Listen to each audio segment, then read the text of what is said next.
Here, life and death are entwined in a timeless dance.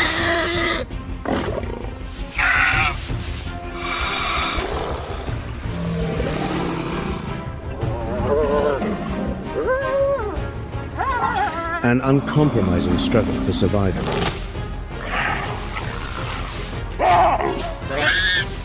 For the weak, each day is a race against oblivion. The strong shall inherit the earth.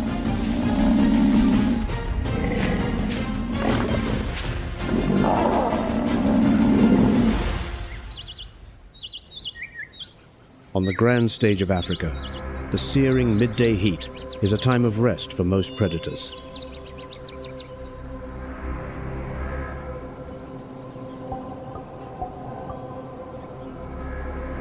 Energy is a precious resource, and to squander it in this oppressive heat could have fatal consequences.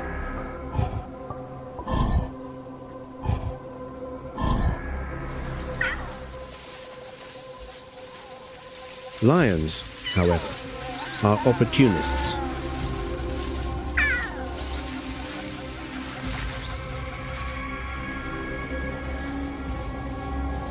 They understand that in the harshest conditions, opportunities can arise, and hunger is a more potent motivator than exhaustion.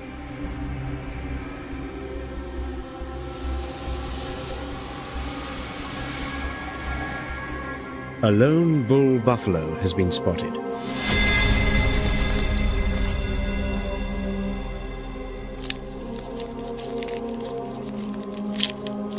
Separated from the protection of the herd, it becomes a tempting target.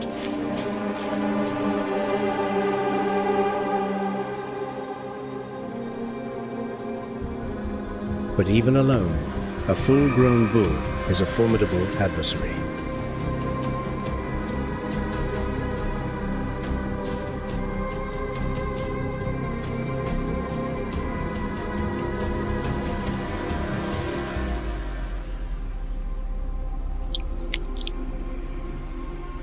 The lions must act swiftly.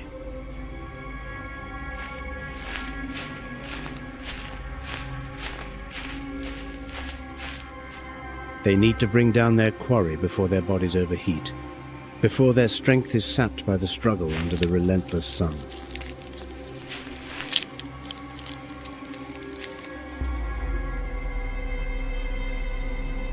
A bull buffalo can weigh nearly a ton, and its curved horns are a lethal arsenal.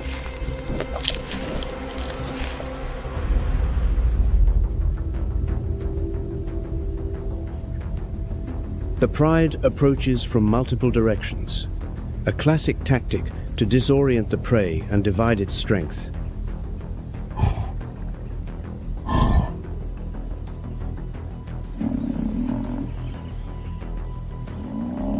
The assault begins with a powerful leap.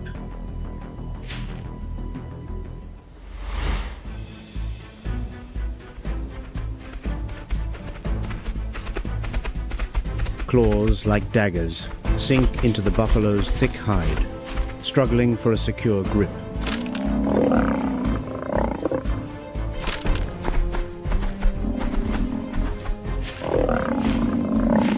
But the lions are persistent. They cling to their prey, the weight of the pride beginning to unbalance the buffalo.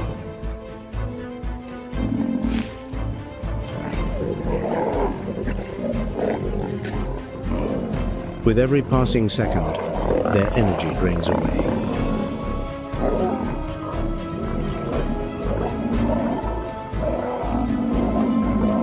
Finally, in a coordinated effort, they succeed in wrestling the giant to the ground.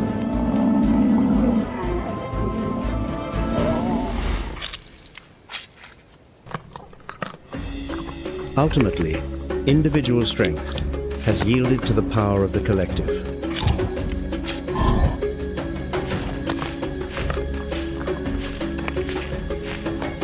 The buffalo becomes a feast for the pride.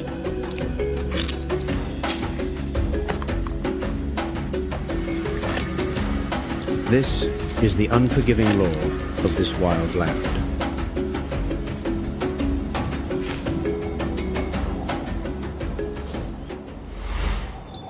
Dawn paints the endless grasslands a brilliant gold.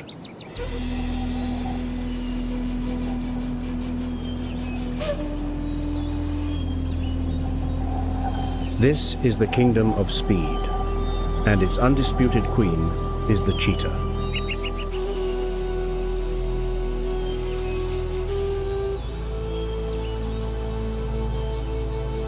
Luna, a cheetah mother, stands atop a tall termite mound, her distinctive dark-streaked eyes scanning the horizon.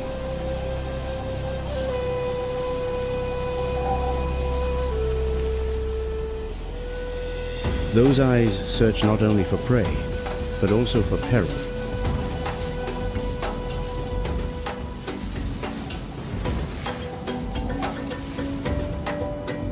Behind her are 3 small lives, merely 4 months old.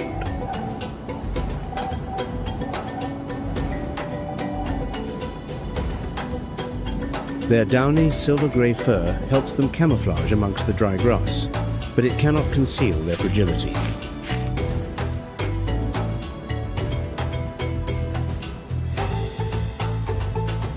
For the millions of wildebeest, the Great Migration brings the promise of green pastures.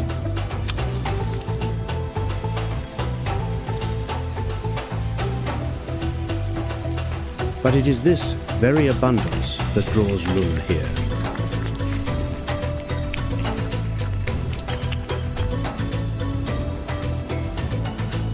Unlike lions with the support of a pride, or hyenas with their bone-crushing jaws, cheetahs are solitary hunters.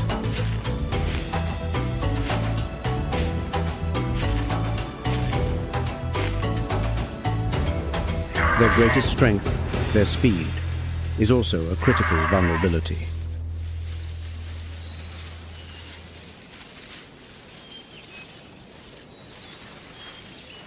To hunt, Luna must leave her cubs, abandoning them, unprotected, on the vast plains.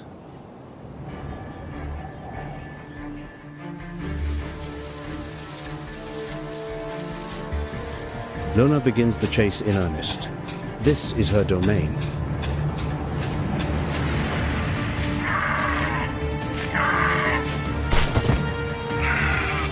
The cheetah's body is pushed to its absolute limit, reaching speeds of 70 miles per hour.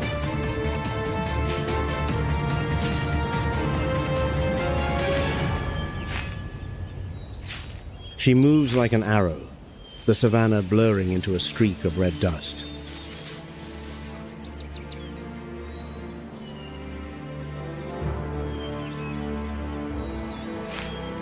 Luna leads the pursuers into a thorny maze of acacia, where their speed is nullified, before vanishing like a ghost.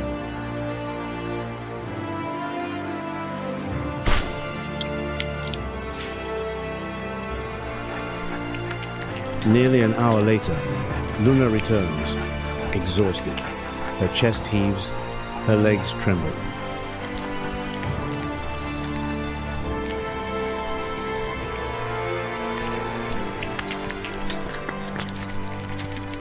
But as 3 small heads emerge from the thicket, affectionately licking the sweat from their mother's face, Luna knows she has won.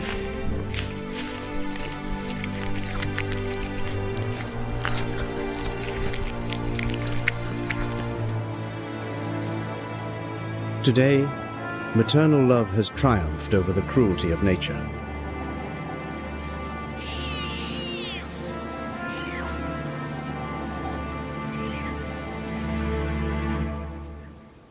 The nightmare has passed, but the hungry bellies of her young do not permit Luna to rest.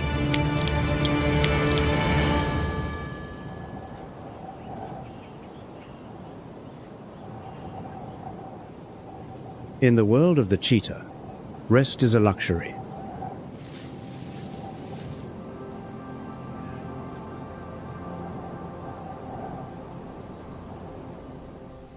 She needs a successful hunt, not only to fill those empty stomachs, but also to teach her cubs the most vital lesson of survival.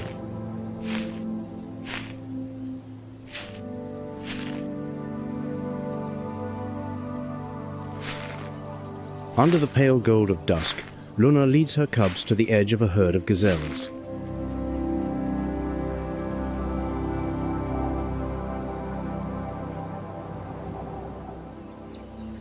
They move in absolute silence, mimicking their mother's every step.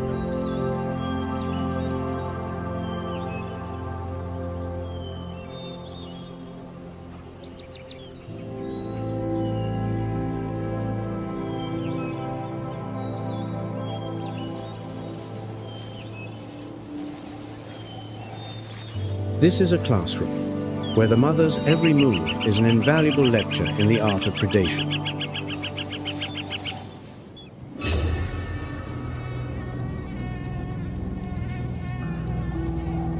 Luna lowers her body, every muscle coiling beneath her spotted coat.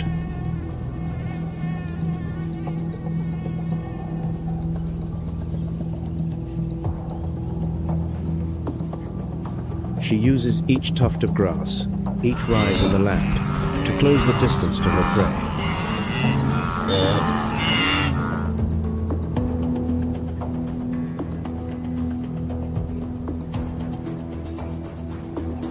The small pairs of eyes behind her watch, unblinking.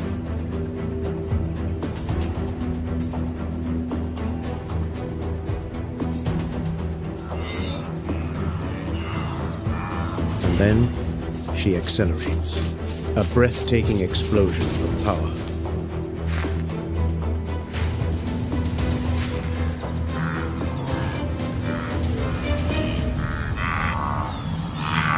The lead gazelle senses the danger and bolts, but it is too late.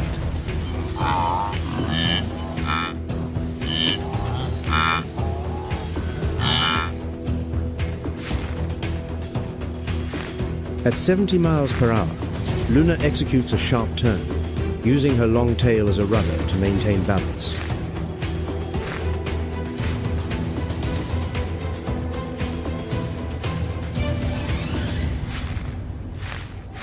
In a heartbeat, she fells her prey with a precise strike to the throat.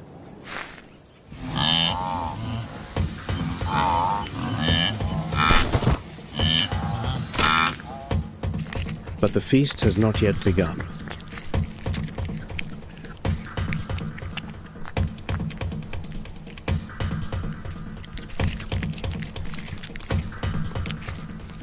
Instead of eating, Luna rises, cautiously surveying her surroundings before calling her cubs.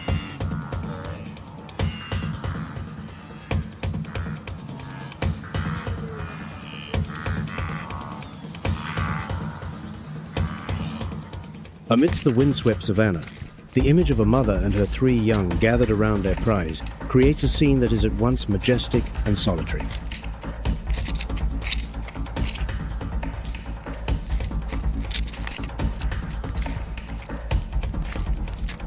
Luna understands she cannot shelter them forever.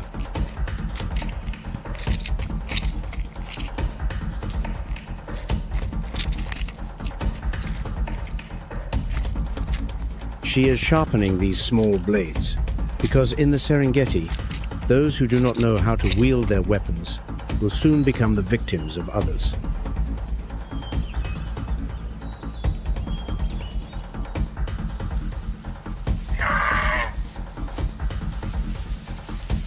If Luna uses speed to defy death, then in another corner of the savannah, another mother chooses to use sheer strength as her shield.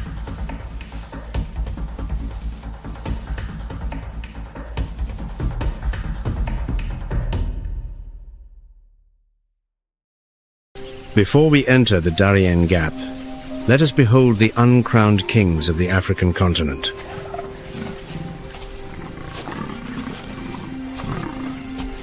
Against a backdrop of sun-scorched golden grass, the lion reigns as the absolute sovereign of the savannah.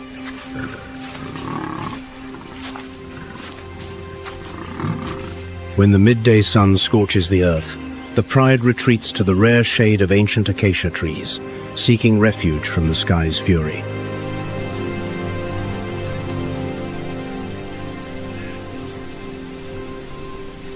With his majestic, thick, dark mane, the male projects the aura of an emperor, calmly surveying his vast domain.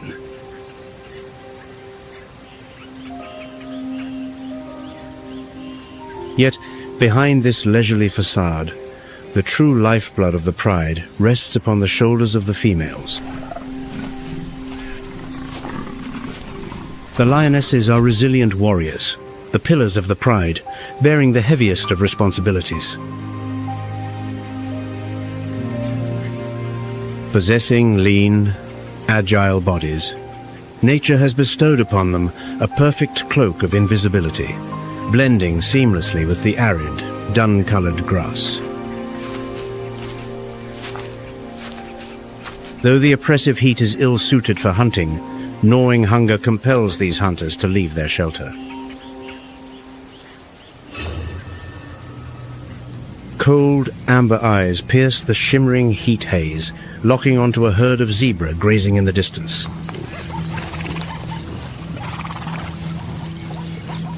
In the harsh glare, to approach undetected demands masterful concealment and extraordinary patience. As the distance is erased, the suffocating stillness of midday is shattered by a thunderous roar and a tempestuous charge. In nature's crucible, a fatal bite to the throat seals the prey's fate before it can make its escape.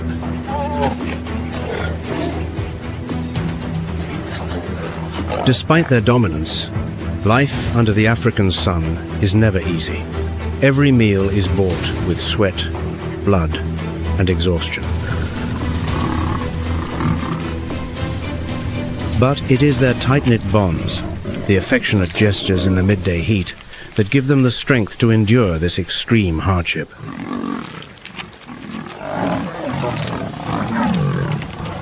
Lions rule not only with fang and thunderous roar, but also with strategic intellect and the undying power of kinship.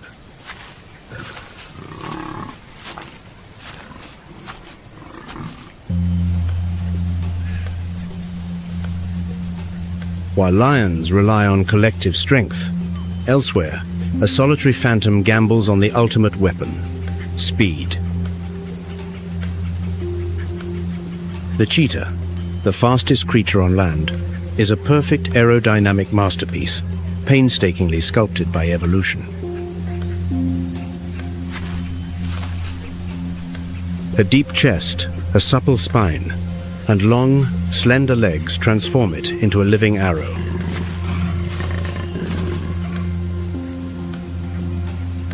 Distinctive black tear marks running from its eyes to its mouth act as natural sunglasses, helping it contend with the blinding glare. Unlike lions, the cheetah often hunts by day to avoid confrontations with larger, more powerful predators. Its keen eyes can scan over the tall grass to lock onto a target from thousands of feet away.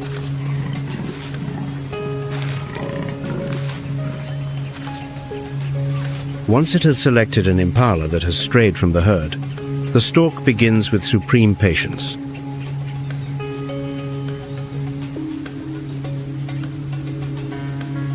It creeps low to the ground, every muscle fiber tensed like a coil compressed to its limit.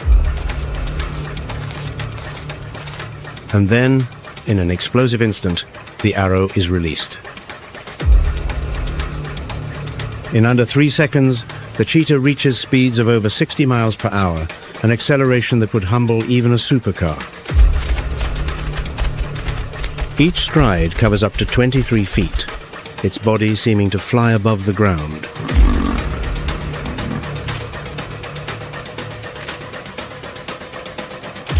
Its long, thick tail acts as a perfect rudder, enabling it to make breathtaking turns at astonishing speeds. When its claws make contact with the prey, the line between life and death is but a single breath away.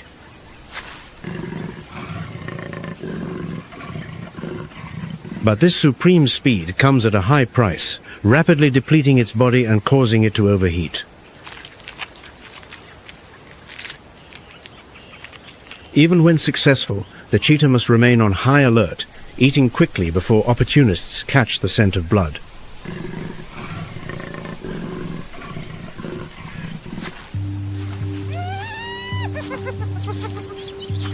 And among those ready to steal the fruits of another's labor, none is more notorious than the clan of the spotted hyena.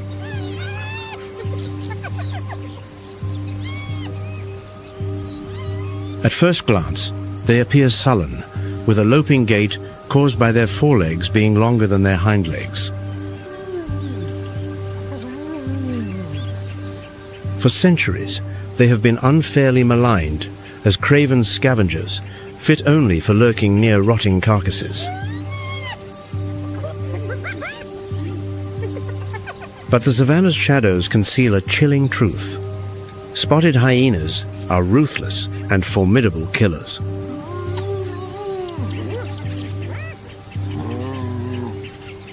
They live in a complex matriarchal society, where the largest and most aggressive females hold the power of life and death.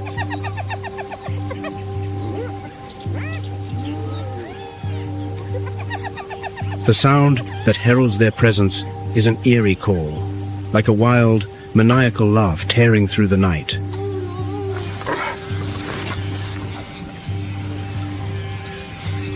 The bite force of an adult hyena surpasses that of a lion, powerful enough to crush the femur of a buffalo.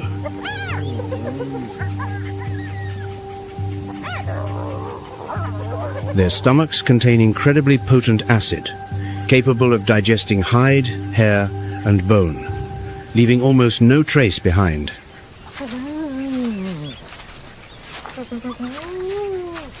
When the clan works as one, they employ a terrifying strategy of relentless, stamina-draining pursuit. With exceptionally strong hearts and lungs, they can pursue their victim for miles on end, seemingly without tiring. They are not as fast as a cheetah, nor as powerful as a lion, but their endurance is a slow-motion death sentence. When the victim collapses from exhaustion, the hyena clan swarms in like an unstoppable spotted tide. They devour their prey in moments, a chaotic scene of blood and snarling competition.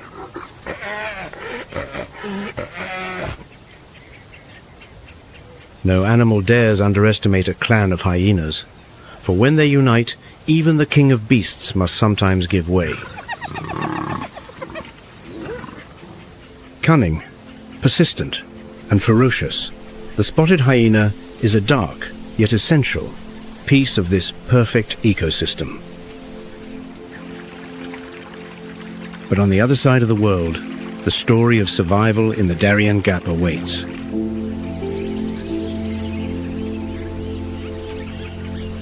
Beneath the still, damp canopy of the cloud forest, the margay, an emblem of 1,000,000 years of evolution, makes its mark with every graceful movement. This small cat, of the genus Lepidus, thrived during the Pliocene epoch, when the land bridge between North and South America formed, opening a corridor for mammalian migration. The latest genetic data reveals that the margay's closest living relative is not the ocelot, as once thought, but the Andean mountain cat.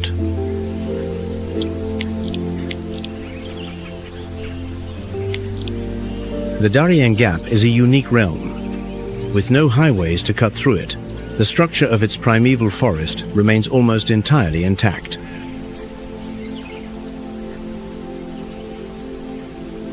It is therefore considered an ideal habitat for wildlife, including the elusive margay. With its slender body, a margay weighs just 4 to 9 pounds.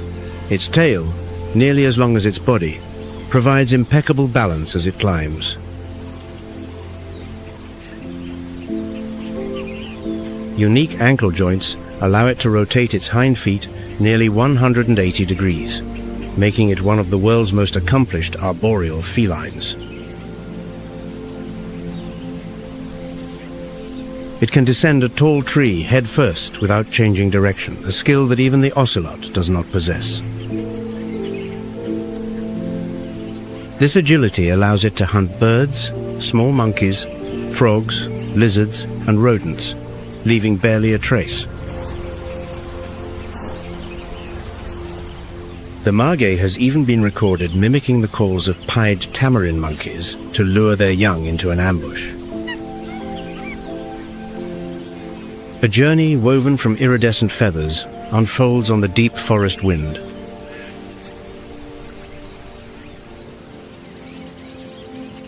Below, the lowland tropical rainforest unfurls dense, silent, and as seemingly untouched as the dawn of time.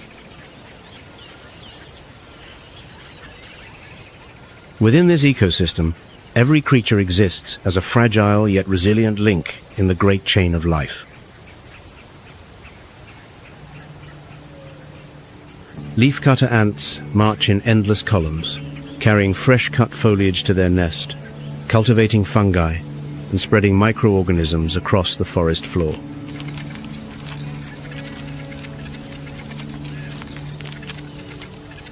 We witness the tireless army of leafcutter ants, shouldering fragments of leaves that look like tiny green sails.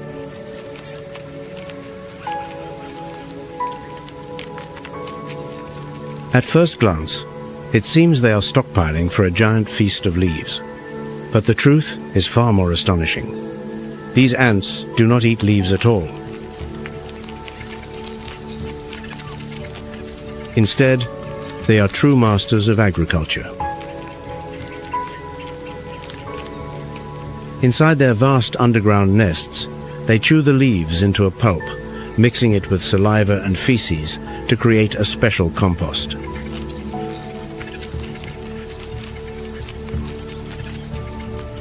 On this fertile substrate, they cultivate a single species of fungus, Leucoagaricus gongylophorus. This, then, is the true food source that sustains the entire colony.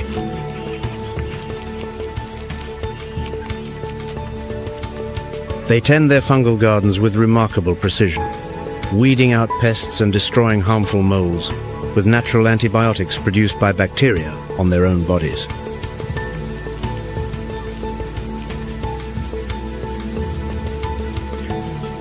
It is the most complex example of agriculture in the animal kingdom, a farming civilization that existed millions of years before humanity first tilled the soil.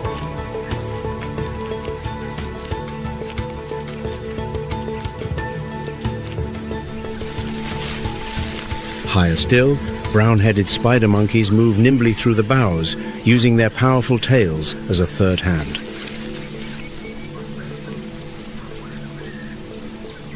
These primates are one of the key players in the forest's seed dispersal network.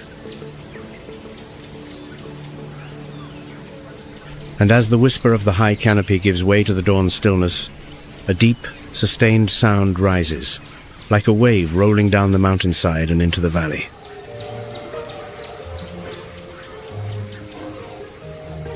It is the signature call of the Colombian red howler monkey, a biological signal that not only marks its presence, but also proclaims its territory, audible up to 3 miles away. This primate is the result of millions of years of evolution within the family Atelidae, the prehensile-tailed monkeys adapted for a life in the trees.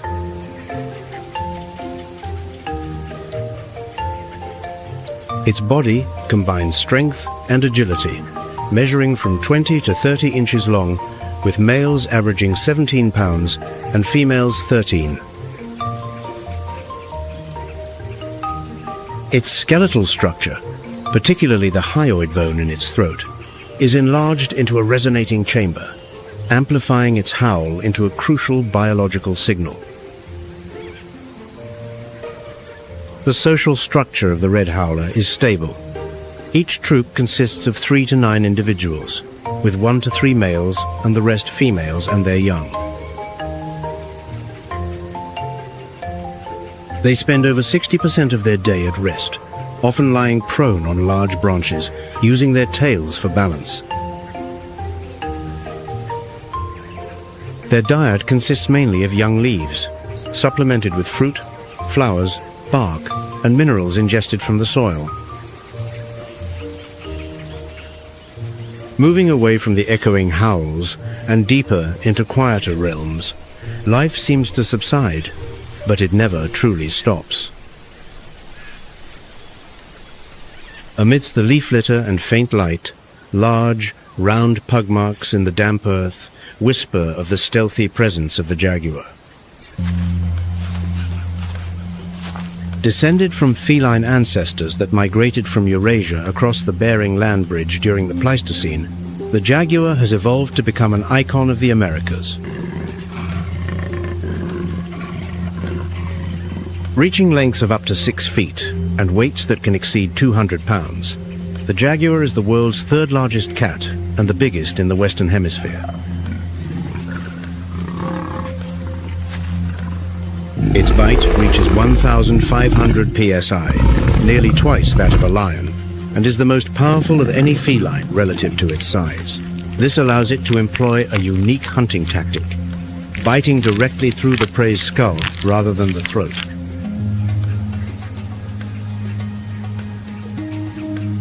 Unlike predators that rely on speed, the jaguar is a master of the ambush.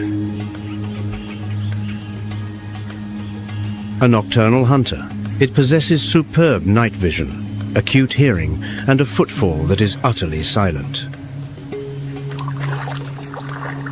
It is a formidable swimmer, capable of diving for fish and plunging into flooded areas in search of a meal.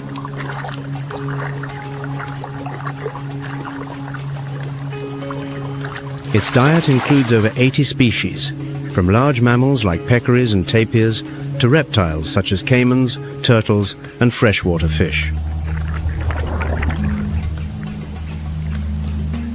Beyond its role as a predator, the jaguar is a keystone species, vital for maintaining the forest's ecological structure.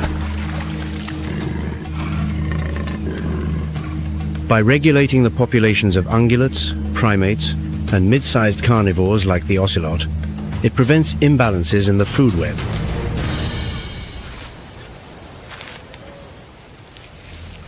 A slow, almost imperceptible movement glides across the darkened forest floor. A flexible, brown-scaled body merges with the leaf litter, its tail gently brushing a sapling. It is the boa constrictor, a native serpent that has inhabited this land since the late Paleogene, over 30 million years ago.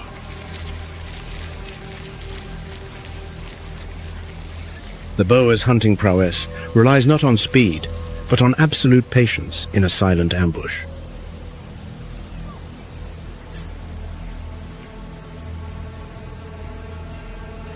When a rodent, marsupial, or bird ventures too close, the initial strike rarely misses its mark. Then come the coils, swift, powerful, and decisive. The prey is swallowed whole, beginning a digestive process that lasts 4 to 6 days, or even weeks for a large meal. A boa can go for months without eating after a substantial feast, thanks to its slow metabolism and extraordinary energy conservation. While creatures like the boa lie in patient ambush, the basilisk lizard employs a different strategy entirely.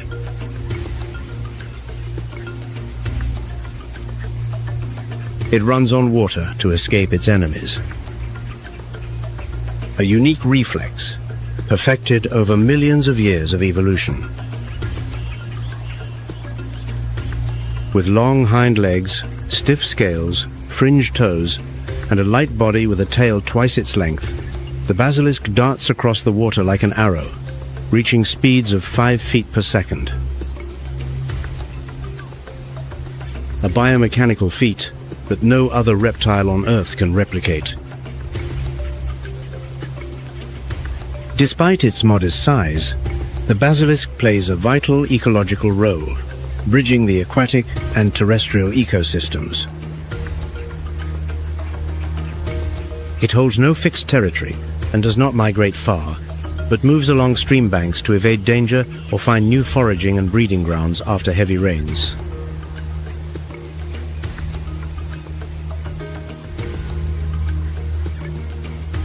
And as the Darien's moisture evaporates gently in the faint morning light, a brilliant shape flits through the low foliage.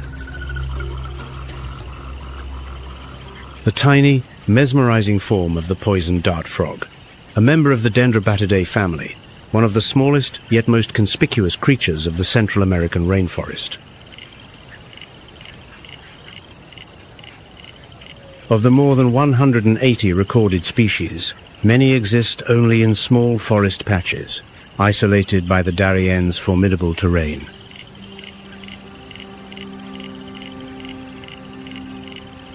This diversity of color is the result of millions of years of natural selection, where color became a biological weapon, a visual warning: I am poisonous.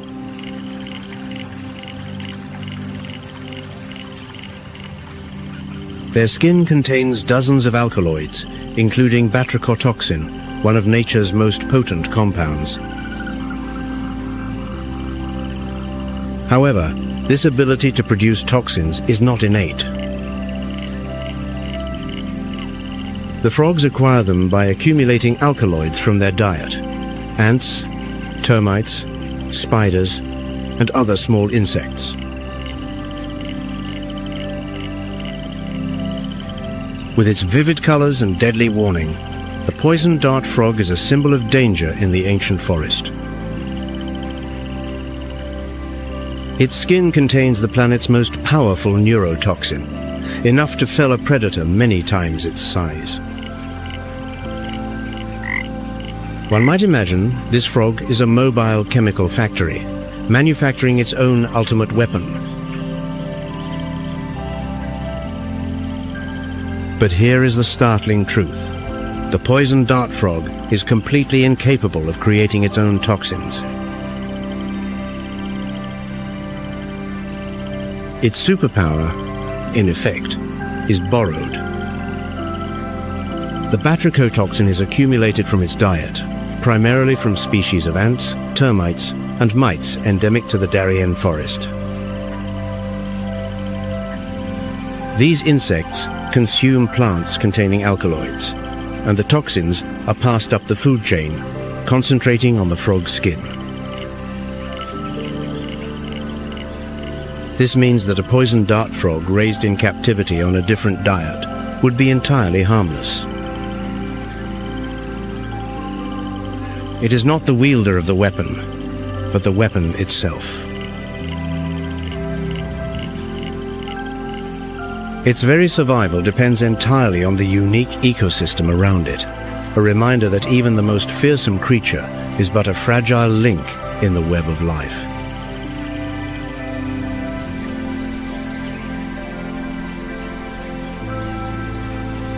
A resounding call from the high canopy reveals a world of brilliant color. It is the cry of the macaw, the resplendent heart of the ancient forest. Their feathers are not only a visual spectacle, but also a means of communication, social bonding, and effective camouflage amidst the multicolored canopy.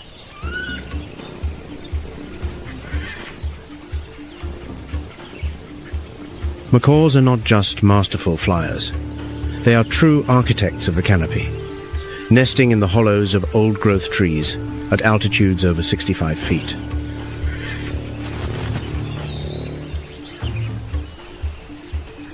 Behaviorally, macaws live in pairs or small flocks, moving fluidly between areas to find food and water.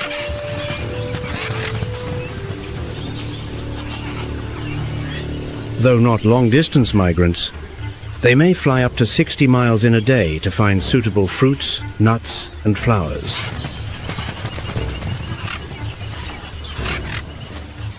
A fascinating characteristic is their habit of eating clay, which helps them neutralize toxins found in forest seeds and supplement their diet with minerals, especially sodium.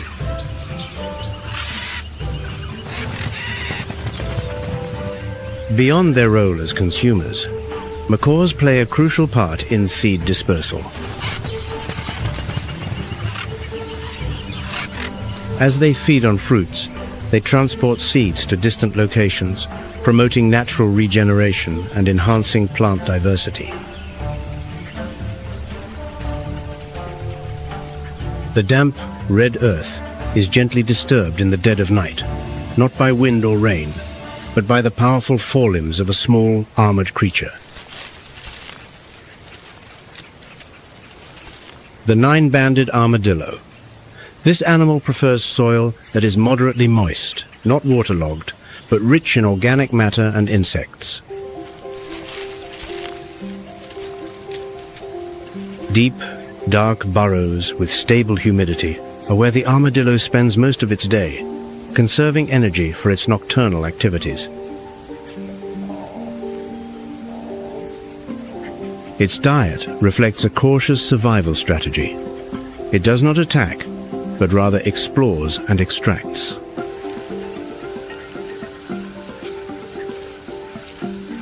It uses its well-developed sense of smell and strong claws to dig, searching for prey hidden underground.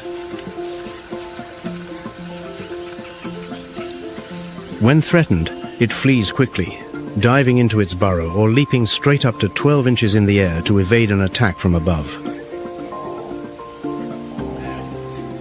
If escape is impossible, its shell serves as a final fortress capable of withstanding bites and scratches. With its solitary habits, high adaptability, and minimal seasonal dependence, the armadillo possesses a remarkable resilience to environmental change.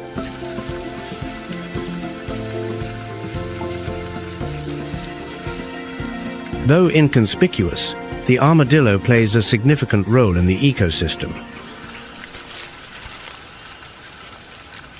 Through its burrowing, it aerates the soil, improves water drainage, and creates conditions for new seedlings to grow.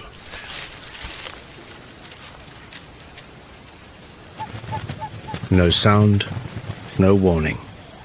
A night of hunting begins, continuing the evolutionary journey of one of the most ancient of all raptors.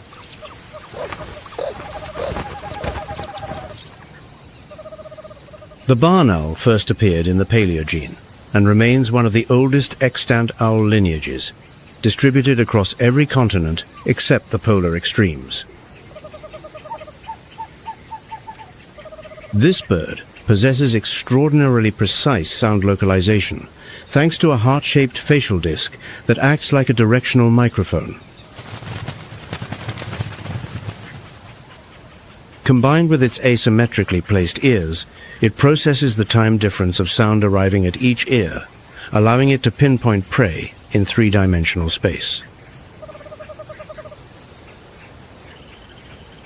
The majestic yet unforgiving nature of the dense swampland is revealed through the survival of a mysterious reptile.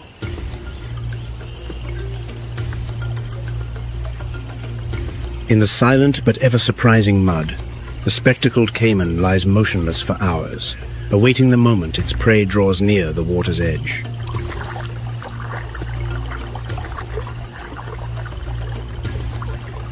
The earliest traces of this species date back to the Pleistocene, and since then, the spectacled caiman has endured as one of the most ancient reptiles in the Caimaninae subfamily.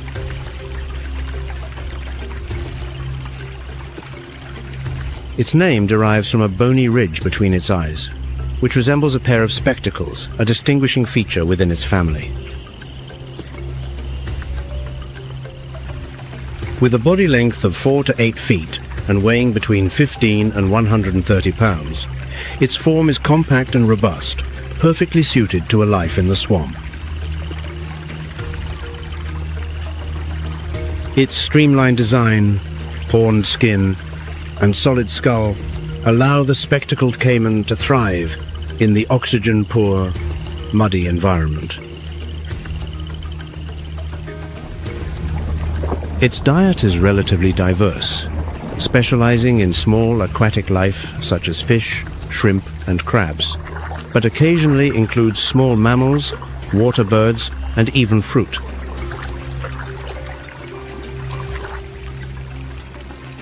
Rather than giving chase, the caiman employs ambush tactics. It holds its body perfectly still, with only its eyes breaking the water's surface.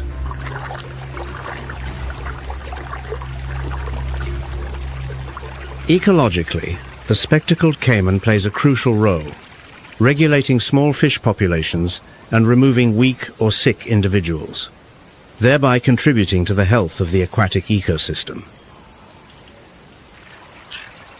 And as the mist slowly dissolves from the tranquil water, a slender, snow-white form materializes in the first rays of morning. The great egret appears and disappears like an ethereal presence. These large wading birds are distinguished by their immaculate white plumage and a long, sharp bill like a spear. Unlike predators that pursue their prey or dive from the sky, the great egret employs a strategy of motionless stalking.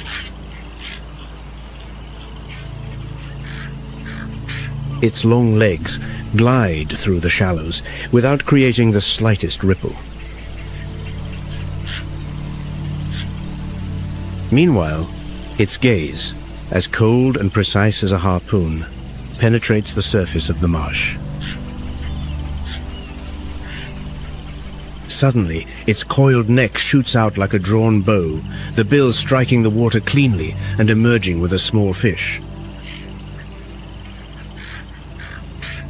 During the breeding season, when the water rises and terrestrial predators are isolated, the great egret builds its nest on floating shrubs like white fortresses in a sea of dark water. There, each egg is carefully incubated beneath a warm breast, and the chicks hatch under the shelter of magnificent wings and parental devotion. They do not stay long, only a few weeks. But in that brief time, the new lives learn the essential lessons: to watch, to be patient, and to wait. After the breeding season, the waters recede, and the egrets disperse into small groups, wandering among the newly formed channels and pools. With no fixed territory, no attachment to a single patch of land, they move in search of currents where prey remains abundant. At each stopping point, alongside their delicate footprints in the mud, they leave behind nutrient-rich droppings. An unintentional but effective contribution, fertilizing the land and providing minerals for the undergrowth.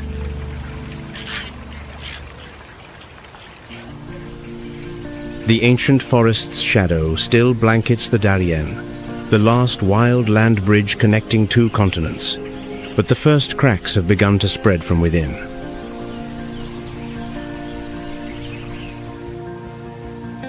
Satellite imagery from Global Forest Watch reveals an alarming decline in primary forest cover after years of stability.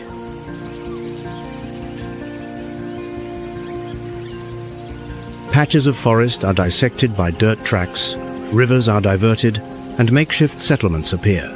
Each year, over 7,000 acres of the Darien forest vanish.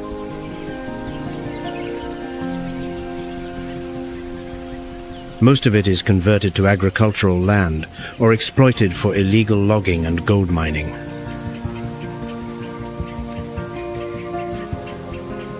Climate change is making the environment increasingly hostile.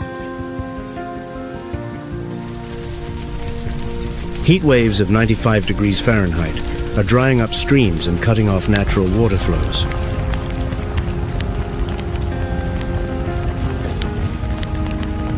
Conversely, unexpected, prolonged rains trigger flash floods that wash away nests, tree hollows, and natural shelters.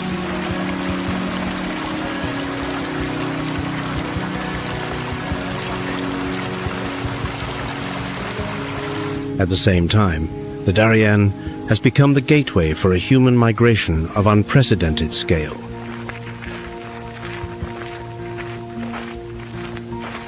Between 2023 and 2024 alone, over 300,000 people crossed the forest, peaking at over 500,000 during some periods.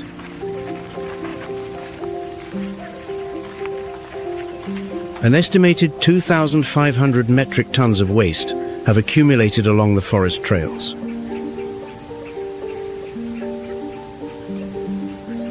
And that is to say, nothing of the invisible impacts.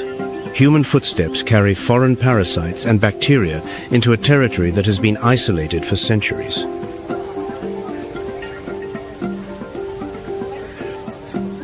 More severe is the direct discharge of mercury into the rivers during gold mining.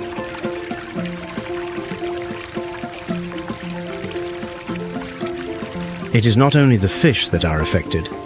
Even local people have mercury levels in their blood exceeding the WHO's safety limits. For every gram of gold extracted, several grams of life are lost, from the roots of the trees to the bottom of the deep river.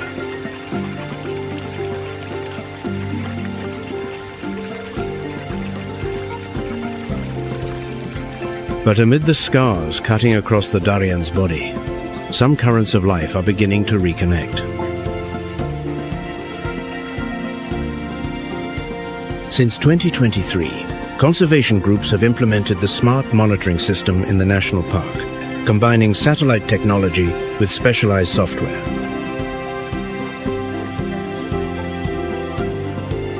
More than 30 indigenous rangers have been professionally trained, helping to protect the heart of this ancient forest.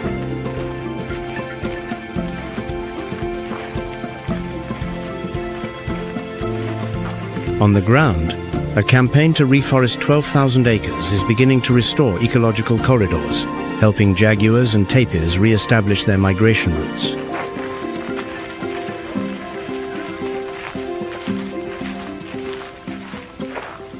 At the same time, research efforts are helping to accurately quantify the harpy eagle population, with fewer than 450 pairs remaining in all of Panama.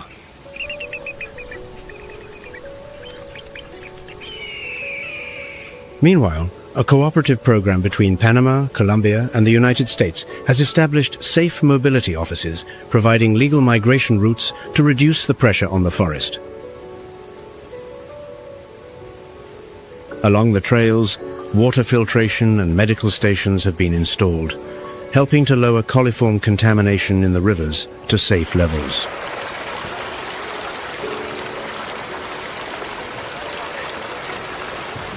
Although the Daryan has not fully healed, the first stitches have appeared, as if nature's own hand is quietly mending the torn fabric.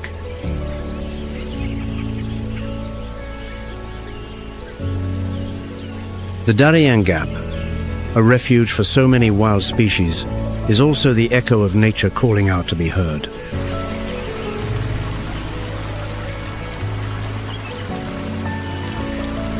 Conserving this place is not just the mission of a few organizations. It is our shared responsibility. Every action counts.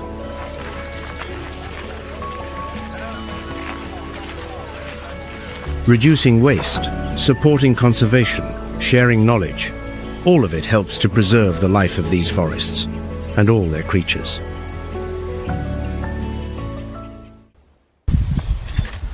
Under the anvil of the midday sun, a leopard becomes one with the acacia. A sudden eruption of violence. And with clinical precision, the hunt is over.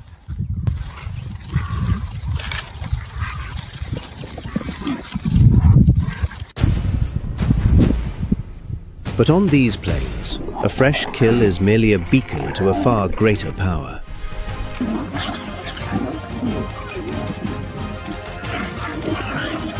Outmatched, the leopard is forced to abandon its hard-won prize to the thief. The lion usurps the stolen feast, and the savanna returns to its unforgiving silence.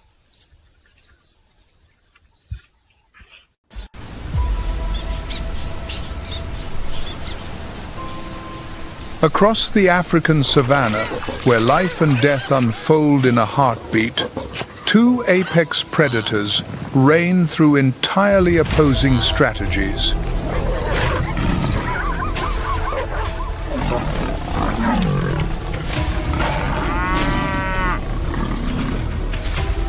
On one side, sheer power, the very embodiment of authority. On the other, astonishing endurance and collective intelligence. The lion and the African wild dog.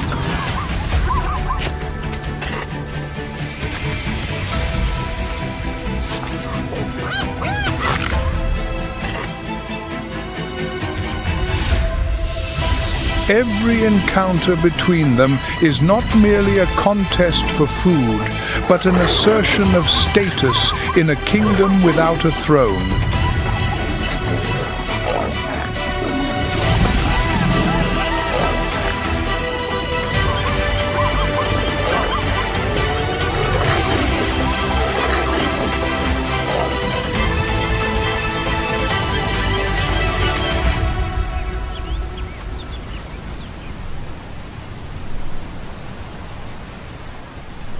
The African savanna, a vast expanse whose harshness has forged the most extraordinary of survivors.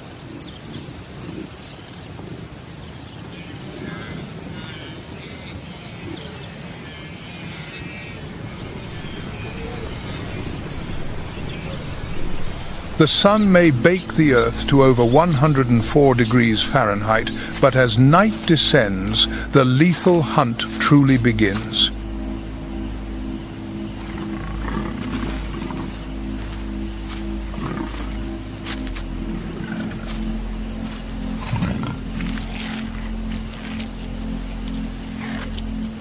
This is the stage for pursuits without end, and the homeland of the African wild dog.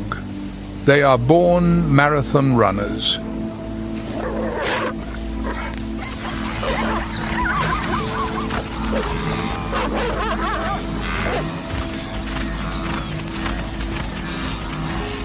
Their ancestors appeared some 1.7 million years ago, when a changing climate transformed dense forests into vast grasslands.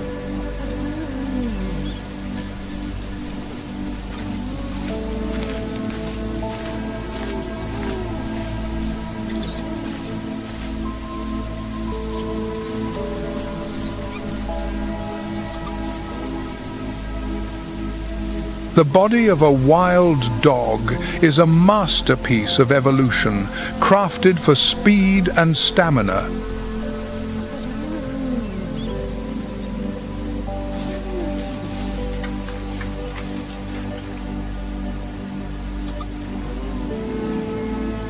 Weighing only 40 to 80 pounds, they are among Africa's lightest weight predators.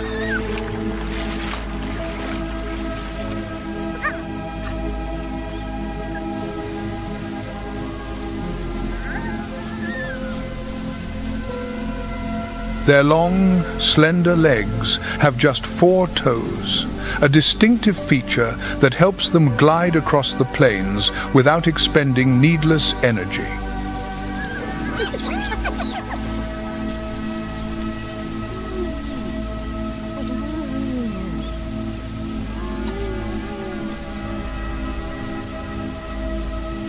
Their coat is a canvas of colors, with chaotic splashes of black, white, and yellow.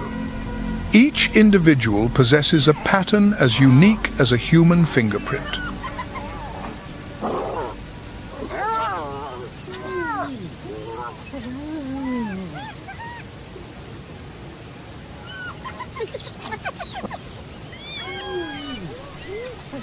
Their way of life is defined by cooperation. To be alone on the savannah is to be condemned. And so they have developed a tightly knit social structure.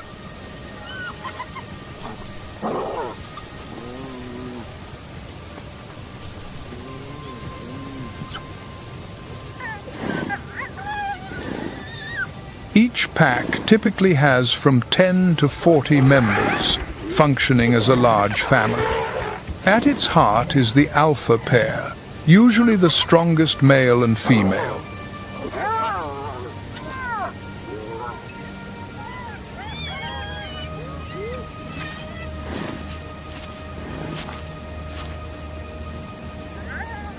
This pair are the only members permitted to breed. This ensures the stability of resources and maintains the pack's social order.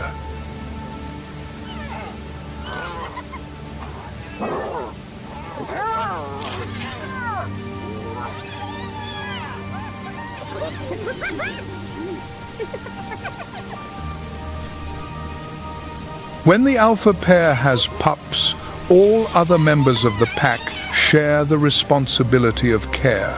They take turns standing guard and bringing food back to the den.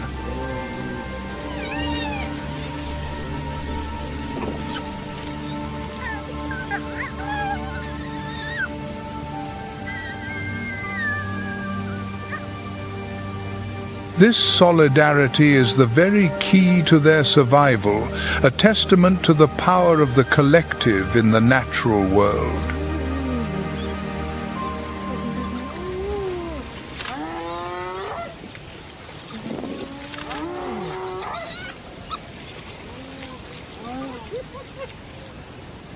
Every hunt begins with meticulous observation, a search for any prey showing signs of weakness or separation from the herd.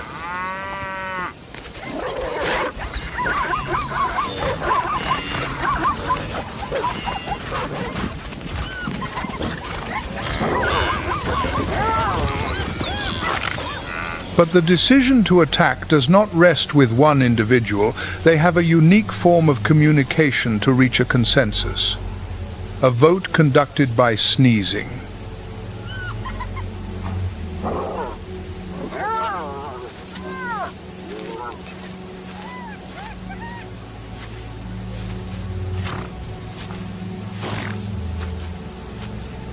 When enough votes are cast, the hunt begins. They rely not on solitary strength, but on the coordination of a precisely programmed machine.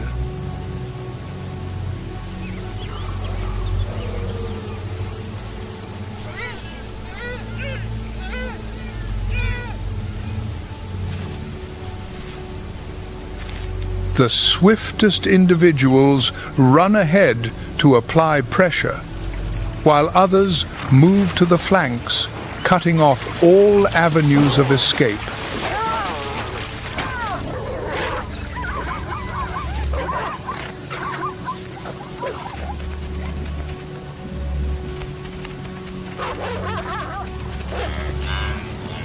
This strategy gives them a hunting success rate of up to 85%, a staggering figure that far exceeds most other predators.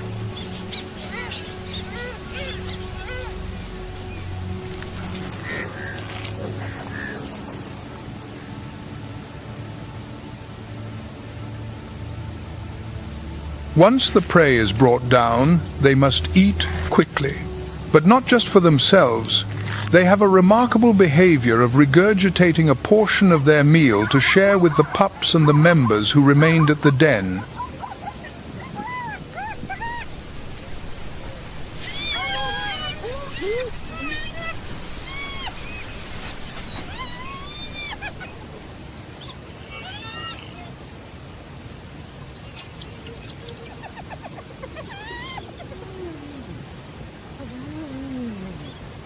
On the other side of the scale of power are the lions, the undisputed kings of this land.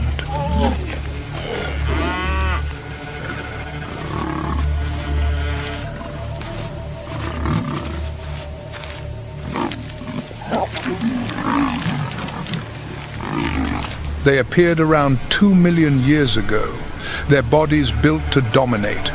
A fully grown male lion can weigh up to 550 pounds.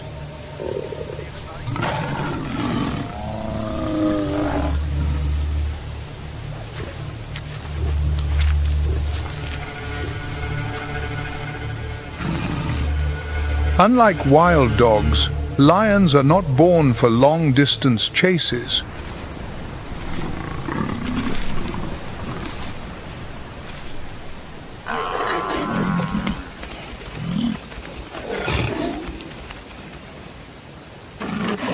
They are masters of the ambush, using explosive power over short distances.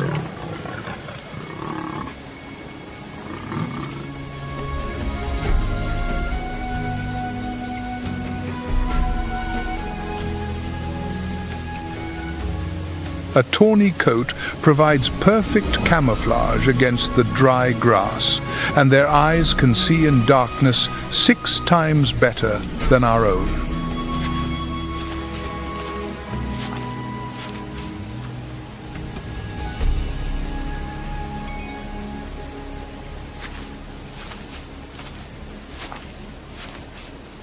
The social organization of a lion pride is also complex. A pride typically consists of related females, their offspring, and 1 or 2 adult males.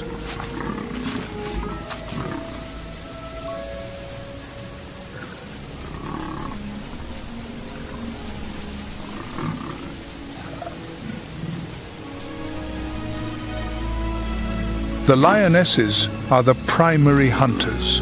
They coordinate seamlessly to encircle and bring down large prey like buffalo or zebra.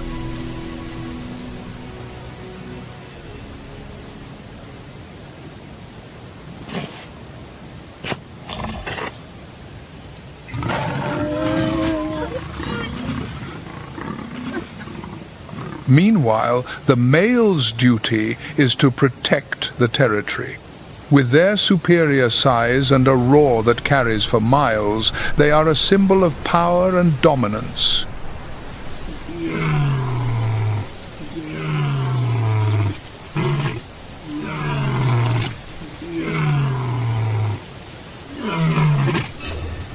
Although their hunting success rate is only around 30 to 40%, the ability to take down enormous prey secures their position at the apex of the food chain.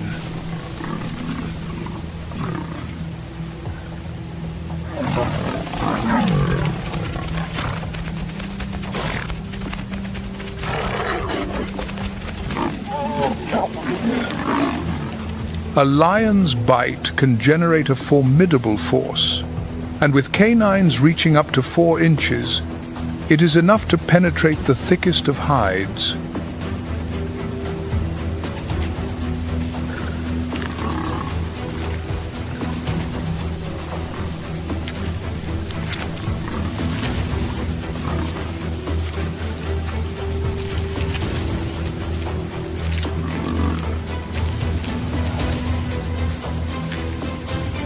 When these 2 apex predators meet, the disparity in power becomes starkly apparent. Lions frequently steal the kills of wild dogs.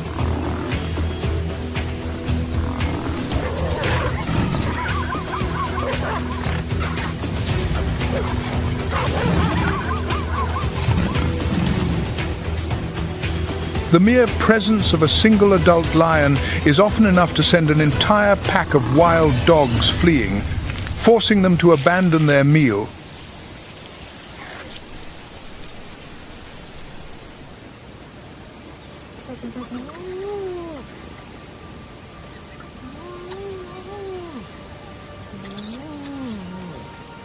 This is not just a competition for food. Lions sometimes actively attack wild dogs to eliminate a competitor.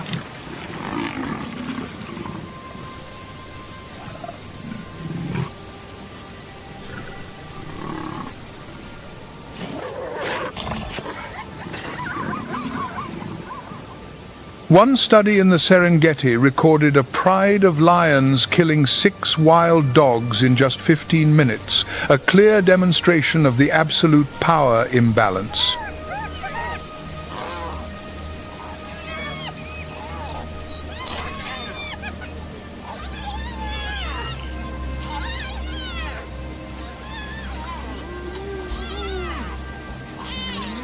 Faced with the threat from lions, the wild dog's best strategy is avoidance. The survival of the pack is more important than a single meal.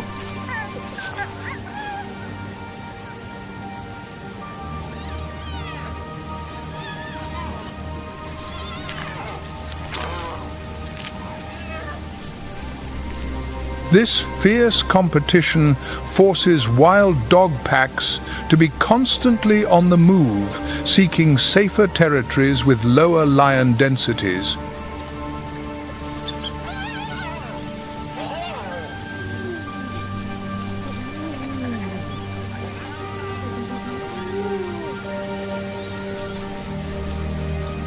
However, the presence of lions can sometimes offer an indirect benefit.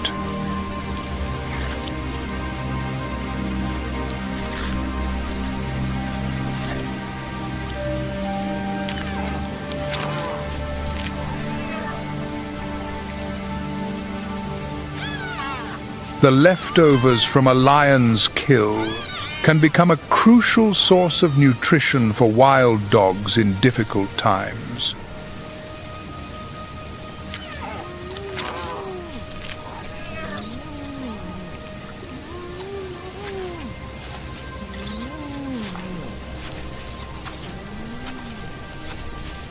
But the greatest enemy for both lions and wild dogs is not another predator.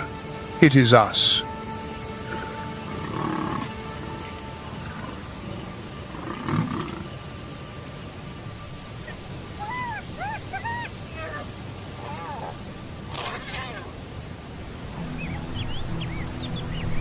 The expansion of human settlements and agricultural land has encroached upon their natural habitats, leaving conservation areas fragmented and isolated.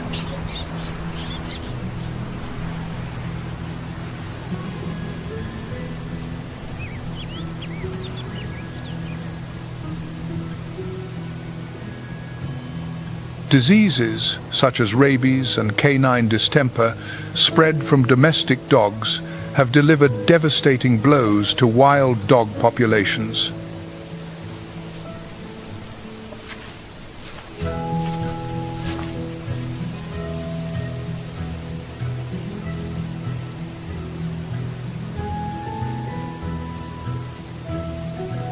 Conflict with humans over livestock often leads to retaliatory killings, directly threatening the lives of lions.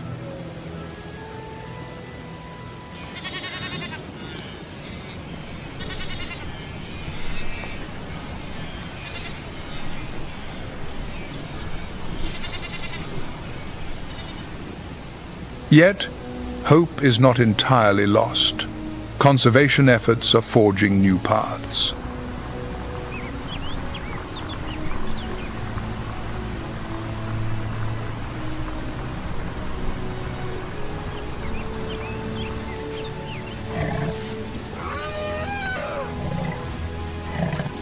Wildlife corridors are being established to connect fragmented landscapes, allowing species to move more freely.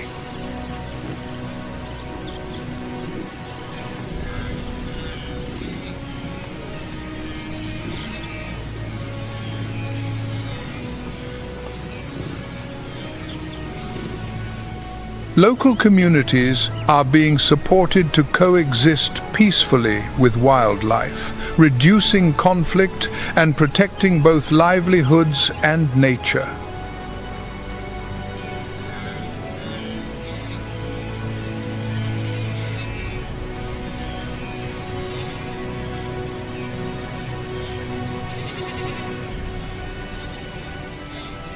Technology like GPS collars and camera traps helps us to monitor and better understand their lives, allowing for timely interventions.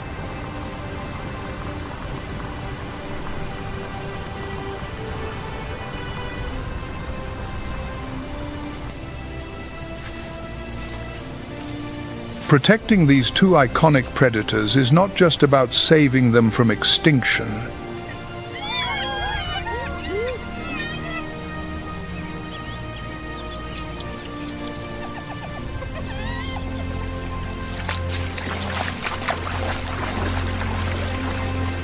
It is an act of preserving the equilibrium of the entire savanna ecosystem.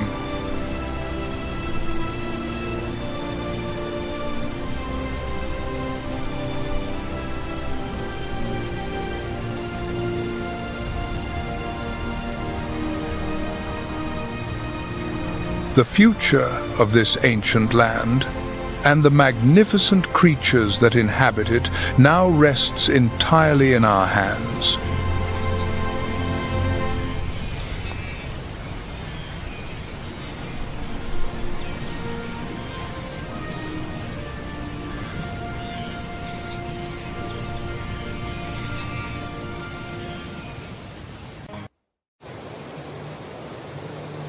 Across the calm waters of the Rufiji River, the sky is stained a fiery red.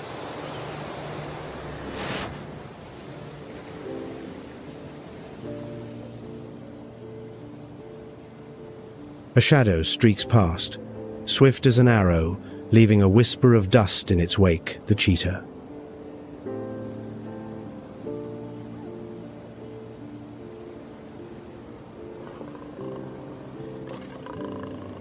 Not far away, a lion crouches low, its every movement perfectly attuned to the passing breeze. There is no hurry, only the lethal calm of a nocturnal hunter.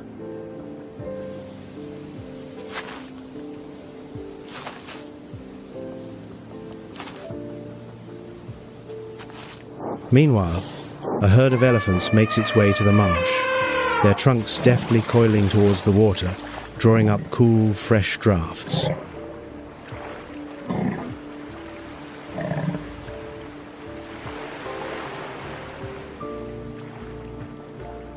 The hippos have already laid claim to the riverbed.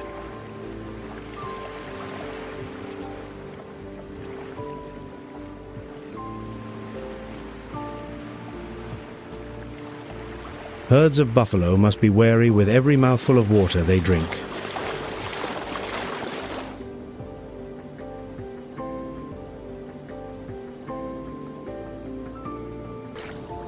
Across the grasslands and hillsides, predators lie in wait, patiently anticipating the slightest mistake from their prey.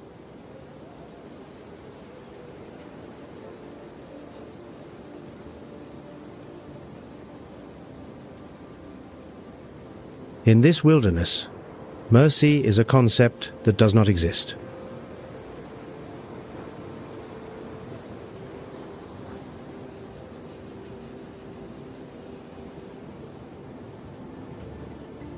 Stretching nearly 12,000 square miles, every pulse of life here feels like a miracle.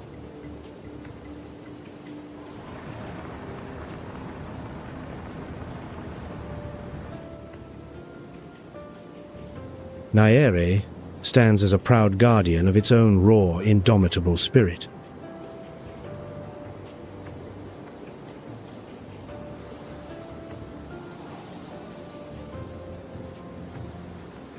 Nile National Park is not merely a realm governed by nature.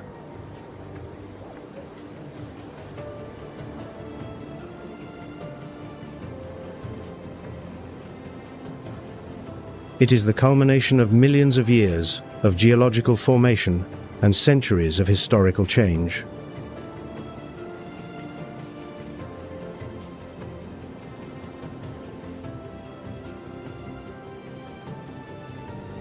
The park was once part of the Northern Selous Game Reserve, one of the largest and oldest wildlife sanctuaries in all of Africa.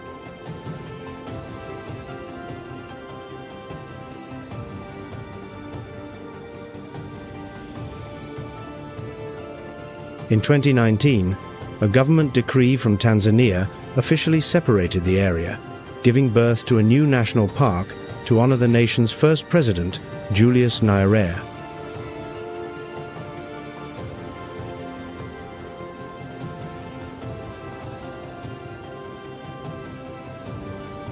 This vast territory, covering over 11,300 square miles, lies deep in the southern interior of Tanzania, more than 140 miles southwest of Dar es Salaam.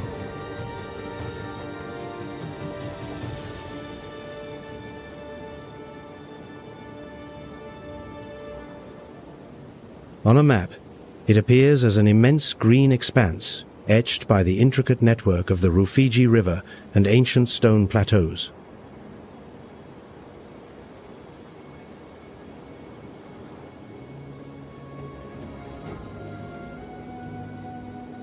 Despite its recent inception, Nile holds the title of the largest national park in Tanzania.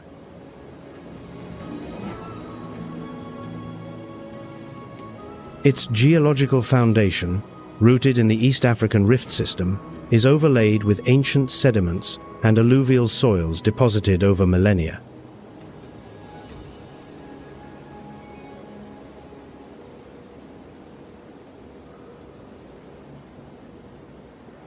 This process has sculpted a landscape of lowlands, swamps, dry savannas, and dense miombo woodlands.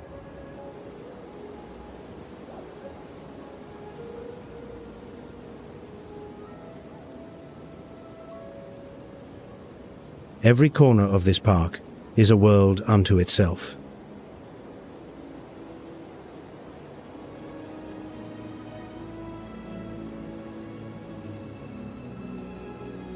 The tropical climate here is defined by two distinct rainy seasons, a short one from November to December and a longer one from March to May.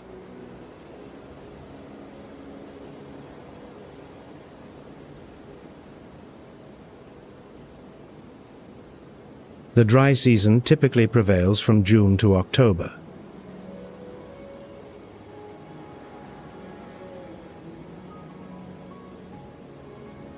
Temperatures remain relatively stable, ranging from 70 to 92 degrees Fahrenheit. This combination of factors has created one of the last remaining pristine ecological zones on the African continent.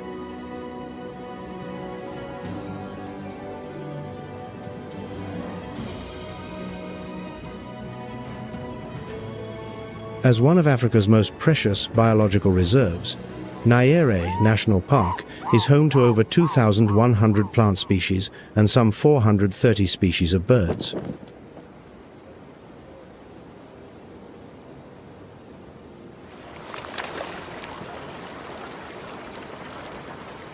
Amid this vast wilderness, unbound by artificial barriers, Nile has become a precious haven for creatures that are vanishing from the world.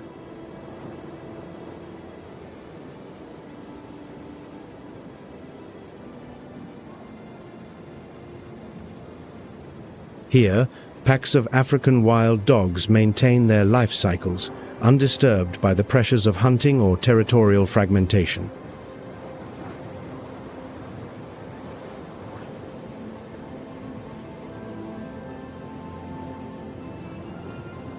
The rare footprints of the black rhinoceros mark the arid soil, a silent testament to the existence of an ancient creature, preserved by tireless conservation efforts.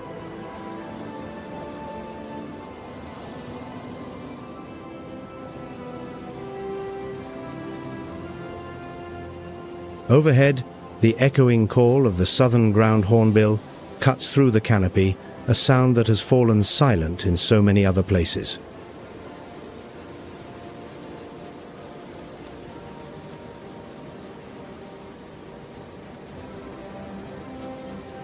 Nile is more than a sanctuary for life.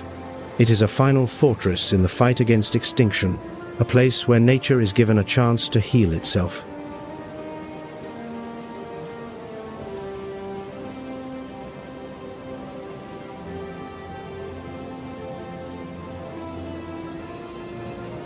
Along the Rufiji River and its tributaries, riverine forests and seasonal floodplains form the ecological heart of Nile.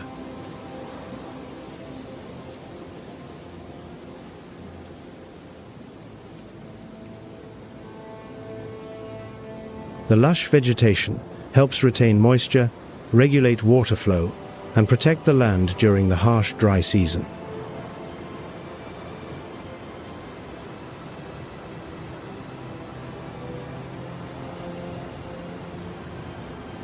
This space is not merely a refuge, it is a biological anchor, sustaining a steady rhythm of life for the entire web of flora and fauna.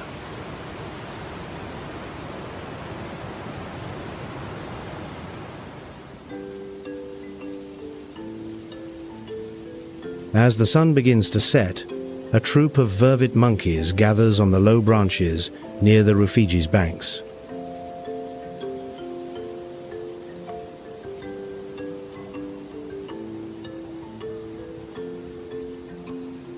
They are immediately recognizable by their silver-gray fur, which contrasts sharply with their black, hairless faces.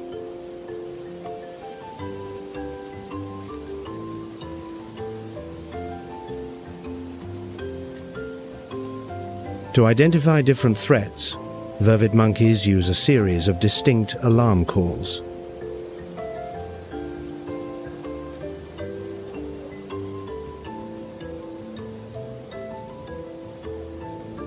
Masters of survival, vervets thrive thanks to their sharp spatial memory, sophisticated warning systems, and a flexible diet.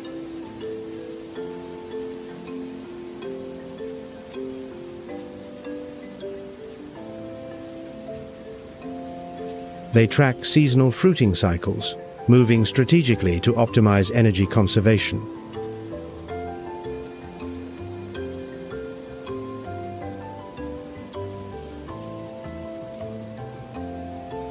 Research has shown their remarkable adaptability and stable population densities within the riverine forests.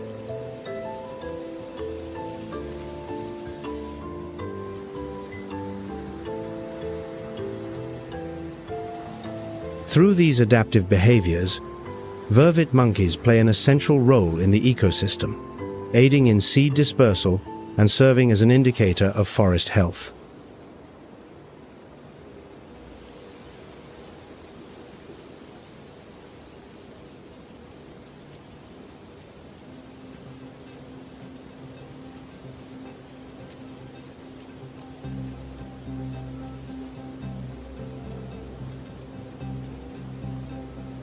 From the high canopies along the Rufiji River, an iconic cry rings out, signaling the presence of the African fish eagle.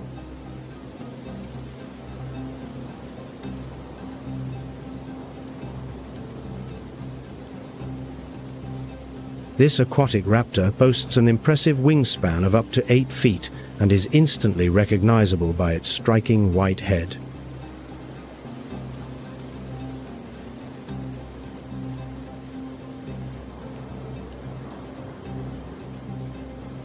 Their hunting strategy is a spectacular sight.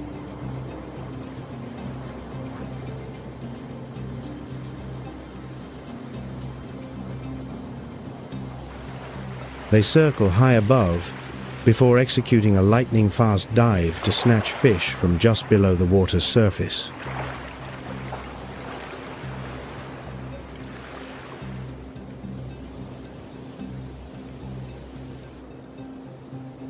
At times, they assert their competitive edge by deftly stealing fish from other birds.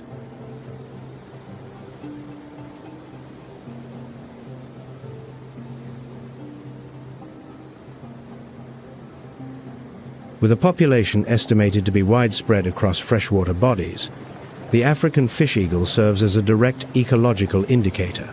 Its presence reflects an abundance of fish.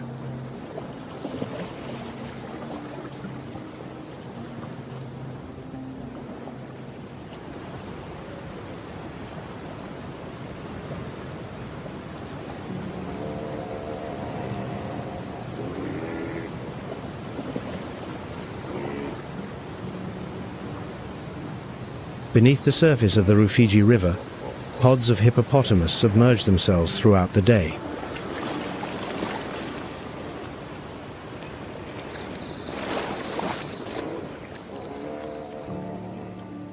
At night, they silently emerge from the river, following well-worn paths to nearby grasslands, where a single individual can consume up to 88 pounds of fresh grass in one night.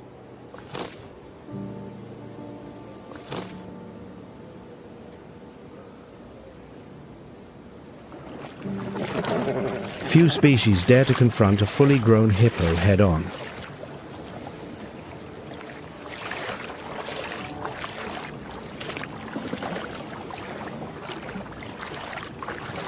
Weighing between 3,300 and 4,000 pounds, With jaws that can open to 150 degrees, the hippopotamus is an icon of raw power.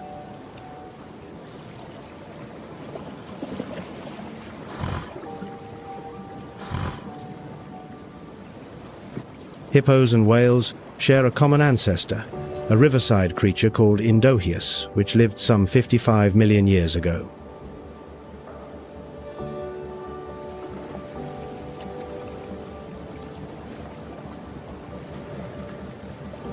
This creature had a semi-aquatic lifestyle before splitting into two distinct evolutionary branches, one that evolved into whales, while the other became the modern hippopotamus.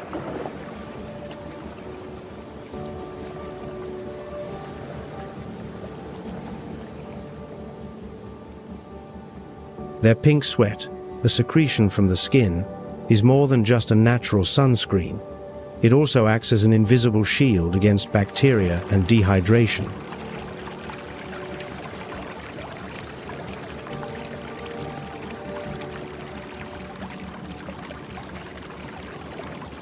Their dung-scattering behavior helps redistribute nutrients, allowing aquatic vegetation to flourish, which in turn sustains fish populations.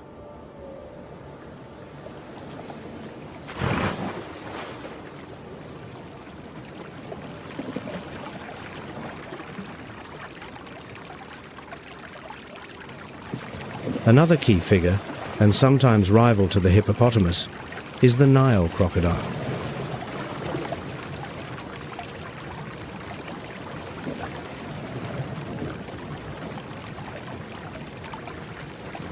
It often lies in ambush beneath the water's surface, with only its eyes, ears, and nostrils visible, patiently waiting for an unsuspecting victim.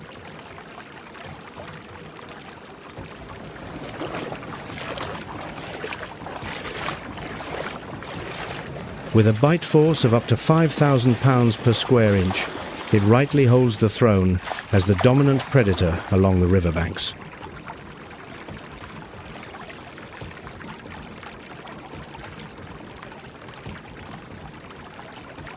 However, this evolution comes with a surprising trade-off. The muscles responsible for opening the jaw are incredibly small and weak.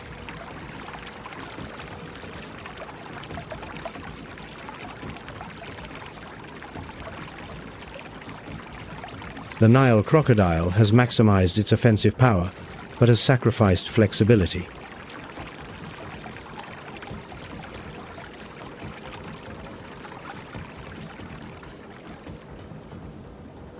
It has no need for fine jaw control, as it relies on explosive snaps.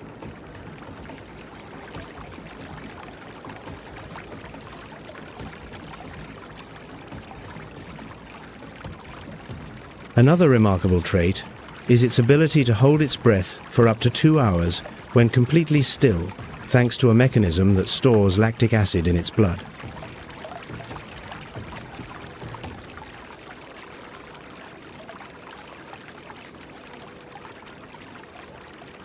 Even more strangely, the sex of its offspring is determined by the incubation temperature of the eggs.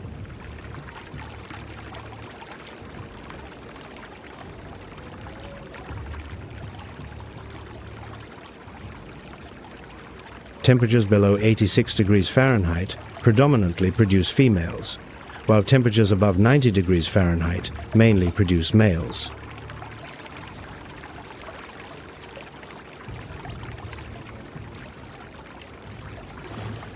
With a top swimming speed of up to 22 miles per hour, the Nile crocodile is not only an efficient hunter, but also helps maintain the balance of the riverine ecosystem.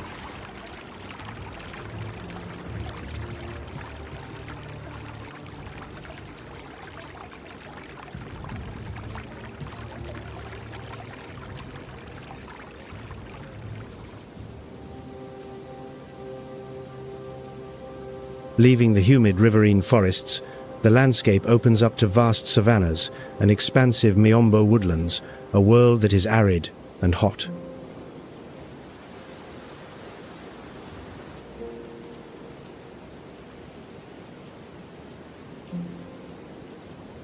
Yet, it is here that the biological heart of Nairina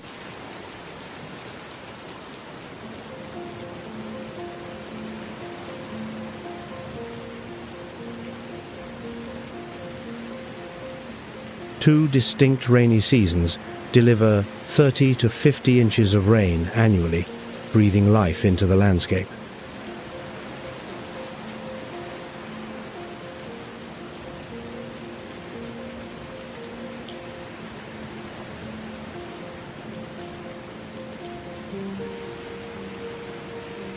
Scarce water and food.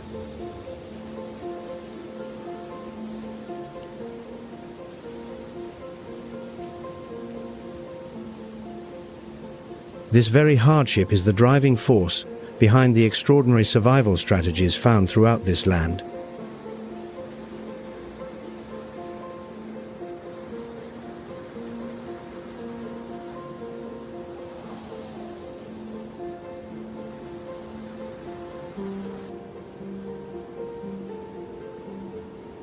In this arid land, the African elephant does not simply adapt, it actively reshapes its environment.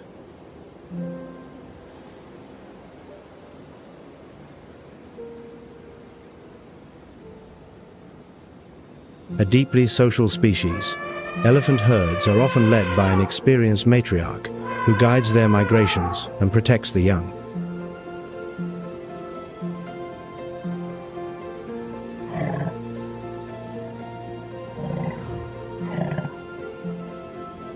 The trunk is their lifeline.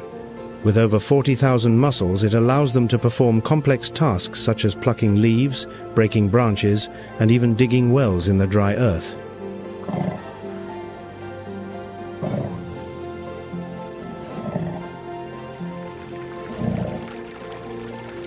They can draw up to 3 gallons of water in a single draft, an essential ability in temperatures that frequently exceed 92 degrees Fahrenheit.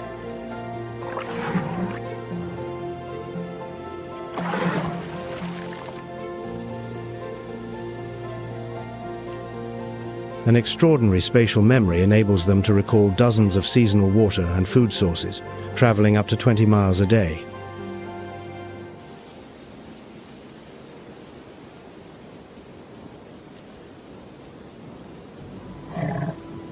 Like other elephant species, the matriarch is usually the oldest female.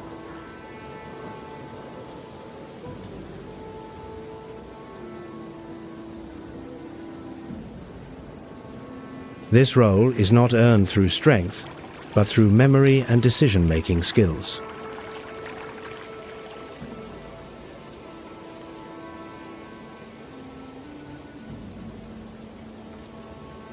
African elephants also exhibit profound emotional intelligence.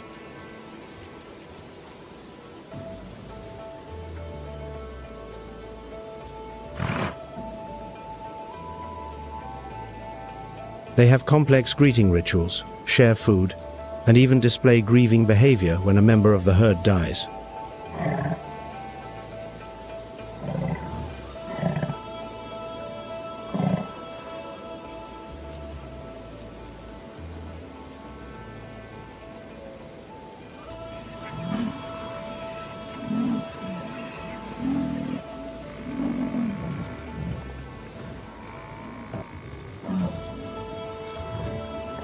As the silhouettes of the elephants fade into the distance, herds of African buffalo appear, standing stoically on the vast grasslands.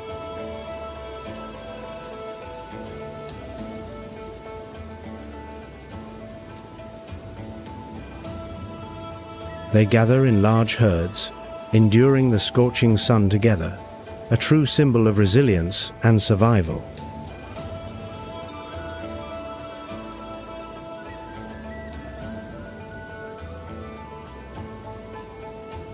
This is a critical survival strategy, reducing the risk of being targeted by lions in the open savannas and woodlands.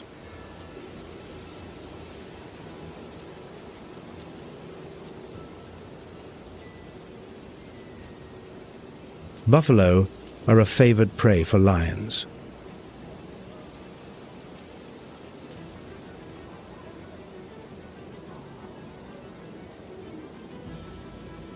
One study revealed that they account for up to 46% of successful lion hunts and provide 57% of their total food biomass.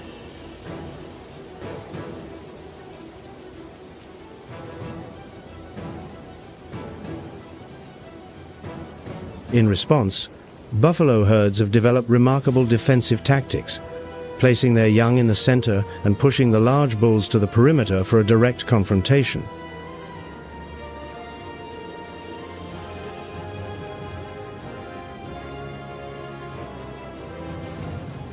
A genomic study has revealed that African buffalo possess strong signs of natural selection in genes related to their immune systems.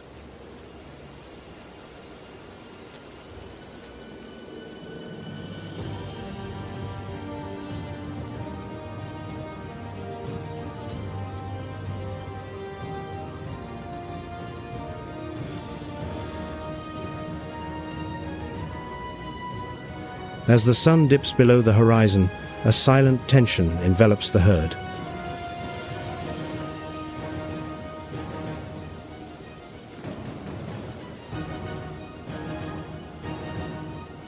In the distance, the silhouette of a lion draws near.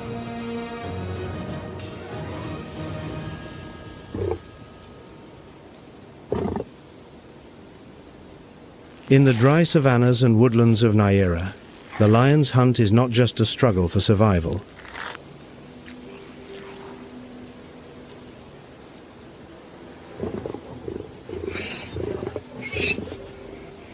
It is a masterful display of teamwork and intelligent strategy.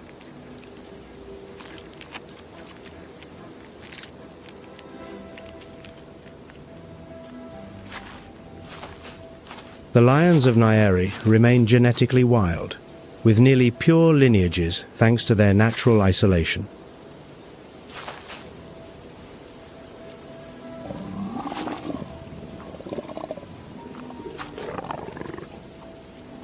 Lions here often hunt in coordinated groups, taking full advantage of the miombo grasses, which can grow up to 7 feet tall, to conceal their approach.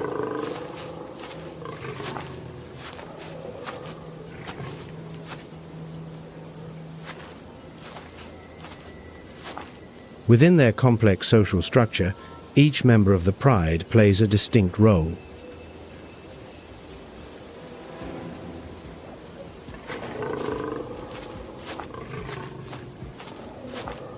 Lionesses typically execute the ambush, while the males assist in taking down large buffalo.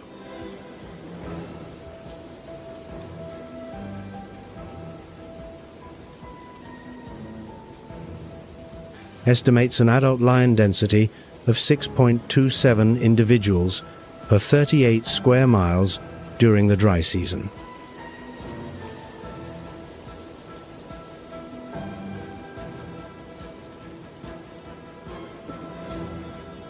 This figure underscores the critical role of a stable prey source like the African buffalo in sustaining a healthy lion population.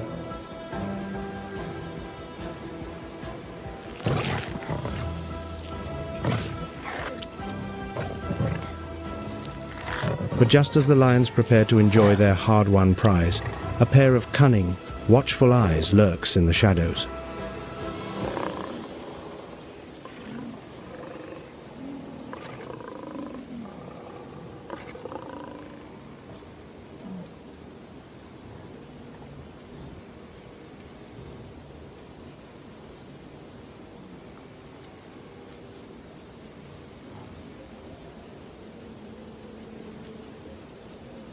And before the lions can realize it, their kill has suddenly vanished. If this scenario plays out, the culprit is likely the spotted hyena.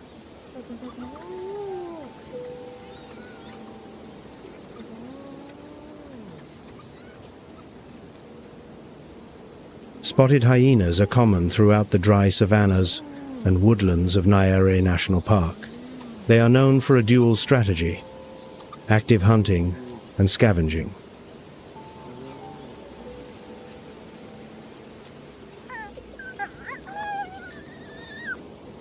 They often form large clans of 20 to 80 individuals, with a social structure as complex as that of primates.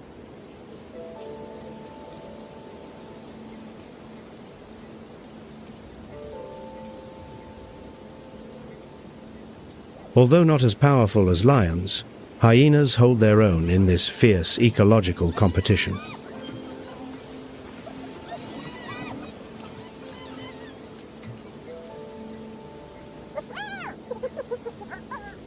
The two species are intense rivals, sharing up to 58% of the same food sources.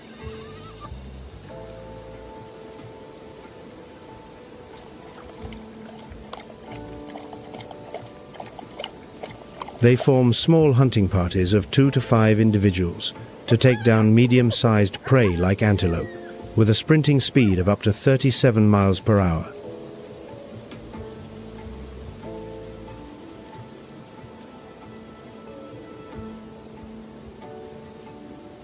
They possess the strongest bite force in the hyena family, up to 1,000 pounds per square inch, powerful enough to crush even the largest bones.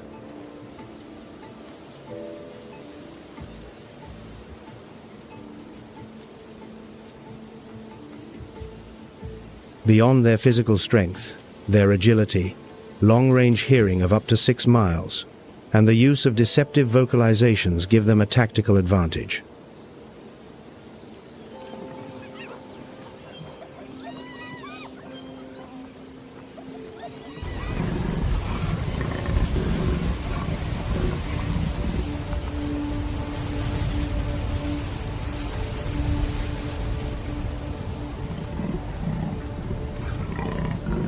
Another warrior of this arid land is the cheetah.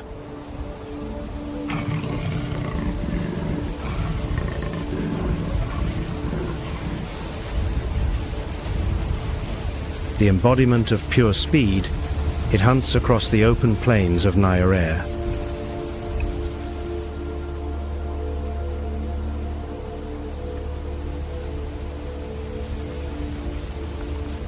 The cheetah can accelerate up to 75 miles per hour, a staggering record in the terrestrial animal kingdom. But to achieve such speed, it pays a heavy price.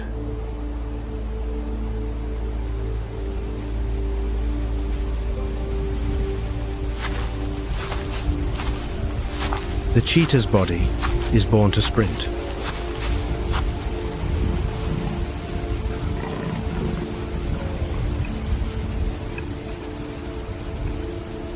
Its long legs and narrow pelvis allow for an extended stride. However, this design limits its ability to climb or defend itself.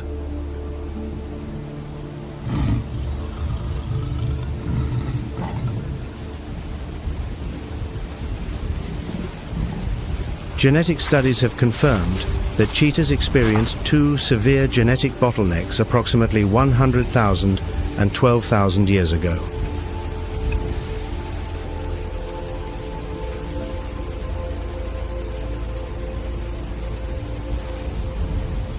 Consequently, their current genetic diversity is only about 0.1 to 4% of that of most other species. This has led to a high rate of sperm abnormalities and a weakened immune system.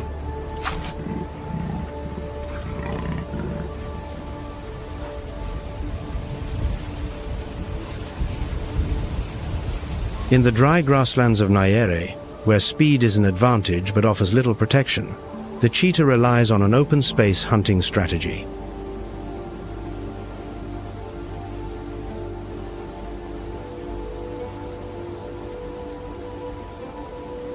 Every burst of speed demands intense focus. The long-term cost, however, is limited cover and little defense against threats.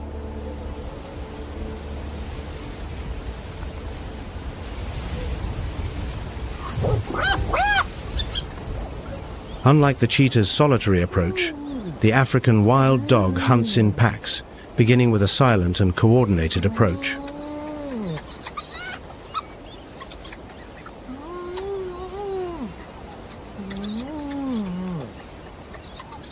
A recent study recorded 141 African wild dogs in 24 packs, with an average of 6 individuals per group.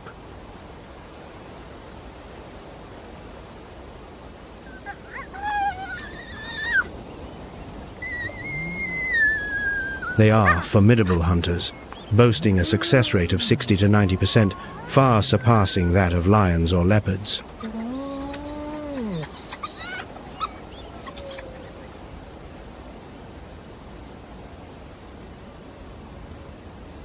Each hunt is a symphony of teamwork.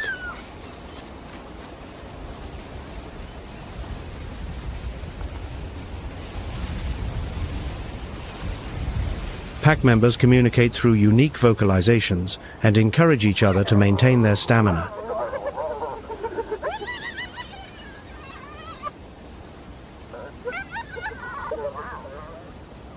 With a top speed of up to 40 miles per hour, they can pursue prey over distances of 1 to 2.5 miles, gradually exhausting their target.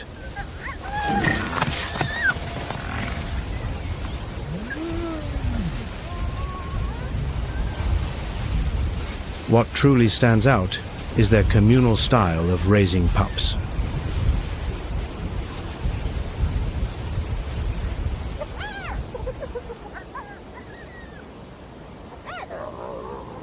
Healthier members will regurgitate food to feed the young and even other adults.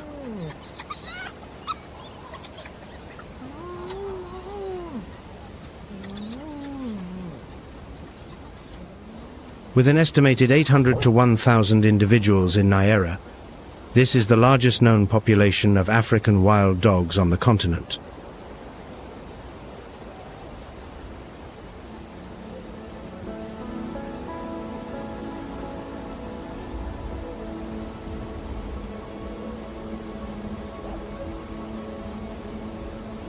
Across the savannas and woodlands, the Angolan giraffe uses its superior height to reach nutrient-rich tree canopies.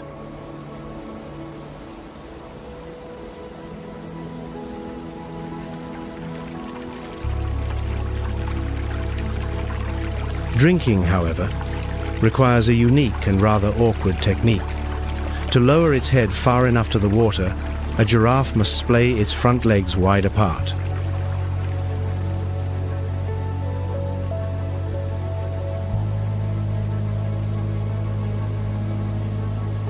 To compensate, the giraffe has extraordinary internal adaptations.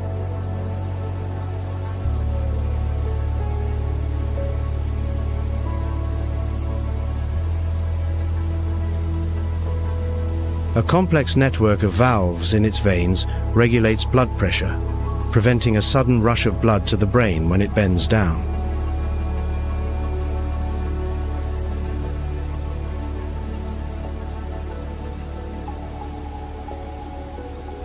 Its powerful heart, weighing up to 25 pounds, pumps blood at high pressure to circulate it through a body that can stand up to 20 feet tall.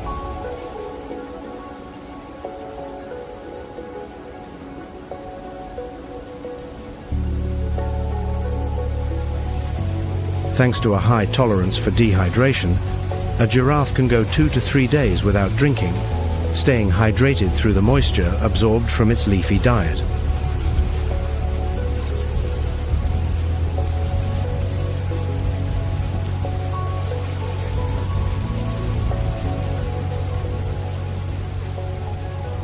Both a companion and a competitor for food, the greater kudu often browses quietly beneath the Angolan giraffe.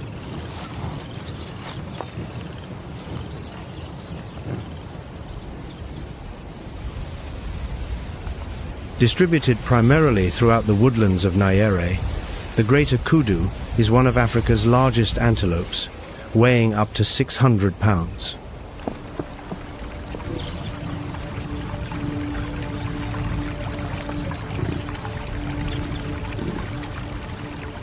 Its most striking feature is its pair of spiraled horns, often over 3 feet long, which serve as both a weapon and a biological marker for males.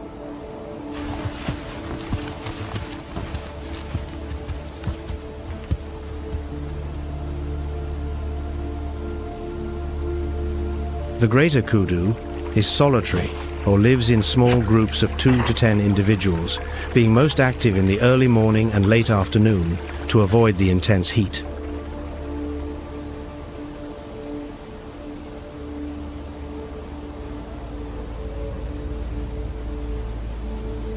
Although not as swift as a gazelle, the greater kudu has an impressive vertical leap of up to 8 feet, helping it escape predators like lions or leopards.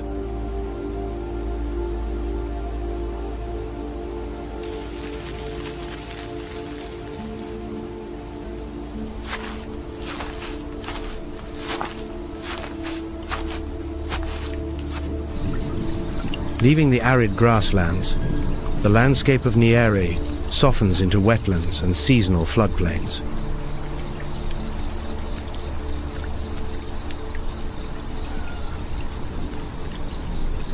When the waters rise, migratory birds arrive to breed.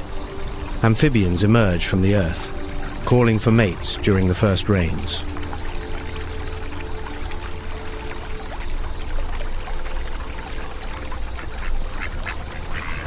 Here, white-faced whistling ducks gather in large flocks in the shallow lakes and marshes formed after the rainy season.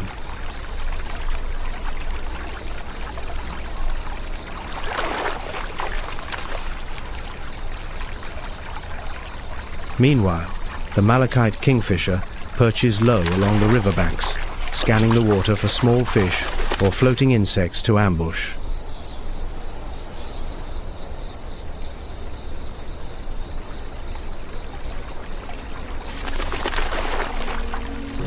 These seasonal wetlands serve as an essential buffer zone where life explodes between the extremes of drought and flood.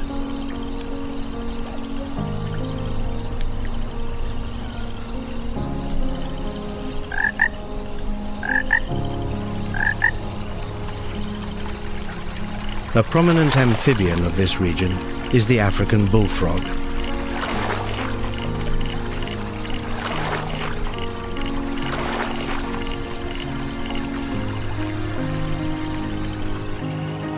When the heavy rains fall, this giant frog emerges from the hard-packed earth to engage in an explosive breeding frenzy.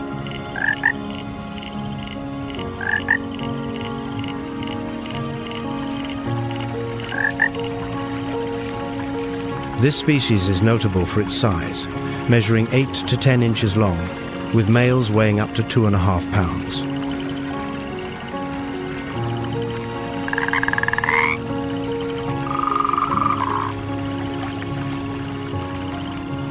An opportunistic predator, the African bullfrog feeds on insects and small animals, including fish and other amphibians.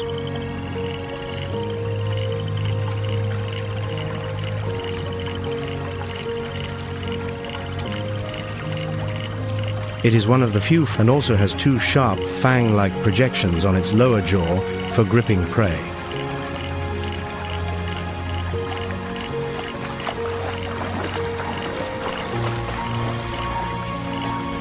During the dry season, the African bullfrog burrows deep into the mud, secreting a thick mucus cocoon for protection, and enters a state of hibernation.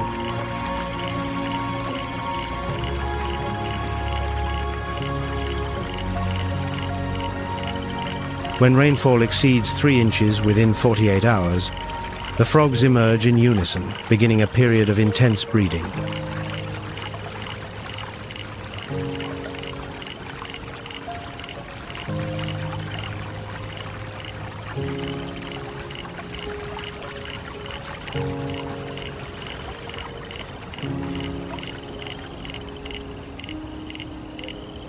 Looking across the marshy terrain, you might spot the lechwe, an antelope native to these wetlands.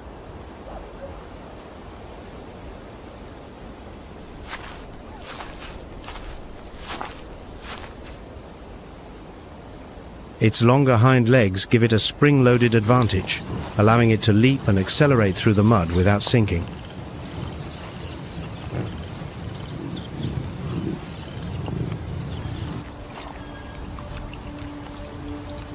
When needed, the lechwe can reach speeds of up to 30 miles per hour, fast enough to escape predators even on unfavorable terrain.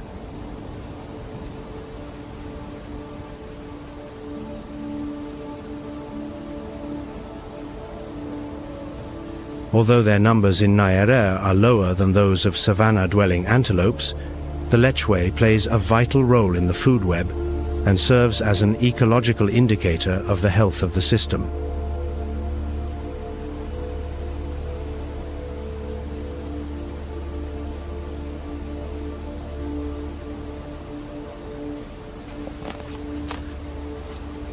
One of the most striking sights in this ecosystem is the bold stripes of the plains zebra.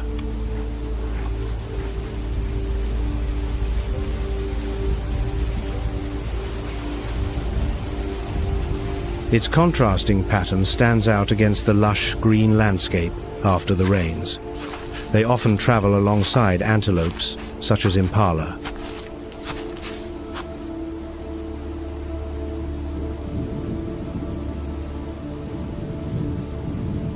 Zebras act as the ecosystem's pioneers.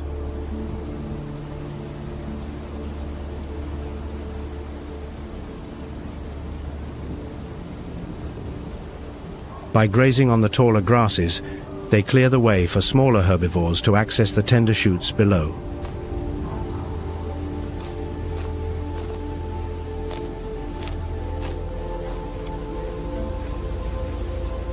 Their unique stripes are not just for individual identification, they also help to deter blood-sucking flies and regulate body temperature.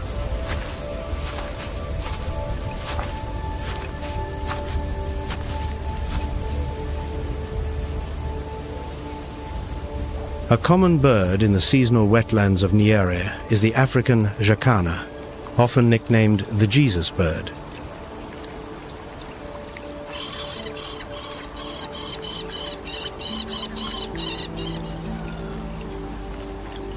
With its oversized feet and unusually long toes, it can walk gently on floating vegetation without sinking.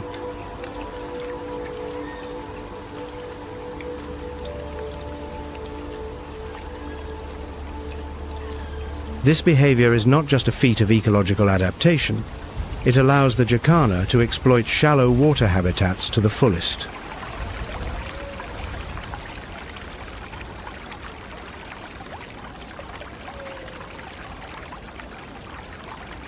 The jacana is also unique in its breeding strategy. The female mates with multiple males, while the males take on the full responsibility of incubating the eggs and caring for the young.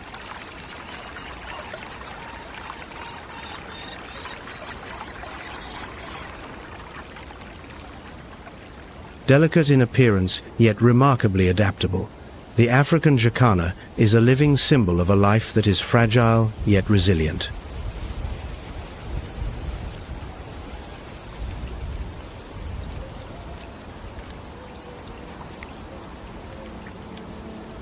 As the seasonal marshes begin to dry, life in Nile shifts once more, this time towards the hills and escarpments.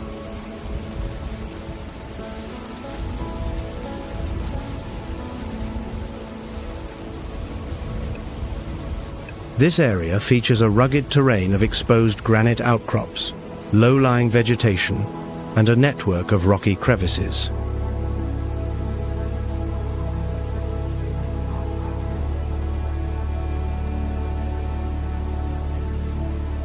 Thanks to its elevation, the climate here remains cool year-round.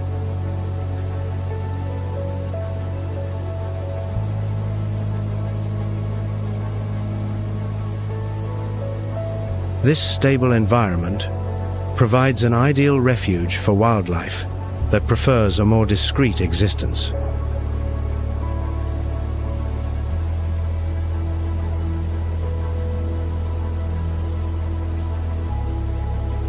Most importantly, it is home to some of the most sensitive and vulnerable animals in Tanzania, and indeed, the entire continent.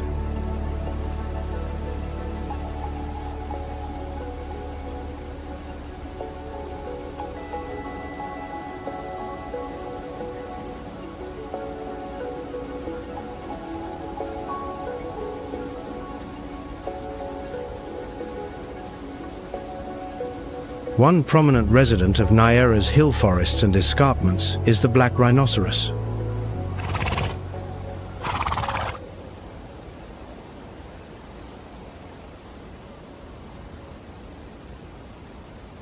Unlike their savanna-dwelling relatives, these rhinos seek out the granite hillsides where thickets, rugged terrain, and woodlands shield them from view.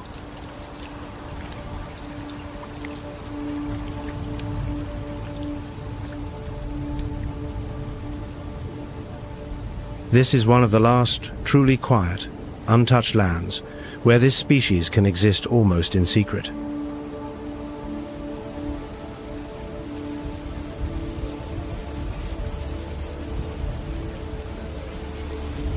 The black rhino's story of survival is not loud or dramatic.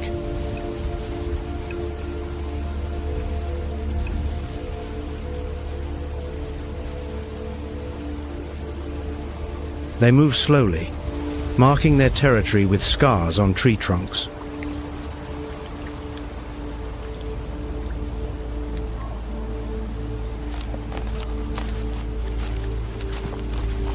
Their curved horn is not just for defense.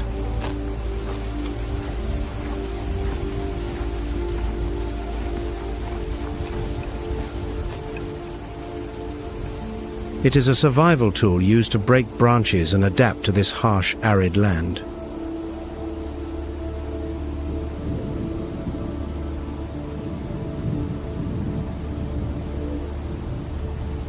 The black rhinoceros is considered one of the most vulnerable wild animals on Earth.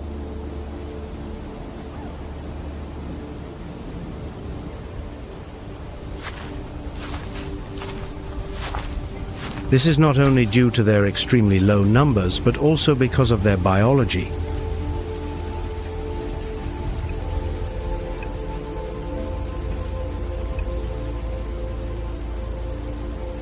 First is their slow reproductive rate. A female typically gives birth to a single calf only once every 4 to 5 years, with a nursing period that can last up to 2 years.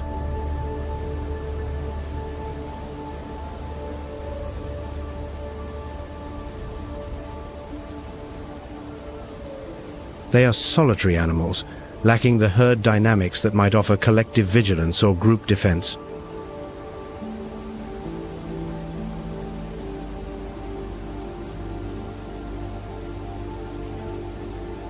Most importantly, their iconic horn is also their greatest weakness. Poachers hunt them for the very tool they rely on for self-defense.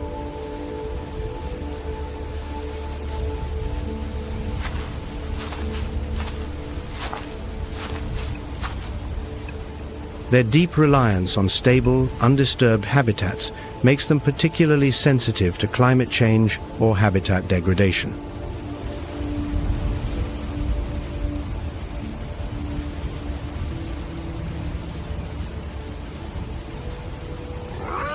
Among the herbivores, the klipspringer stands out as a master of rock climbing. This agile antelope can move with ease across rocky outcrops.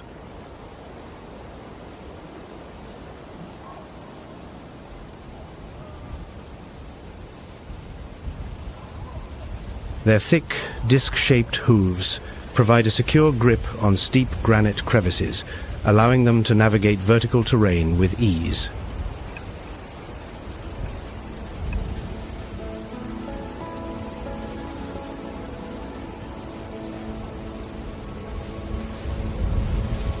Another master of the rocky slopes, not for escape but for the hunt, is the leopard.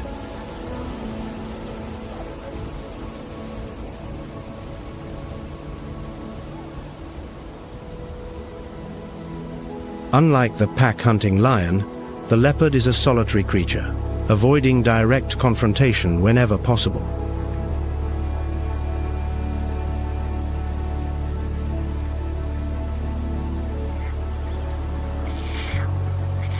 They hunt at night, relying on their sharp eyesight and near-silent movement.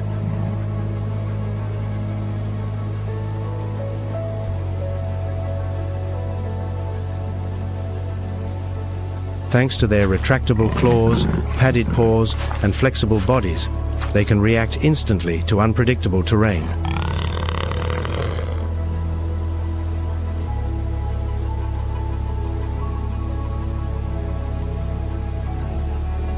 An adult can weigh between 110 and 155 pounds, enough to take down medium-sized prey like an impala or an adult warthog.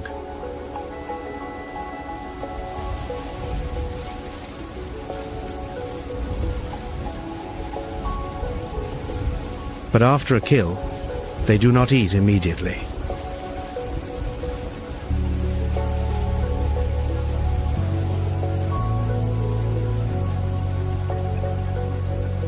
Instead, they drag the carcass up a tree or wedge it deep into a rocky crevice, both to preserve it and to protect it from opportunists.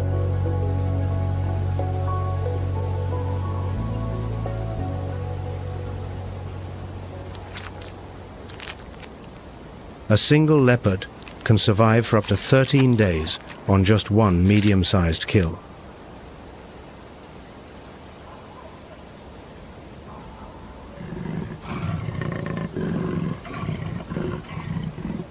They may lack the support of a pride, but that is precisely what makes them masters of survival.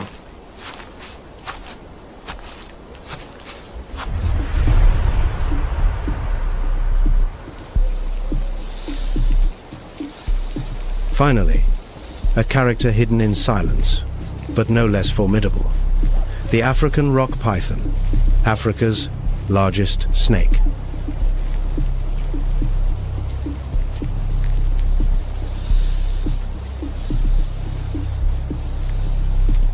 The rock python hunts by ambush, often hiding in the shadows along trails used by small antelopes.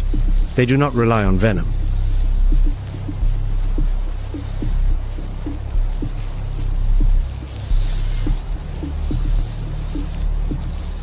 Instead, they strike with high precision, seizing their prey with a powerful bite, then coiling their massive body around it.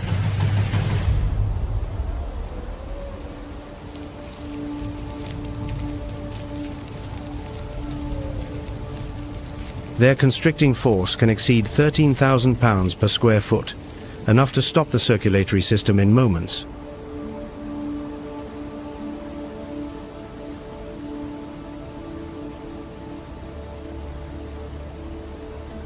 With their flexible jaws, they can swallow prey twice the width of their own body. The digestion process takes anywhere from a few days to several weeks.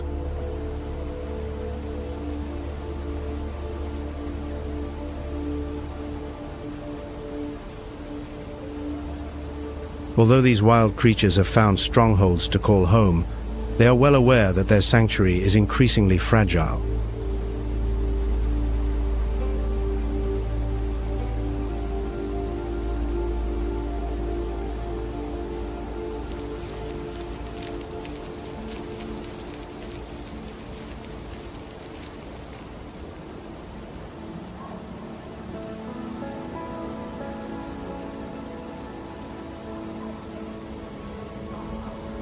Over the past 2 decades, poaching has taken a devastating toll.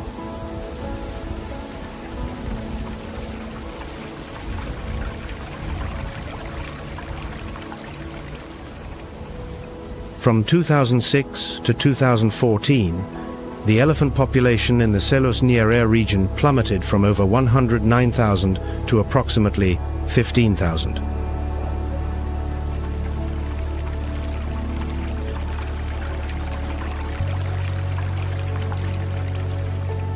A more profound challenge comes from the Rufiji River. The Julius Nyerere hydropower project is transforming this ancient river into a national energy hub.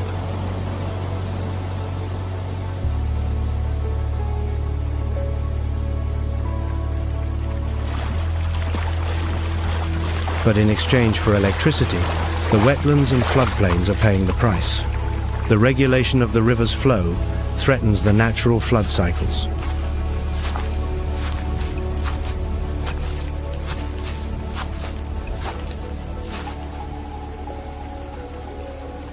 UNESCO has repeatedly warned that without maintaining this natural water rhythm, the region risks losing its biological value.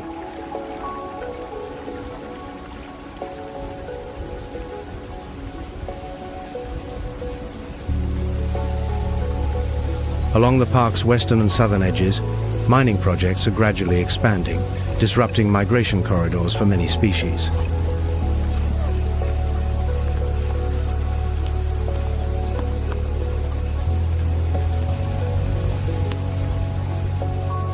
Climate change is adding to the uncertainty. Recent data shows the rainy season arriving 2 to 3 weeks later, while dry season temperatures have risen by 2 degrees Fahrenheit over the last decade.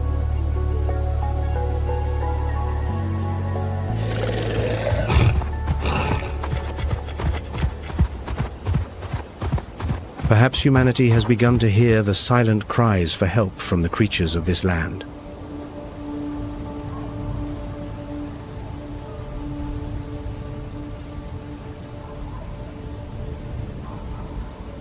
The elephant population, after its sharp decline to about 15,000 individuals in 2014, surpassed 20,000 by 2023.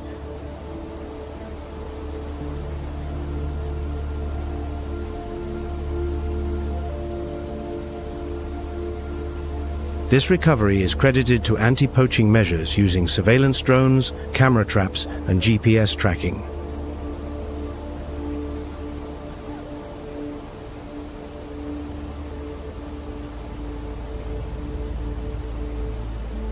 In the Rufiji River Basin, under pressure from UNESCO, the Tanzanian government began testing seasonal flood release models in late 2024.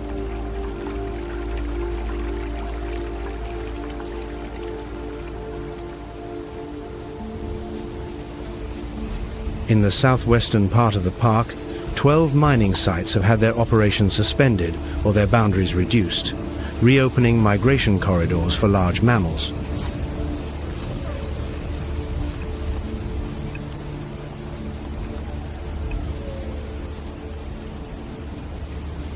Each of these changes is a small but steady step forward. And from within this quiet persistence, Nile is slowly catching its breath.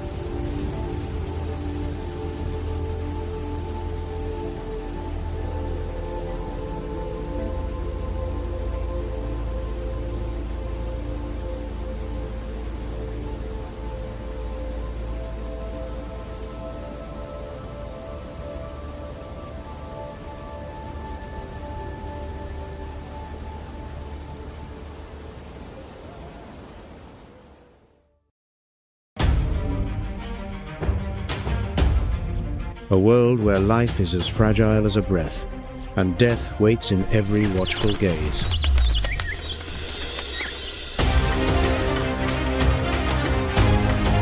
Here, harshness is the law, and instinct is the only guide.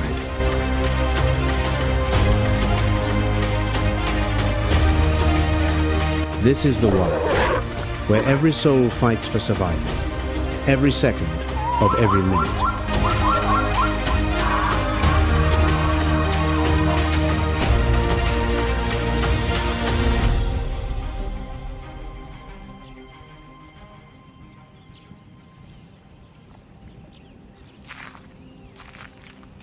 From the bush, a lion steps into the open.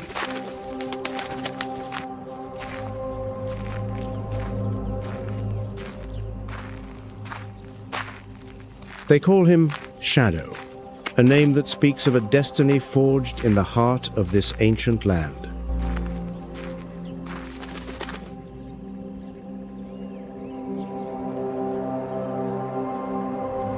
The name suits him.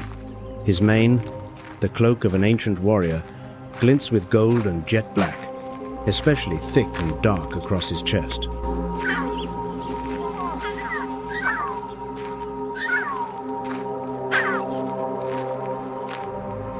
His powerful frame moves with a slow, controlled grace.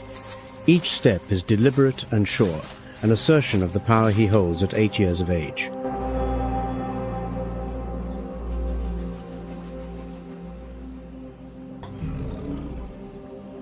His face is a map of battles past, etched with scars. This is not merely a predator, but a seasoned warrior.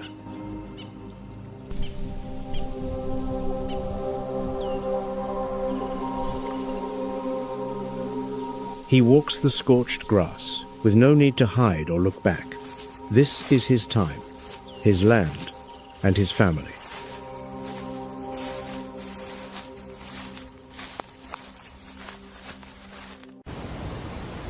He is approaching his pride. Under the shade of a tree, the lionesses, the young males, and 4 small cubs are waiting.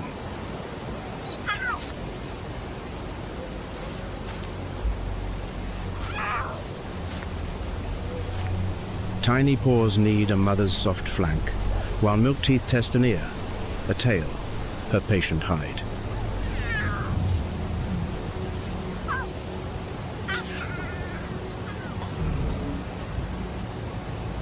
They do not yet know how brutal this world can be. They know only their mother's warmth, and she knows he is near.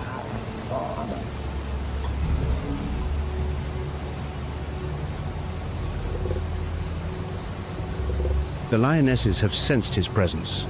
One, on sentry duty, lifts her head slightly. Her ears prick, her eyes brighten with confidence.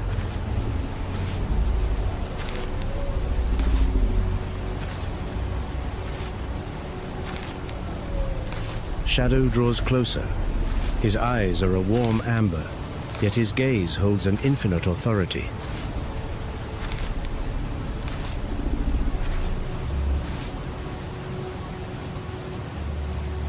He pauses at the edge of the thicket, surveying his domain with a regal air, before leisurely lifting his tail to mark his claim.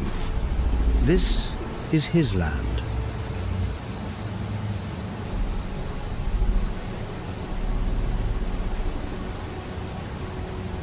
One of the lionesses, perhaps his younger consort, runs to him. She playfully nudges Shadow's flank.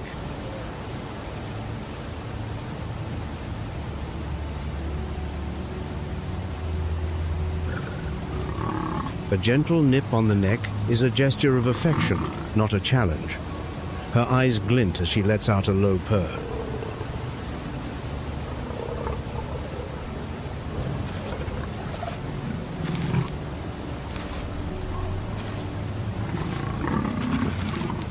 But his attention has been drawn further.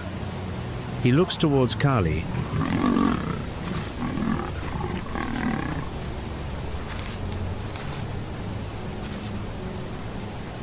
Kali lies in the shade, relaxed but ever alert.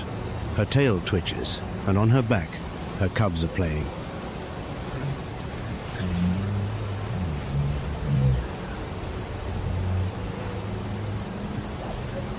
Their eyes meet in a silent exchange, but it is enough.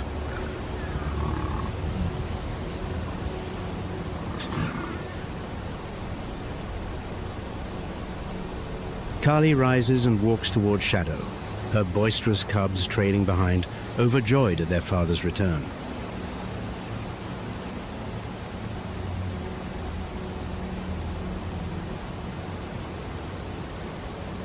Kali approaches with the quiet confidence and tenderness of a long-established pair. Her every movement seems to say, "You are home."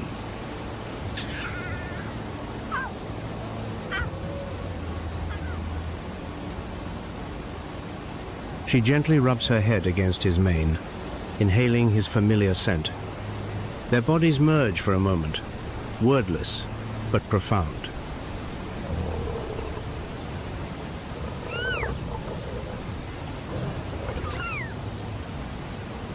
Meanwhile, the bravest of the cubs has discovered the black tuft on Shadow's tail.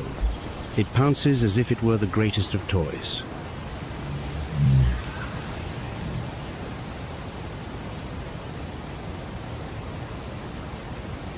The tail twitches, but Shadow does not pull away. The formidable king of the pride is now simply a father.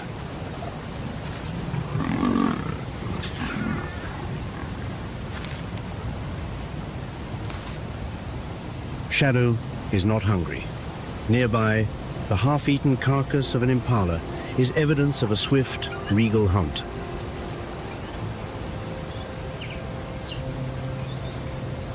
Now, the first scavengers begin to appear. A helmeted guinea fowl, with its red face and grey plumage, struts confidently.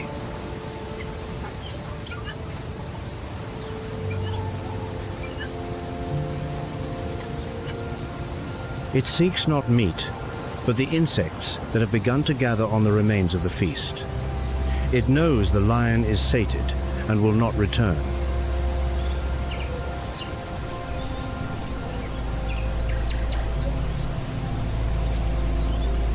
Amidst the dry branches, a go-away bird sits motionless. Its vibrant crest seems made to stand out in the vivid world of the savannah.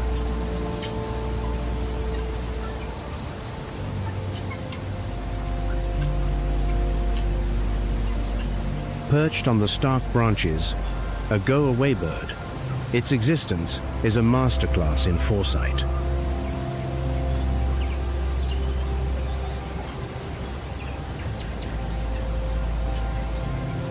With a beak strong enough to pry bark, it uncovers a beetle larva, but this is not for today.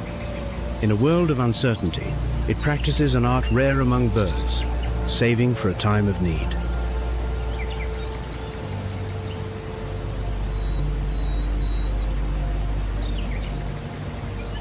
With its fiery red beak and intelligent eyes, the southern ground hornbill is a living icon of the African savanna.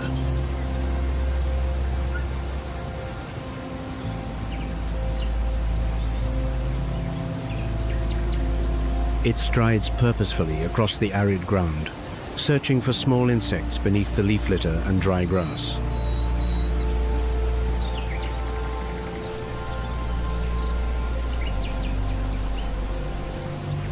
When the breeding season arrives, the female seals herself inside a tree hollow, entirely dependent on her faithful mate to pass morsels of food through a narrow slit.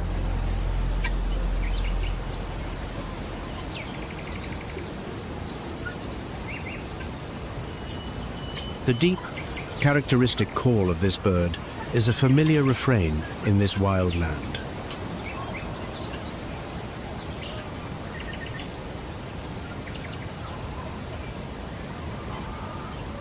Though it forages on the ground, the hornbill is a brave sentinel, ever alert to the dangers that lurk in the wild.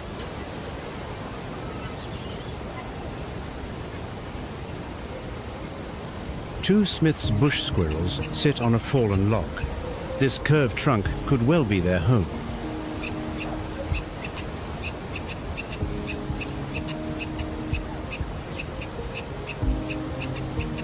They hold something in their forepaws, gnawing rapidly, while their bushy tails twitch.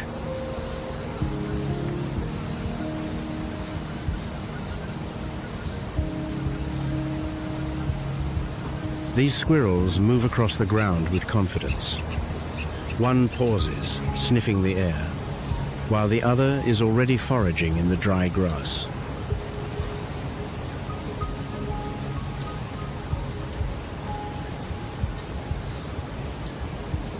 Smith's bush squirrel is a diurnal species, living in the savannas and open woodlands of southern Africa.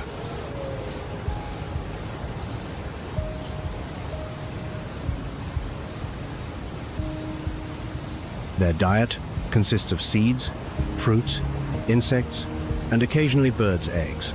They prefer to eat what they find immediately, rather than hoarding.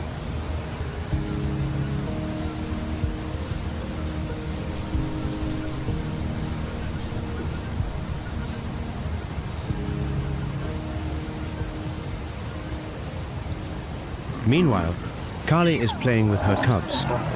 They are nestled in the tall grass near a fallen tree, a cozy hiding place.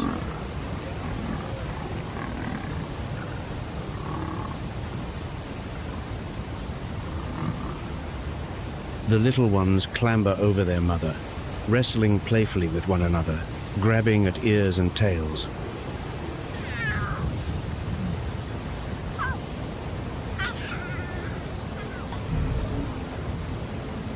One climbs the log and attempts to pounce on its sister, clumsy but full of spirit.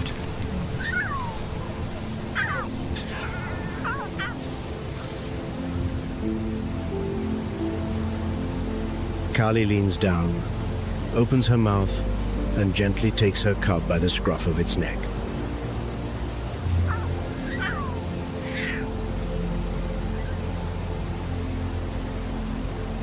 The same jaws that can kill a wildebeest are now a vessel of immense tenderness.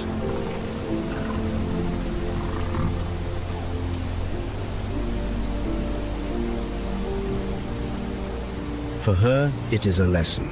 For them, it is a game.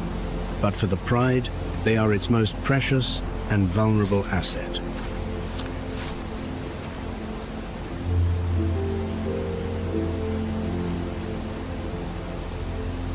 As cubs, they can be preyed upon by jackals, hyenas, even eagles. But there are also invisible enemies: ticks, fleas, and parasitic infections.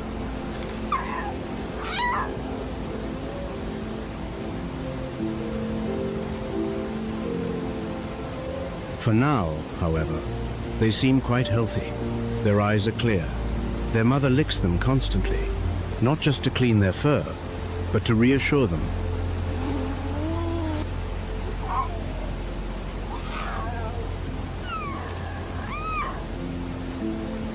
In her milk is their first protection, and she gives it generously. Every day is a challenge, but they live it to the fullest.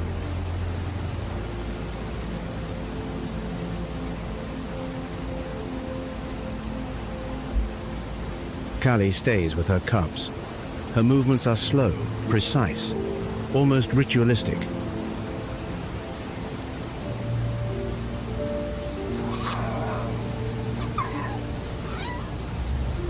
She licks one cub's ear while gently nudging another away with her paw, as if to say, "Your turn will come."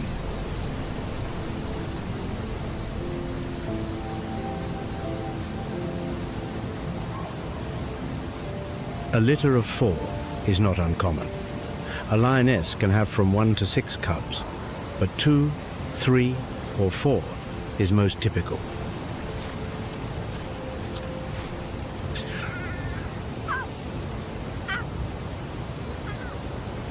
The number of cubs that survive depends on many factors: the mother's age and health, and the conditions of the environment.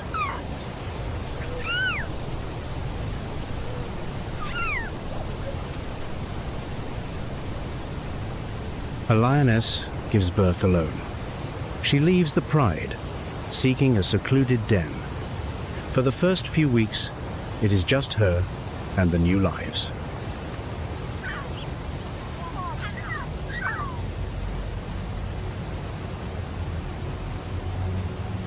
Then, she will bring them back. The pride is her support, and also her responsibility.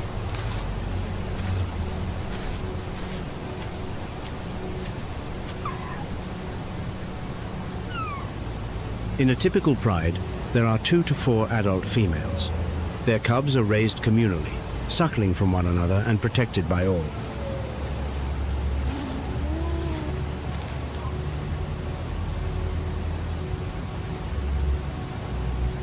And crucially, 1 or 2 adult males. As long as they reign, order is maintained.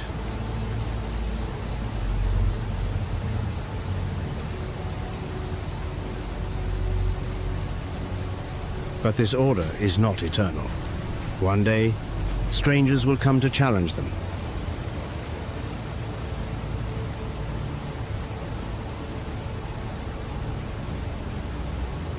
If they succeed, they will kill all the cubs that are not of their bloodline. Not out of cruelty, but out of instinct.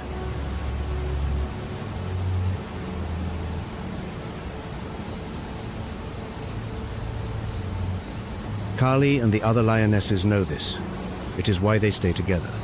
But for now, Shadow is near, and he is their protector.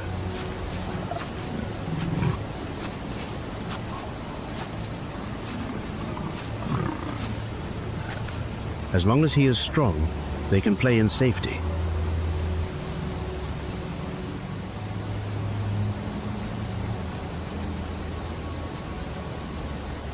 Shadow lies beneath a tree. His deep vibrating roar is not a threat, but a declaration. I am here.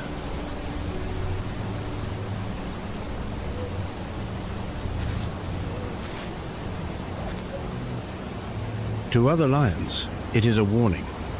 This territory is taken.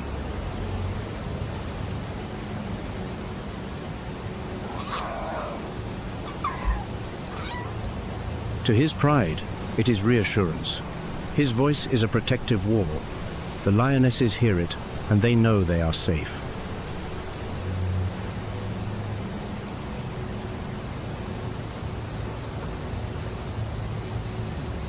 A great roar can be heard from over 5 miles away.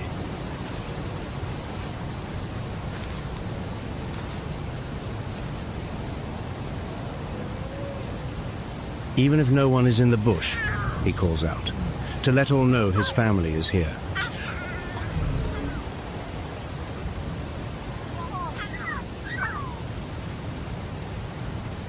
He may seem to be resting, but in fact, he is working.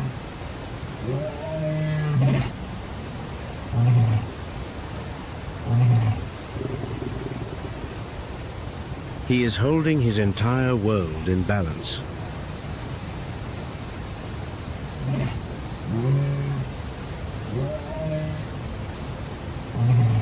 Under a bush, two male lions are resting. One is Shadow, the other is almost his double, with a mane just a shade darker.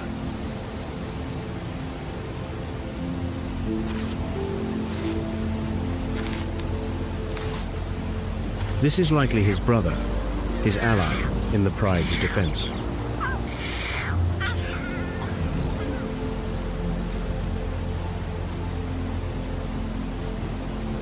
But the cubs have no intention of sleeping. They run, wrestle, and make mischief.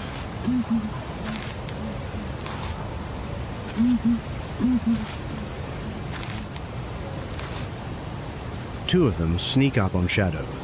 One clambers onto his back, while the other takes a surprise leap onto his belly.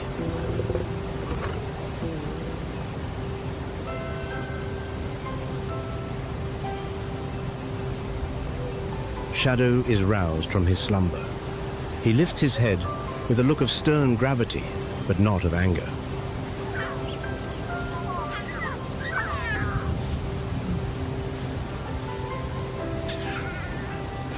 Meanwhile, another cub turns to Shadow's brother and begins to lick his enormous paws.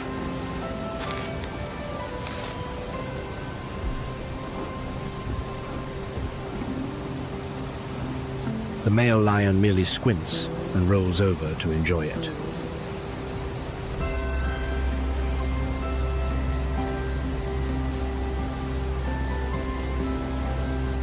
The cub continues its grooming game, and Shadow's brother suddenly stands, gently batting it with his broad paw. It is only a game.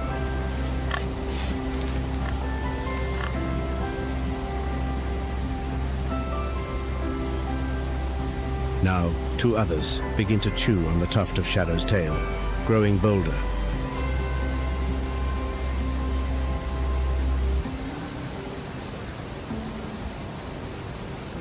Shadow closes his eyes again, trying to ignore their antics. But soon, the others join in.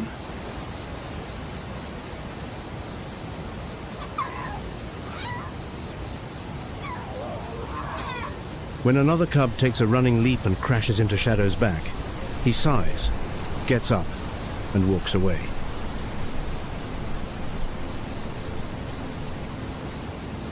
But then, Shadow's roar catches in his throat, silenced not by a challenge, but by a presence that commands respect.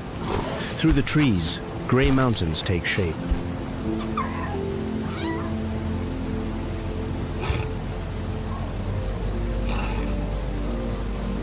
Elephants.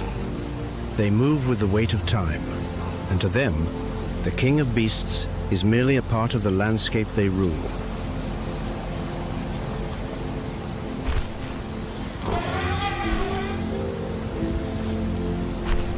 A herd of elephants emerges from the trees. They move slowly, as if the forest itself is parting to let them pass.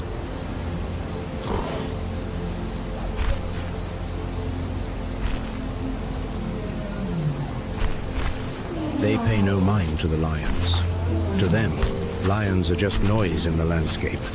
They are the power here, and all know it.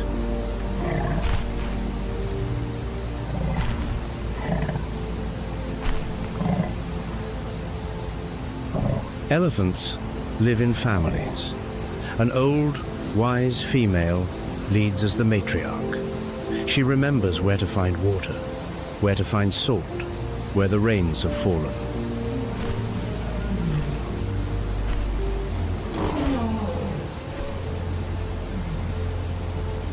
The herd communicates not just with sound, but with vibrations that travel through the ground. They can sense one another from miles away.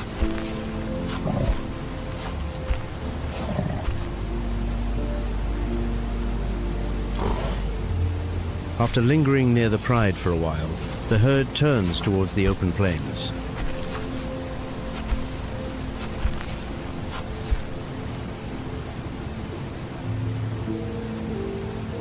They are heading to where the forest ends, to a place of importance, or perhaps simply continuing their journey.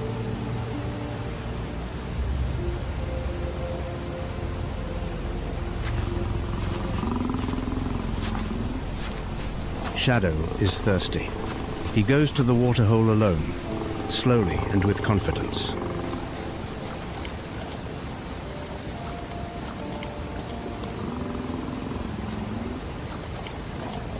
He lowers his head and begins to drink. Water is a scarce thing, and each sip is almost a ceremony.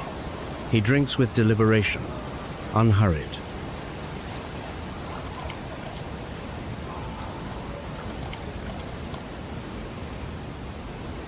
He drinks alone, slightly apart from the others.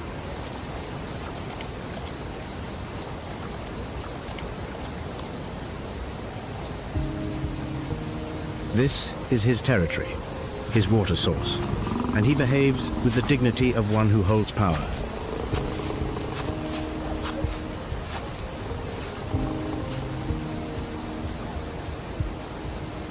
Two lionesses arrive later, but do not approach him. They choose another spot at the waterhole, keeping a respectful distance.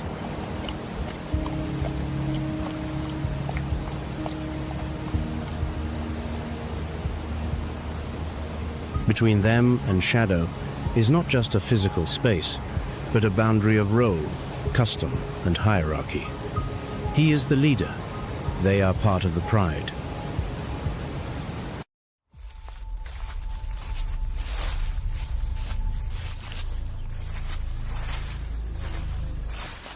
Two cheetahs appear on the open plains.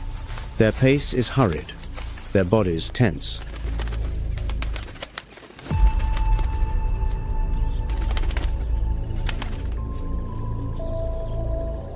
They are leaving, looking back often, as if sensing the threat of the lion's territory.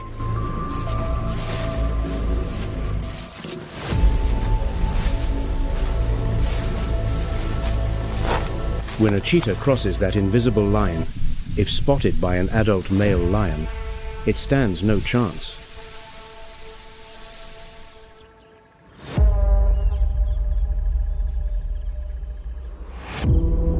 A lion does not kill a cheetah for food. It is an act of dominance, an elimination of a competitor.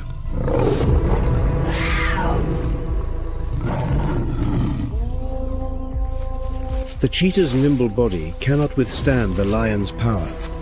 One pounce, and it is over quickly.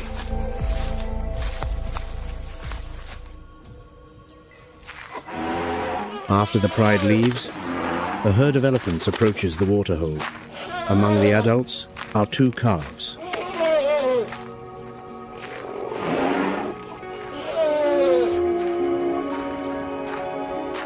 They rush to the water's edge, noisily sucking up water with their short trunks. Then they nuzzle against their mother's side for a familiar source of milk.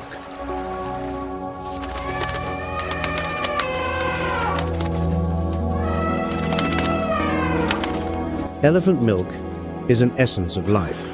It is rich and thick, with a fat content that can exceed 10%, 2 or 3 times that of human milk.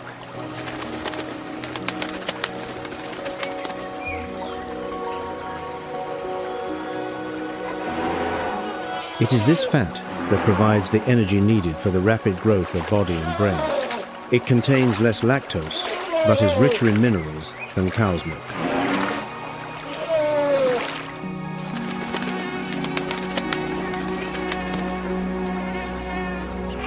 Compared to human milk, designed for brain development, elephant milk is fuel for a life of hard labor from the very first weeks.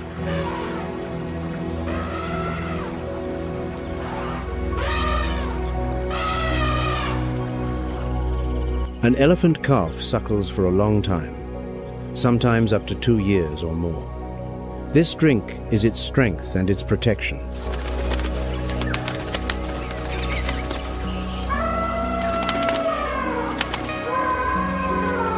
The water hole at the heart of the savannah is a crossroads for countless creatures. The quiet never lasts.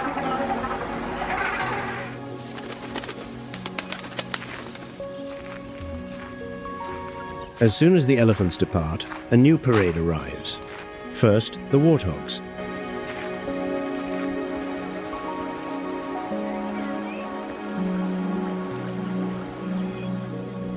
They move with a lively gait, their tails held high like antennae. Almost every one has an oxpecker perched on its back.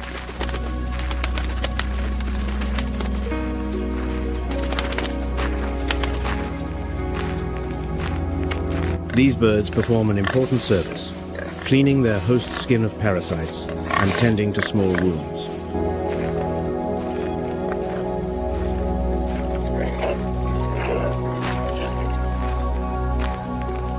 Guinea fowl, as always, are everywhere. They weave between the legs of the larger beasts, picking up scraps.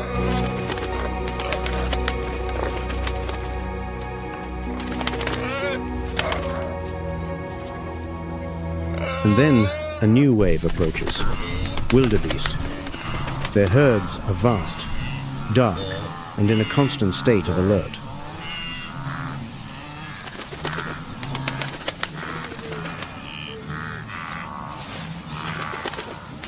They move in unison, like a single organism.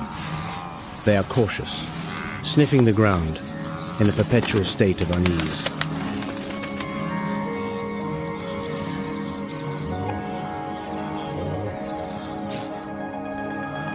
They are grazers who always know the price of a moment's inattention.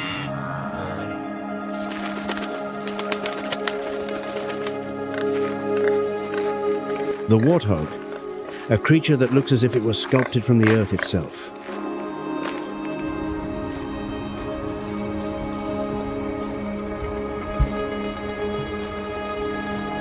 Its hide is coarse, its legs short but strong, and a pair of long tusks jut out like weapons.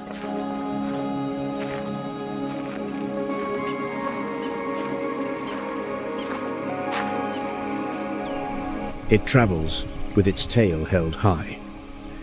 This is no random gesture.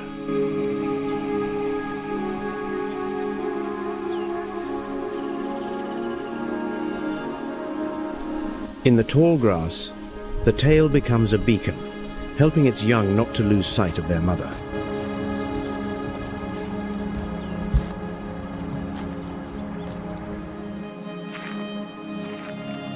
Warthogs are grazers, but they will not refuse roots, tubers, fruits, or even carrion if necessary.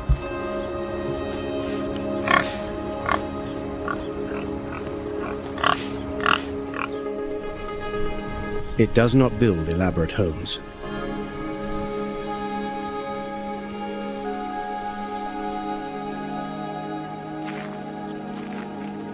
An old aardvark burrow will suffice. It will back in, leaving its sharp tusks facing out for defense.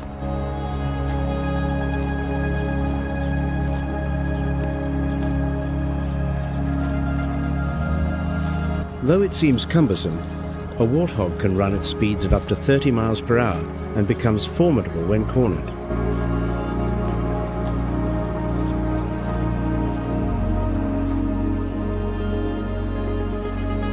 All that remains of the night's hunt are ribs, dust, and a lingering scent.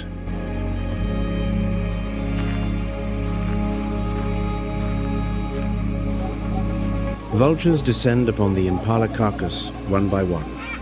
By midday, they are finishing their work.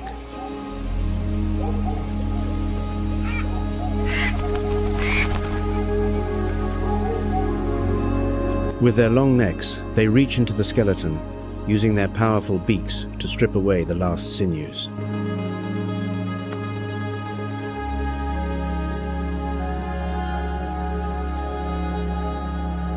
Occasionally, a brief squabble breaks out, but it ends quickly. Each has its part in this ancient rite.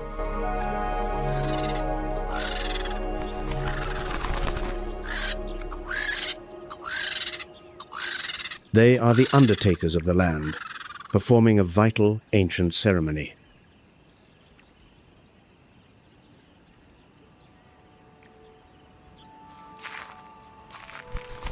In their stomachs, a fierce alchemy turns death back into life, neutralizing disease and cleansing the land. They are the silent guardians of the savanna's health.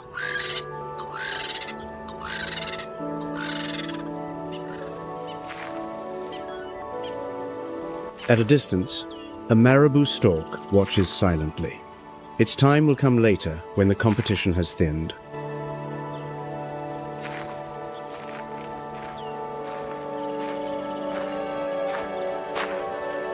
When only skin and bone remain, the vultures take to the sky, leaving behind silence and a purified space.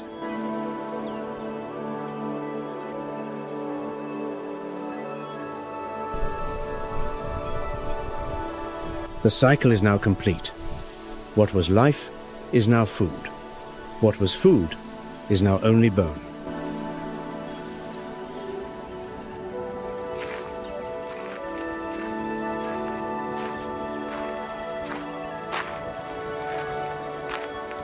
A giraffe approaches the water hole.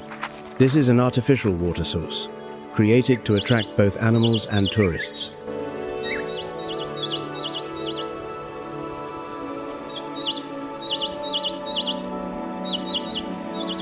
The giraffe seems to be adorned with a living necklace.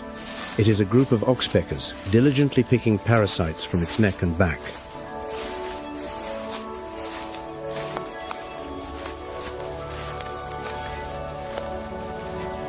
This is an ancient and mutually beneficial alliance.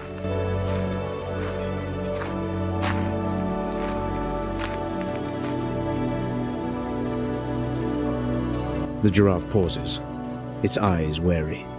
It knows how vulnerable it becomes when it bows its head to drink.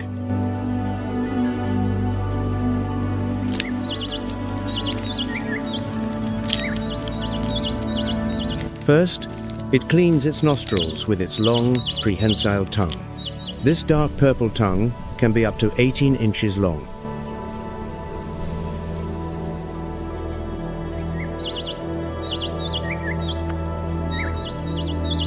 For what seems an eternity, it scans the horizon. To drink is to surrender its greatest advantage, its height.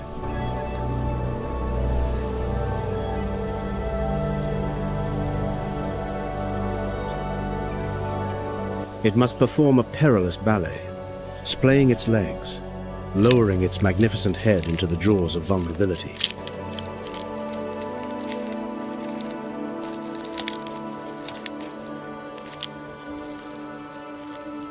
And in the shadows, the lions watch. They know patience is the sharpest claw.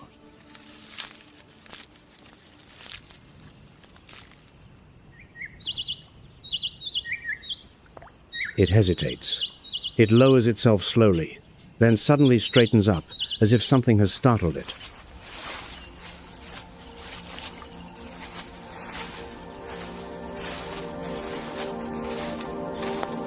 It tries again, bending its knees, splaying its legs. The graceful creature is now angular and unsteady.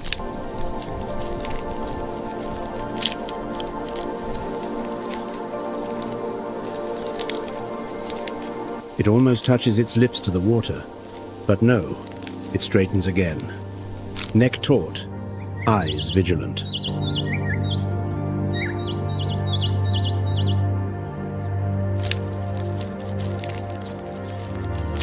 Finally, when nothing else seems to disturb it, it lowers itself once more, slowly, confidently.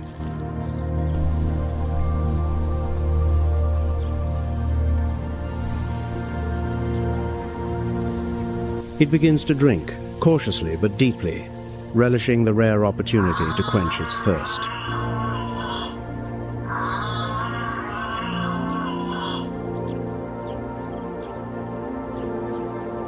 On the giraffe's knees, the skin is often calloused and hairless. This is not a disease, but a result of habit and anatomy.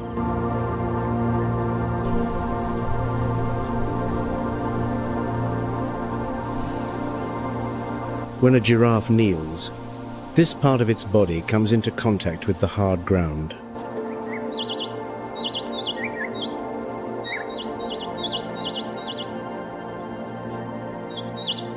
Over time, the skin here thickens, becoming a form of natural protection.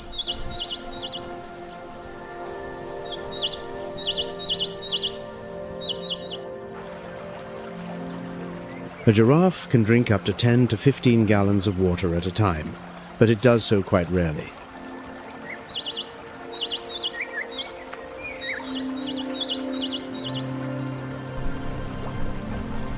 Most of the liquid it needs is absorbed from the leaves it eats.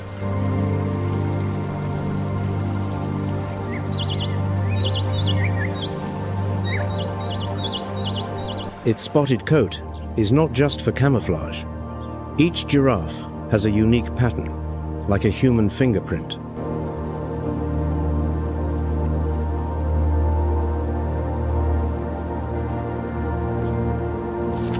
These patches play a crucial role in regulating its body temperature.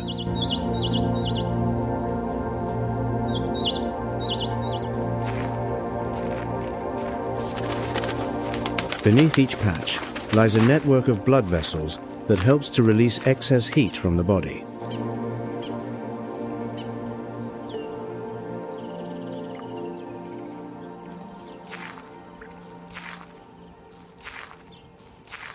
In the dusty landscape, a family of Burchell's sandgrouse is on the move. The male, with his iridescent plumage, leads the way.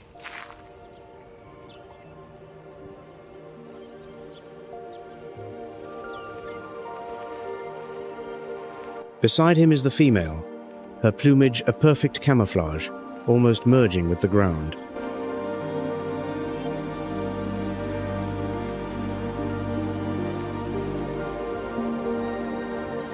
Between them, the chicks scurry, pecking at seeds and insects.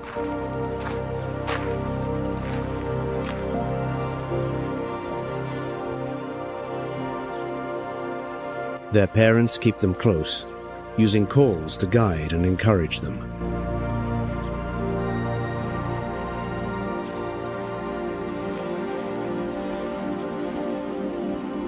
The father displays a remarkable behavior. In the morning, he flies tens of miles to the nearest waterhole.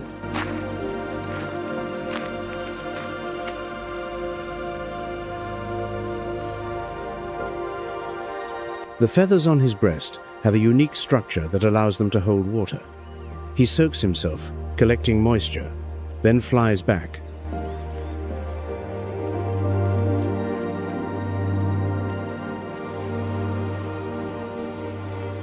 The chicks eagerly run to him and drink the precious drops directly from their father's body, a touching ritual of paternal devotion.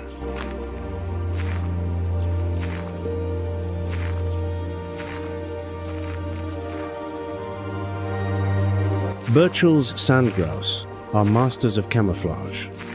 They lay their eggs directly on the ground, and their coloring blends perfectly with their surroundings.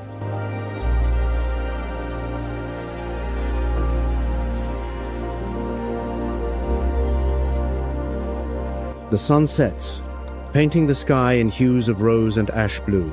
The shadows of the tall acacia trees stretch across the land.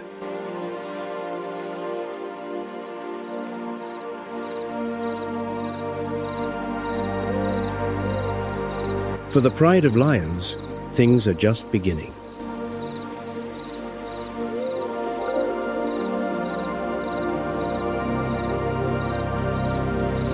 As twilight descends, the pride awakens.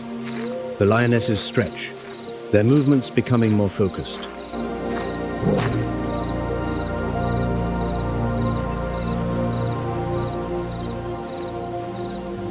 The wind carries scents. Perhaps wildebeest are near, perhaps impala.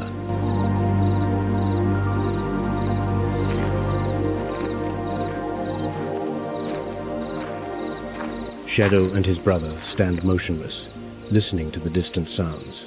Tonight, their duty is to watch the darkness.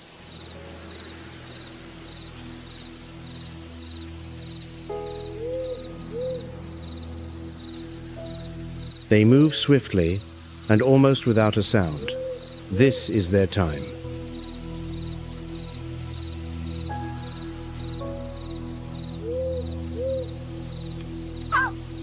They hunt not for sport, but for the life of the pride, for the morrow that must come.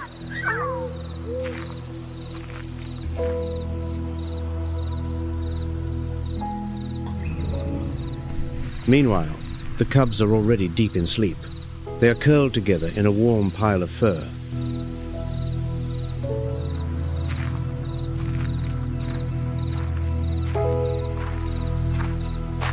They sleep with a complete trust, for they know the adults are beside them, that their world is beside them.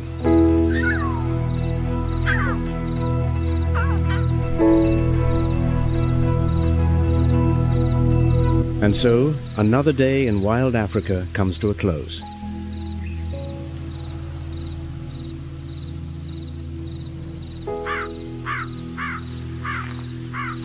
A day where every creature has played its part, from the fragile sand grouse to the majestic lion.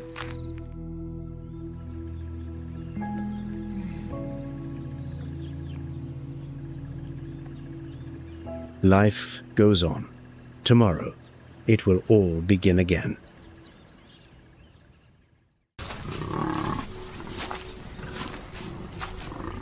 Among these mighty combatants, there is a predator whose roar is the sound of thunder.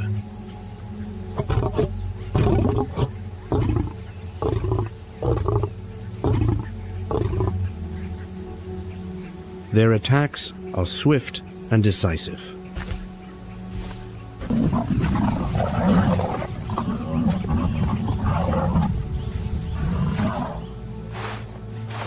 These are the lions, the true sovereigns of the wild savanna.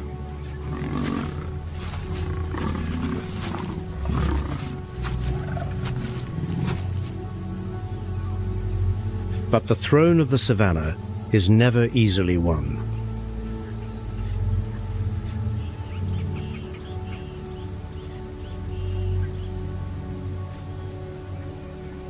Only the strongest males can triumph, to protect their territory and continue their lineage.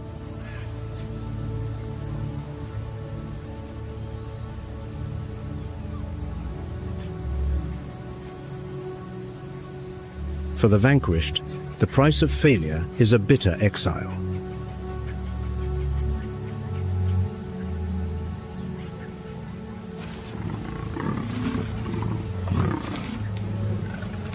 From the distance, a roar tears through the silence, echoing across the parched grasslands.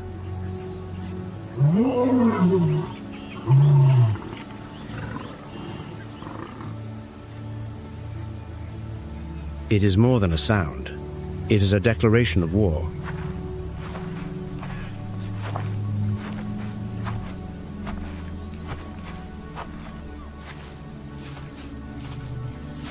A battle for supreme power is about to begin.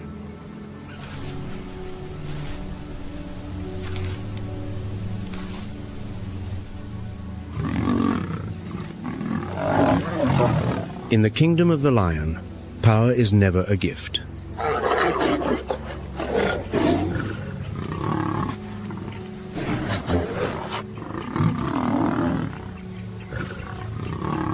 It must be seized with sharpened claws and a killing bite.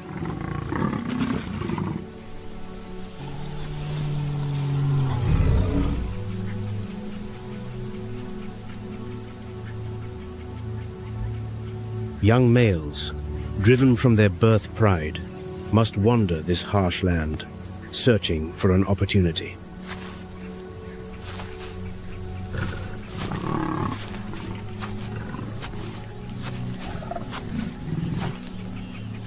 They form coalitions, their sights set on powerful prides ruled by aging kings.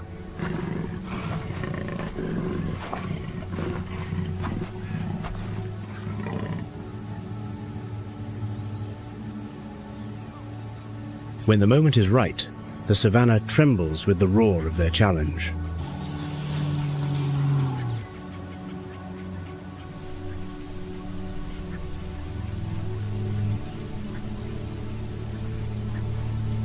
Claws descend, fangs strike, and even a magnificent mane offers little protection to its owner.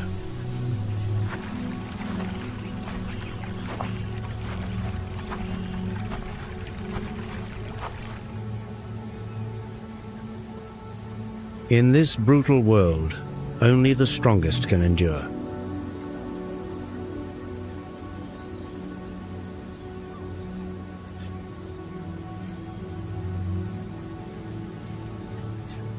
And only the victor has the right to determine the future.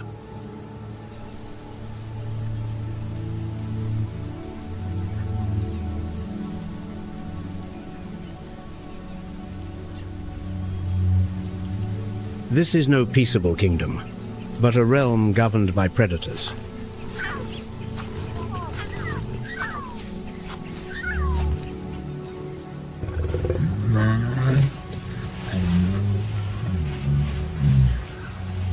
And at the pinnacle of that power is the lion, an eternal symbol.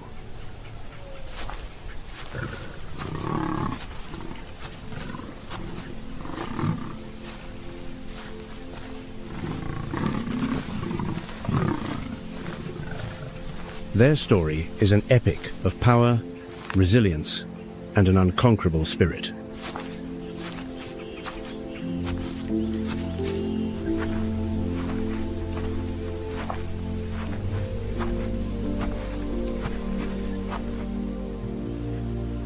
Lions require vast open spaces for the chase, combined with woodlands and thickets for concealment and ambush.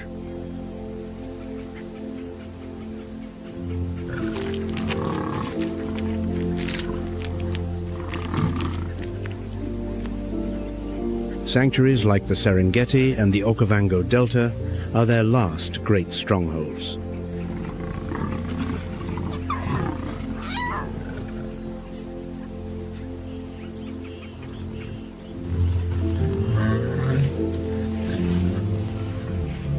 Unlike most solitary big cats, lions form complex social structures known as prides.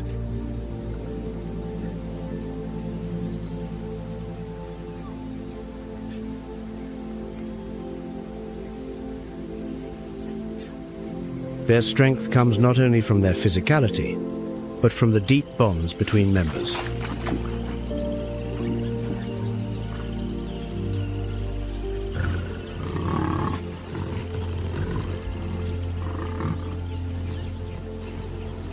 A typical lion pride consists of around 10 to 15 individuals.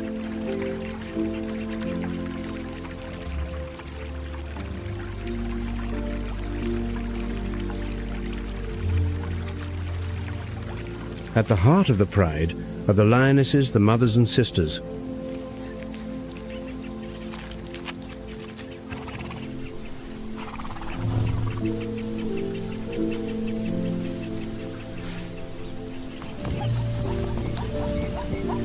They are bound together across generations, hunting, raising cubs, and defending their family as one.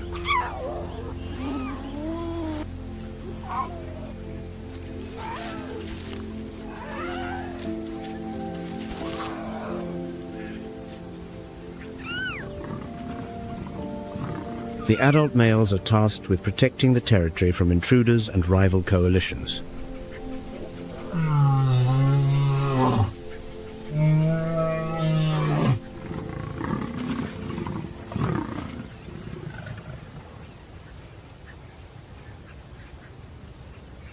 Life within the pride is a complex balance of power, cooperation, and social politics.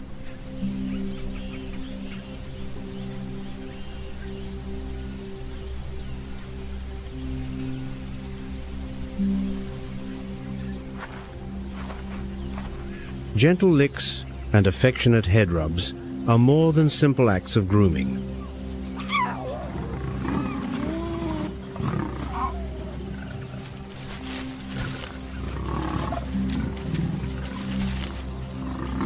They reinforce kinship and soothe rising tensions.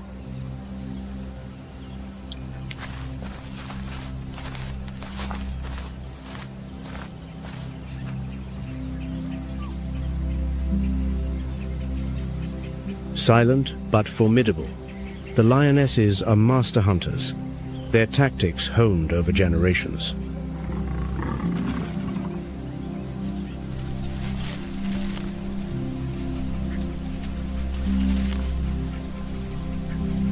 They are responsible for between 85 and 90% of all successful hunts.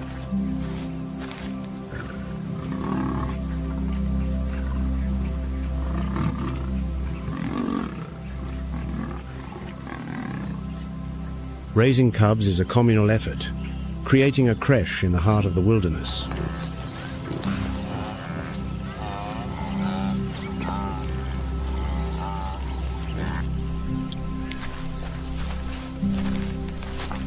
The females of a pride often give birth around the same time.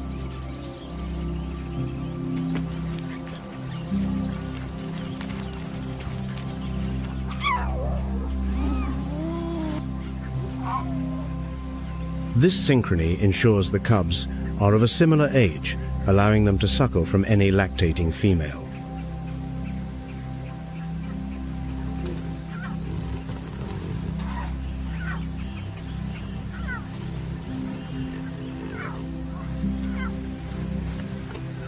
It is a biological insurance policy, ensuring no cub is left behind.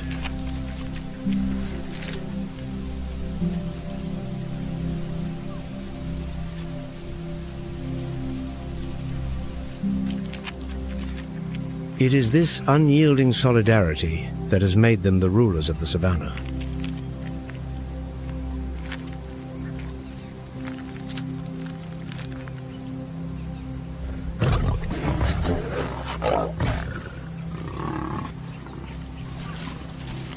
Beneath an endless blue sky, faint calls emerge from the undergrowth.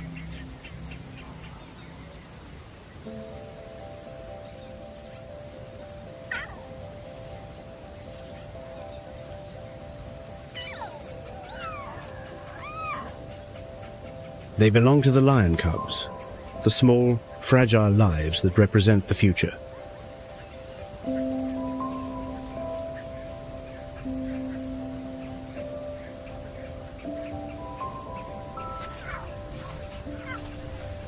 From the moment of their birth, their survival depends entirely on the protection of the pride.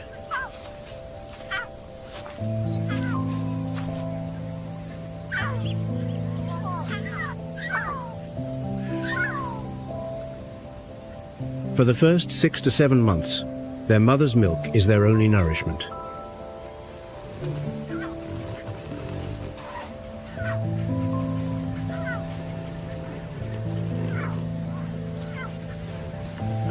As they grow, they must quickly learn to navigate a world fraught with danger.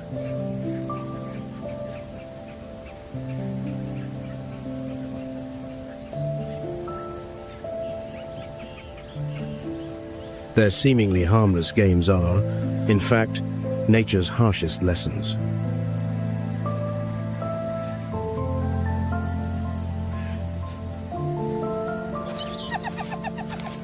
They watch the hyenas, sense the danger from a leopard, and sharpen their instincts through mock battles.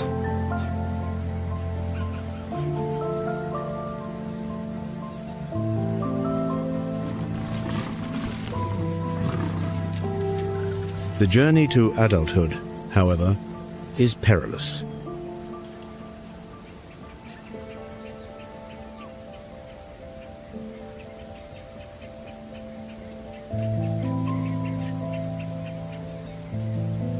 According to the IUCN, only 20 to 30% of lion cubs survive their first 2 years.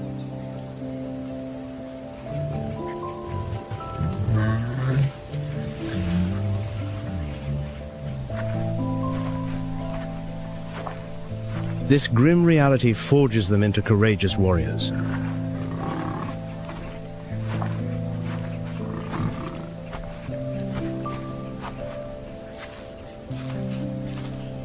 Only the strongest and the most intelligent will prevail.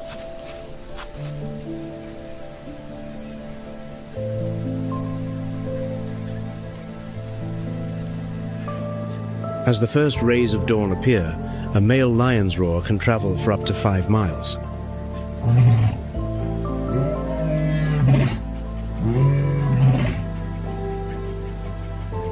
The secret lies in a unique anatomical feature. His vocal cords are square-shaped.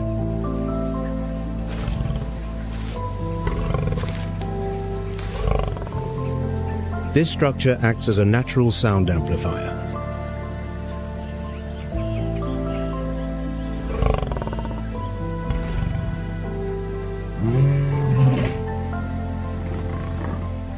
It is an unmistakable declaration of ownership.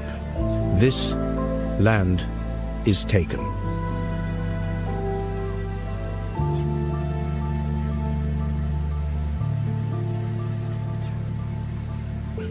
His thick, majestic mane is not merely a symbol of power.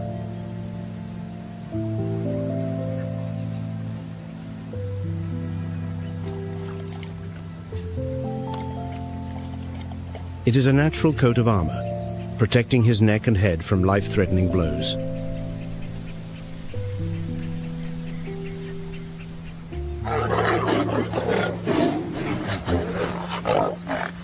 A well-developed mane can be the difference between life and death.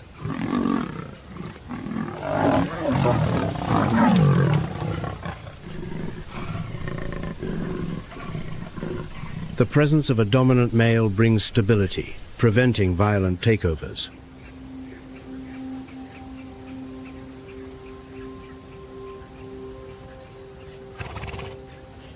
But the plains are not always so quiet.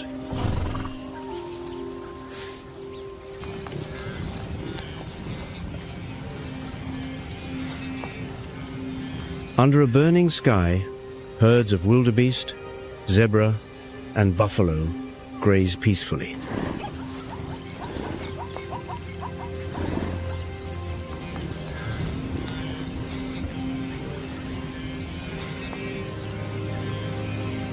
They are unaware of the danger concealed in the shadows.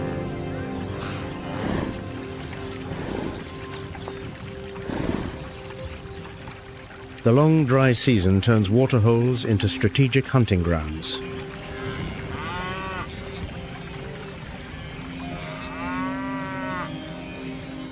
In the deadly silence, the lionesses creep low, their sharp eyes locked on their prey.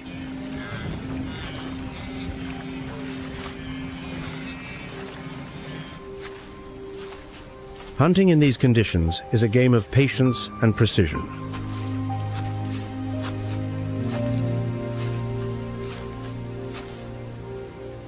On average, only 20 to 30% of their hunts are successful.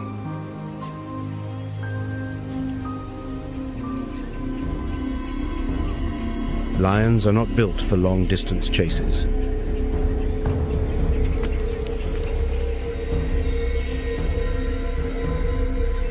Their explosive burst of speed lasts only a few seconds, making strategy their greatest weapon.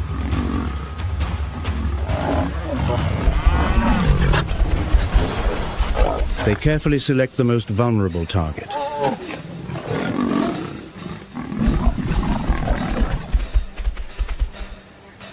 The savannah remains silent until the very moment the lions attack.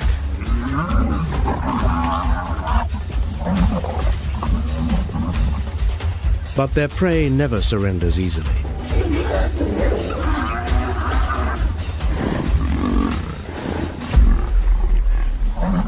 The fight for survival is an intricate dance of speed, stamina, and strength.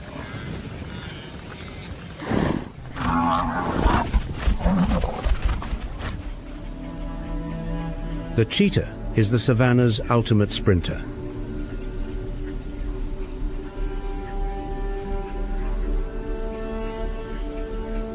In just a few seconds, it can accelerate from 0 to 70 miles per hour.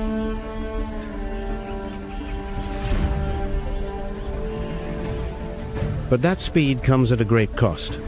Its endurance is extremely limited.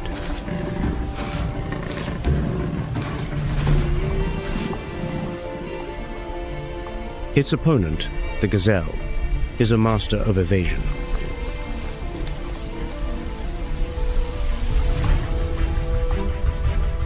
It executes sudden zigzags, twisting and leaping in unpredictable patterns.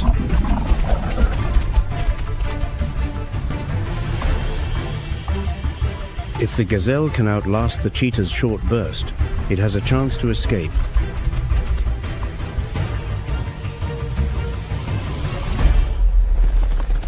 The zebra, meanwhile, relies on a different strategy.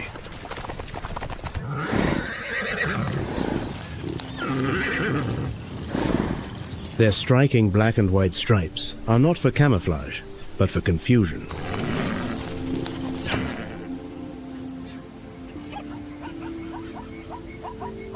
Under the glaring sun, they create an optical effect that dazzles a predator.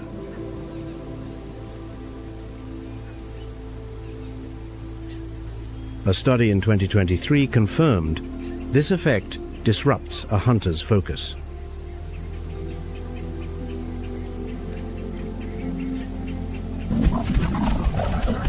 Furthermore, a zebra's powerful legs can deliver a fatal back kick.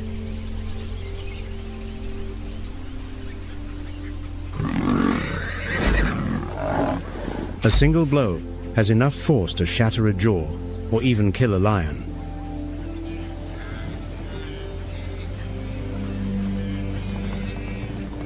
But perhaps the most magnificent spectacle belongs to the Great Migration.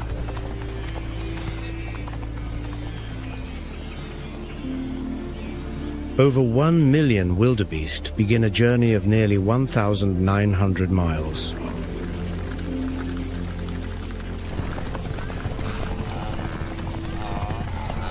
They rely not on explosive speed, but on legendary stamina.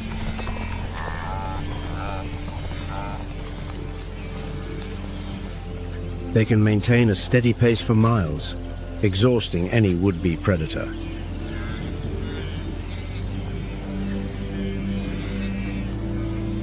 Moving in a vast herd, they create a whirlwind of chaotic motion, making it difficult for a predator to single out a target.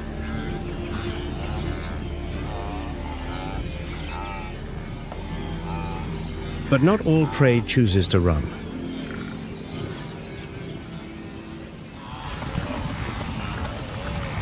Amidst the grasslands, the Cape buffalo stands like a living fortress.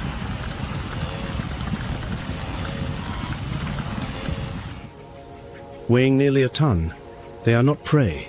They are an incarnation of muscle and fury.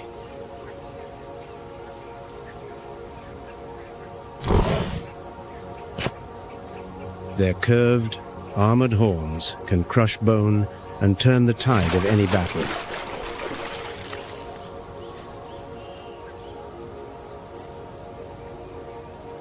A single thrust from its horns delivers 3 times the force of a lion's bite.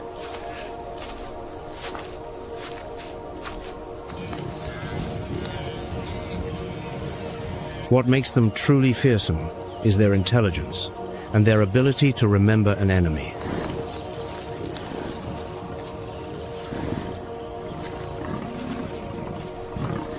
A failed hunt today could lead to a ferocious revenge tomorrow.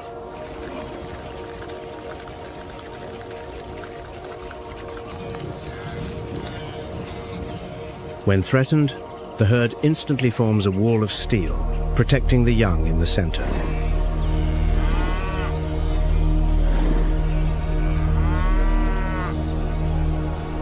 This strategy forces even the most seasoned lion prides to be wary.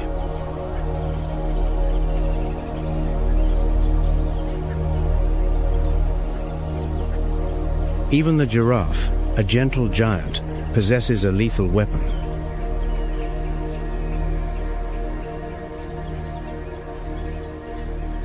Its 6-foot-long legs can unleash a kick with nearly 2,000 pounds of force.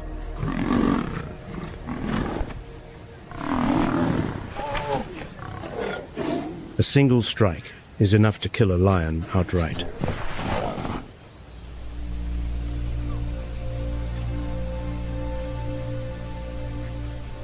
In a world where survival often belongs to the tooth and claw, the giraffe proves that strength also comes from calm and defensive power.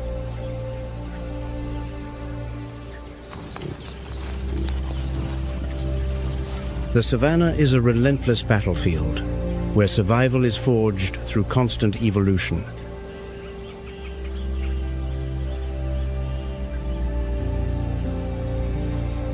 The herbivores are not just prey, they are warriors in their own right.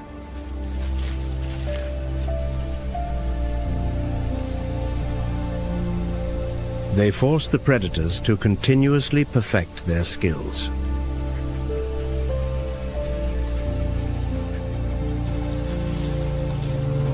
But a change of leadership within a lion pride can shatter this balance.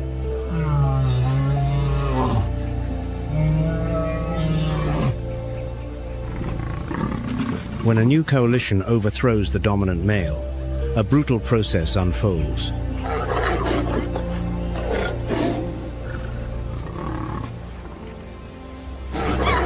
The victor will kill all the cubs sired by his predecessor.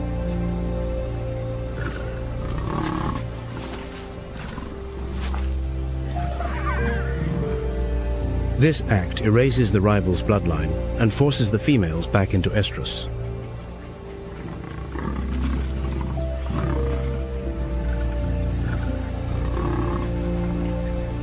Within weeks, the new male can begin to pass on his own genes.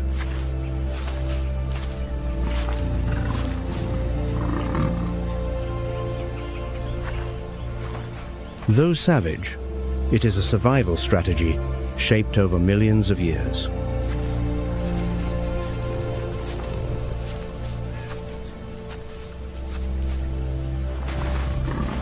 A leadership change also weakens the pride's hunting effectiveness.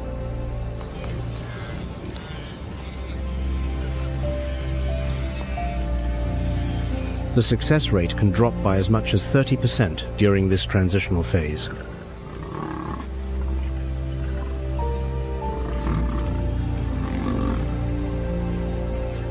It can take up to a year for the pride to regain its stability and strength.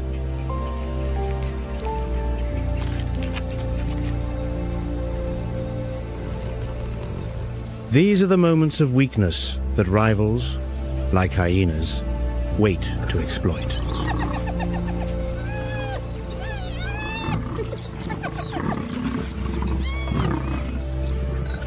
Everything in this world is connected by a delicate balance of power.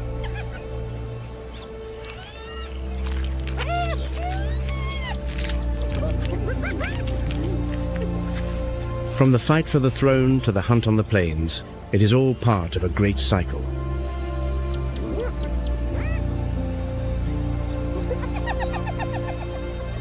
A testament to nature's intricate design.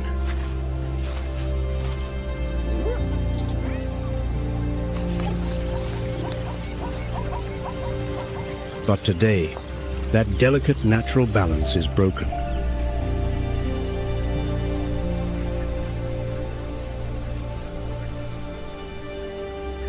Once the undisputed kingdom of the lion, the savanna is now a battlefield shaped by new threats.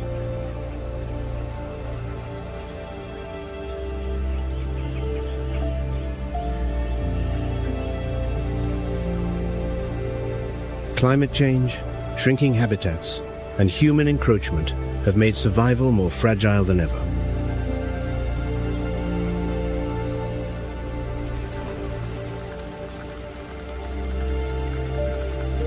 The African savanna is turning into a harsh furnace.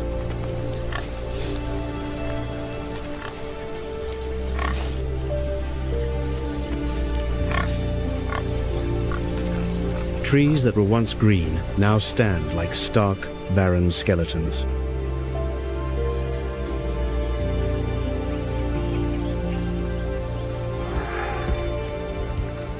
Under the intense sun, water sources are slowly vanishing.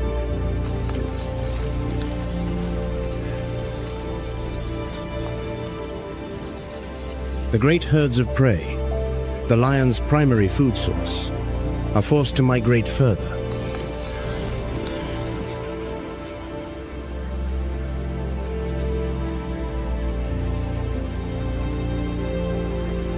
This compels the lions to expand their territories, leading to more ferocious battles for survival.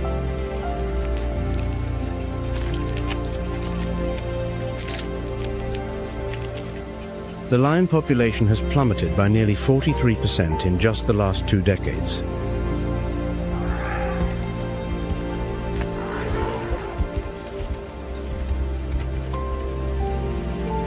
This dramatic decline reflects the growing impact of climate change and human-wildlife conflict.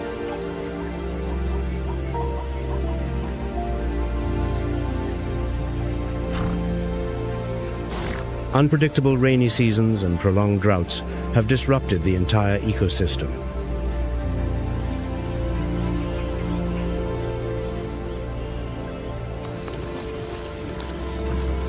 Even in strongholds like the Serengeti, lions face an uncertain future.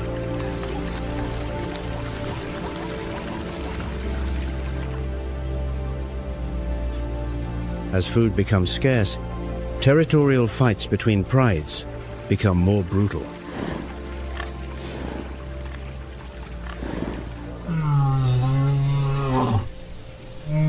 The roars that were once a symbol of power now echo with a note of desperation.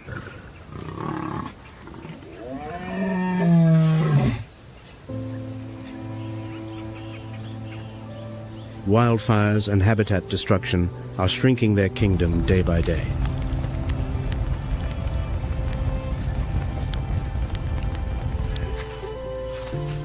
Driven to the edge, lions venture dangerously close to human settlements.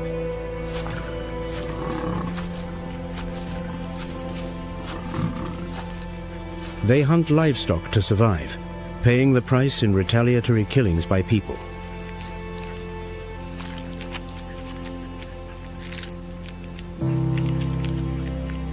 This cycle of conflict is helping to push this proud species towards a dangerous precipice.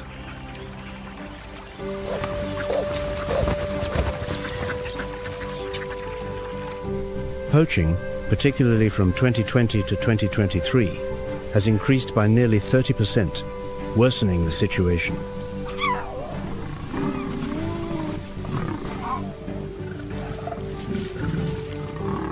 Once the masters of the savannah, lions are now in alarming decline.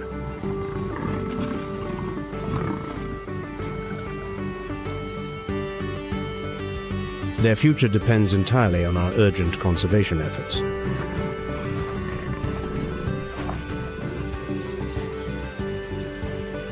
Organizations like Panthera are working with African governments to establish protected reserves.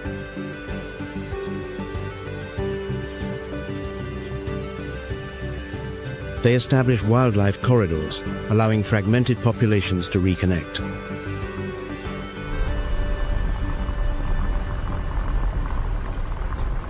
GPS technology and surveillance cameras are being deployed to combat poaching.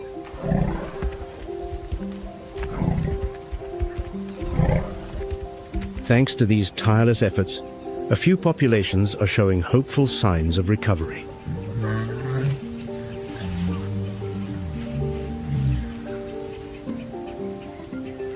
But the fight for the lion's survival is far from over.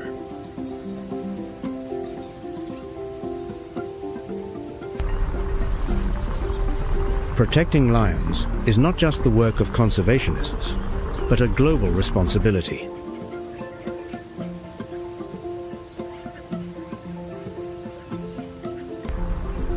From supporting conservation funds and raising awareness to sustainable ecotourism,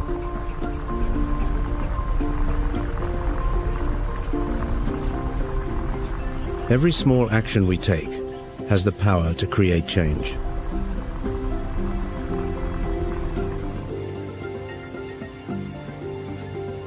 Only by working together can we hope to preserve the magnificent roar of the lion.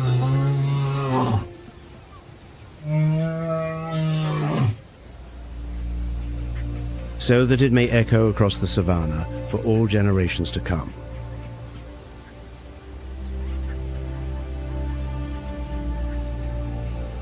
The legacy of the lion is written not only in strength and dominance,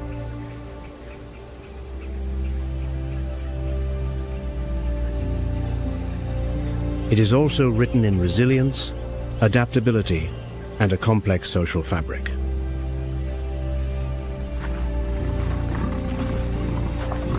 The heart of the savannah still beats to the rhythm of the pride.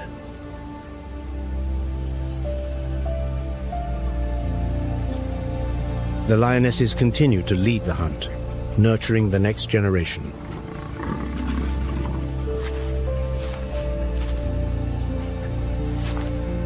The males still patrol their borders, their roars affirming an ancient heritage.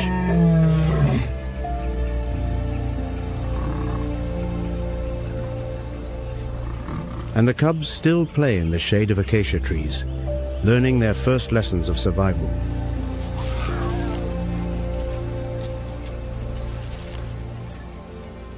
In them lies the hope for the continuation of a royal bloodline.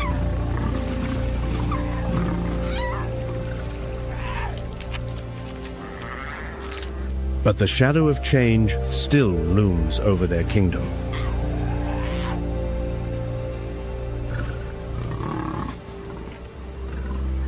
The lion's fight is no longer just on the arid grasslands.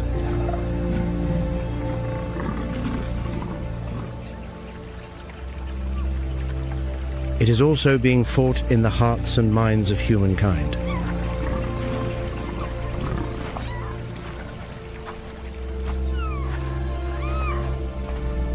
Will we act in time to save this king?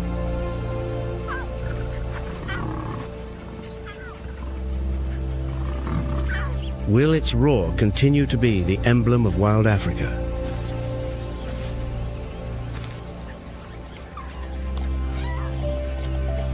Or will it become a mournful echo of a world that has been lost?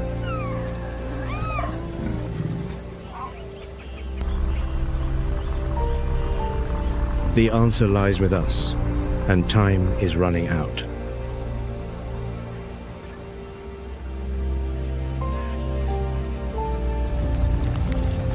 The future of the savannah and its king is at its most fragile point.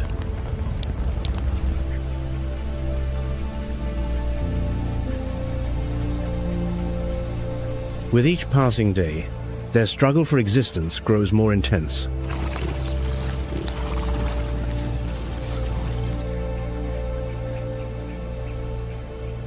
And in that struggle, the lion still fights with all its courage and dignity.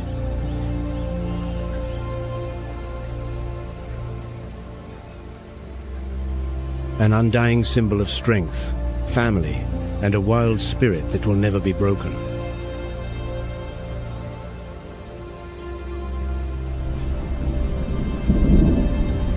The rains return, and the savannah is reborn in lush green.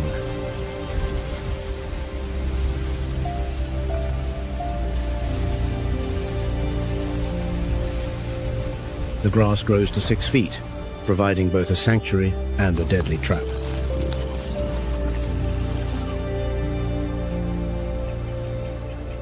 In this labyrinth, life and death are decided in a single moment.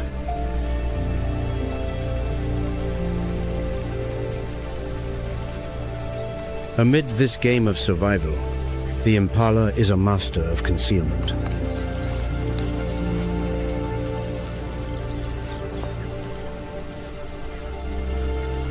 Its tawny coat allows it to vanish into the dense grass, deceiving even the sharpest eyes.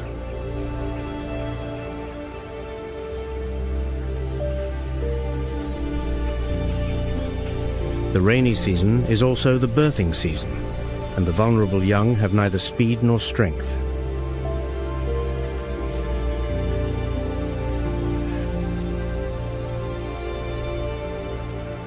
Their only weapon is absolute silence.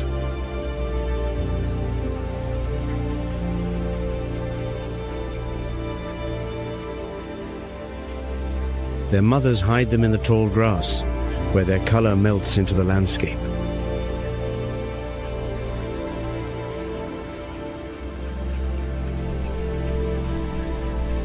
When danger approaches, they freeze, holding their breath as if to dissolve from the world.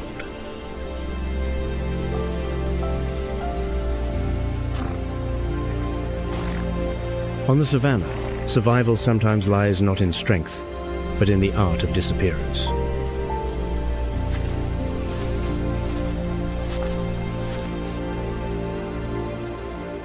Like the impala, the Thompson's gazelle also survives through masterful evasion.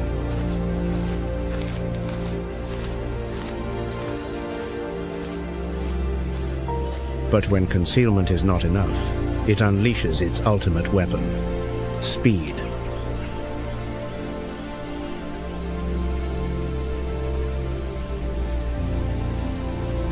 In an instant, it bursts from the grass like an arrow, reaching 60 miles per hour.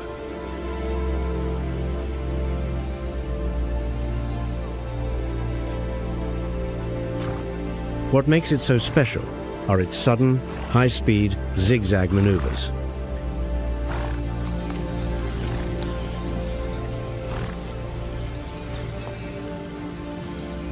Thanks to these deft evasions, it reduces the cheetah's hunting success rate to only about 40%.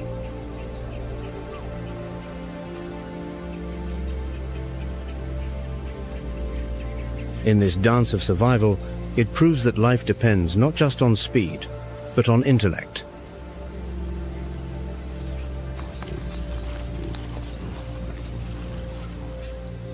After the rains, lions and leopards move like ghosts through the tall grass.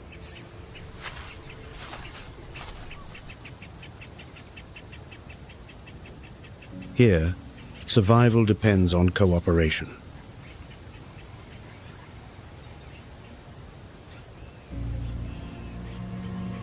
Wildebeest and zebra form defensive alliances.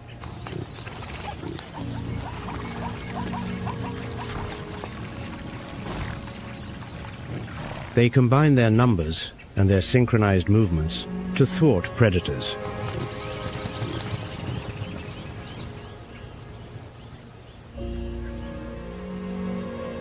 A single alarm call is all it takes for the signal to spread through the herd.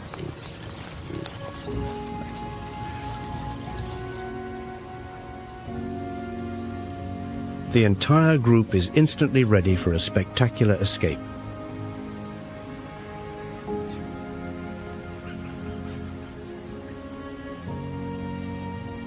This strategy has been proven to reduce the lion's hunting success by nearly 40%.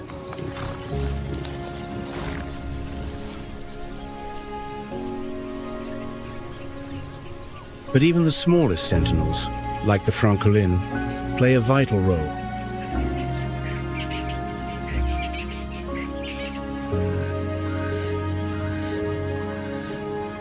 Their shrill calls ignite a wave of alarm across the grasslands.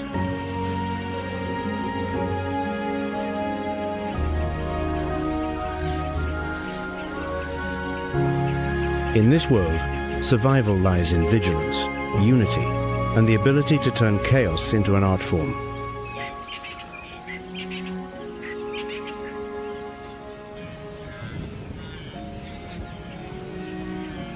The buffalo relies not just on its strength, but on its solidarity.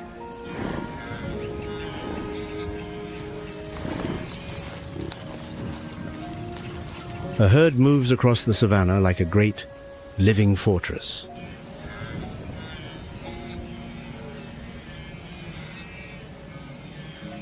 Each animal weighs nearly a ton, but they are never alone.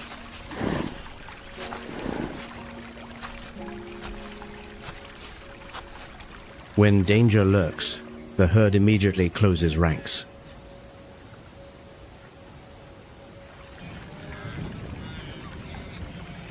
The adult males, with their formidable horns, form a wall of steel.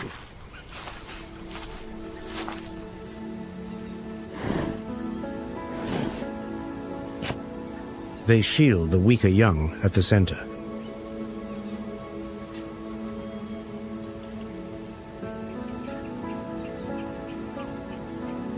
If a predator dares to attack, the entire herd is ready to launch a ferocious counter-assault.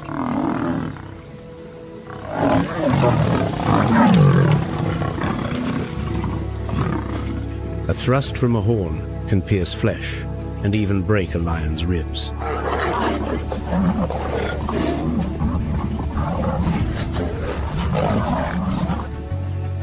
It is this overwhelming power that has, time and again, sent the most ferocious hunters fleeing.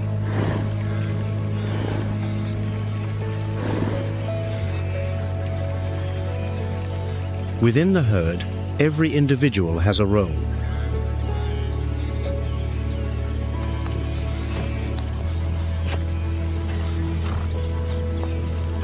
The most experienced act as sentinels, their watchful eyes scanning the horizon.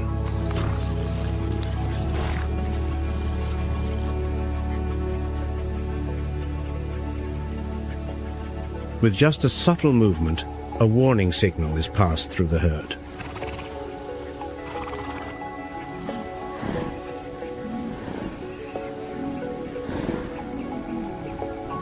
This is a living alarm system, protecting not only the buffalo but many other species.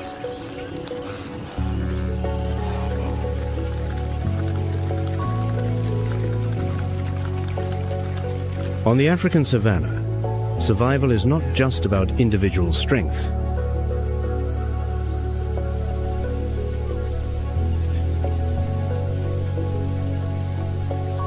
It is about unity, about strategy, and, above all, the fight to protect the next generation.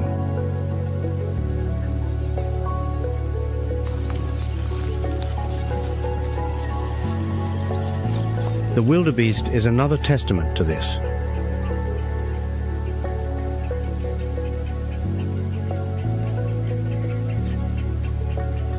With curved horns as sharp as daggers, they are far from helpless.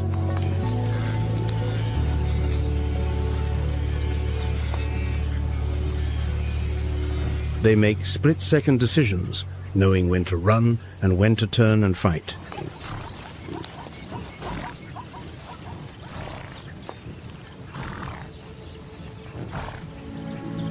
Every headbutt is a counterattack, capable of breaking bone.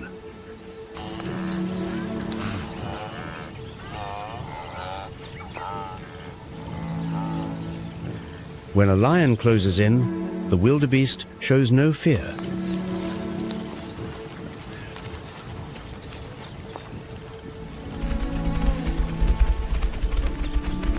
Instead, it wields its horns with deadly effect, aiming for its enemy's weak points.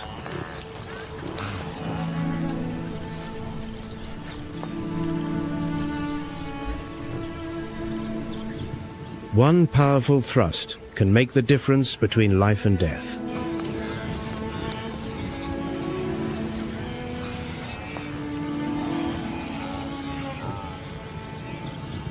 Their resilience has helped them survive countless ambushes.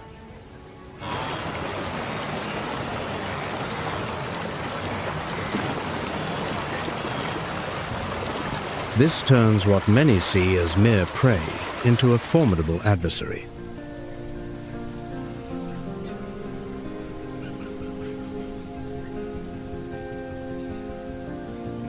Their instincts have been fine-tuned over thousands of years of evolution.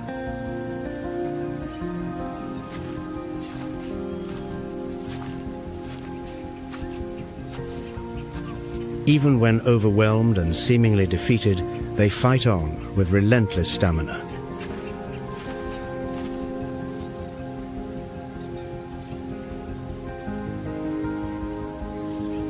They resist to their very last breath, striking whenever an opportunity arises.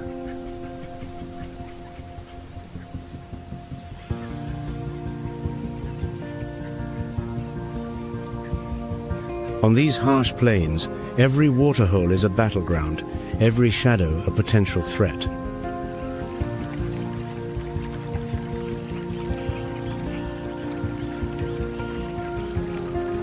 Survival is not just about speed, but about resilience and the will to fight.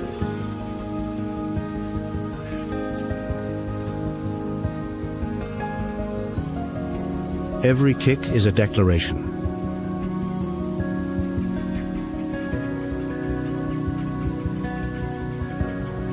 Every escape is a testament to the indomitable spirit of these creatures.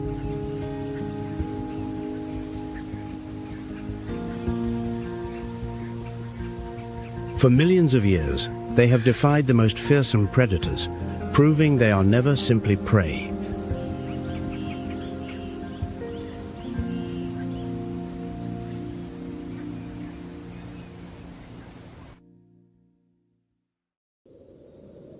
The world of nature reserves holds wonders that are never exhausted.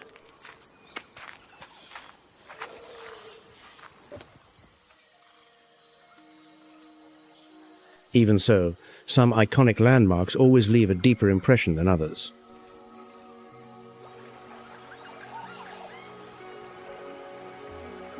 We find ourselves in one such special land.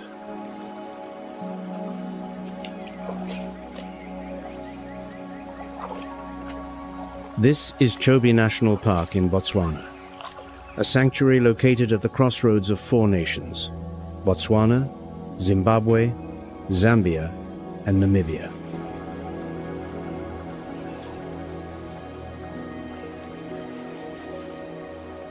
It is recognized as one of the premier conservation areas in the southern African region.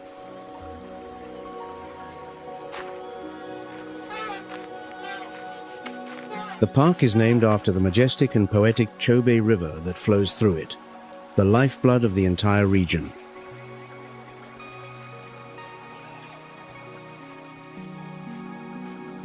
Covering an area of over 4,500 square miles, it is the 3rd largest park in the country.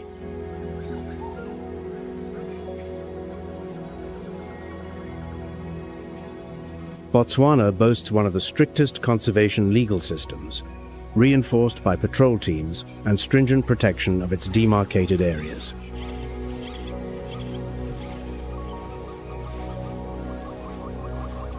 Each year, it attracts hundreds of thousands of international visitors who come to immerse themselves in its breathtaking landscapes and more.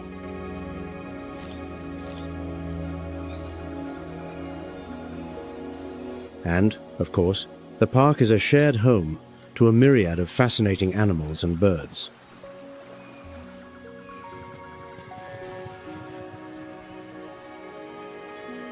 By car or boat, visitors can venture deep into the park's heart for a chance to see them.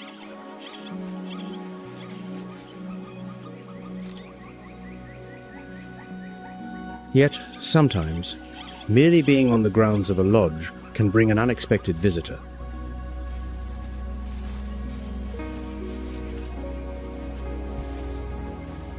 It is not only humans who find comfort here, but also the native residents, both great and small.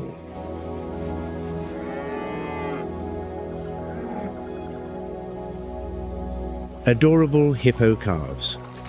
The bond between them and their mothers often lasts for a considerable time.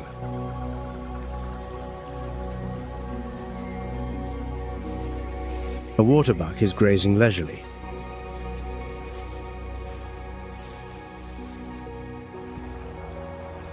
This creature has devised a defense mechanism that is both simple and effective against predators.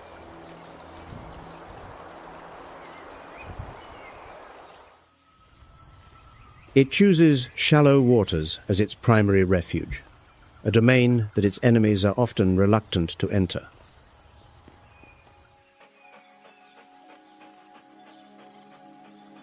For the rulers of the savannah, daytime is a period of deep, calculated stillness, not action.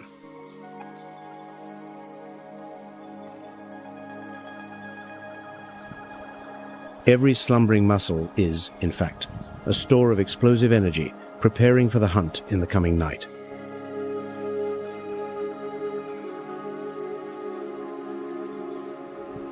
These predators only truly begin to stir when the sun dips below the horizon.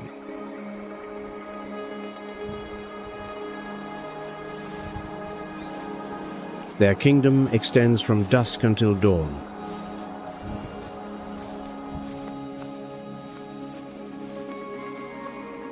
On the surface, finding food might not seem like a great challenge for the kings of the savannah.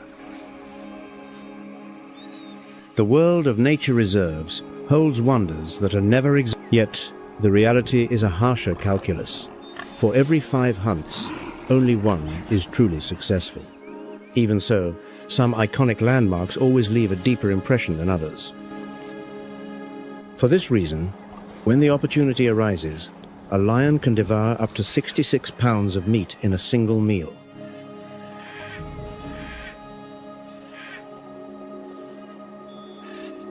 It doesn't even chew thoroughly, but tears and swallows large chunks of flesh, located at the crossroads of 4 nations: Botswana, Zimbabwe, Zambia.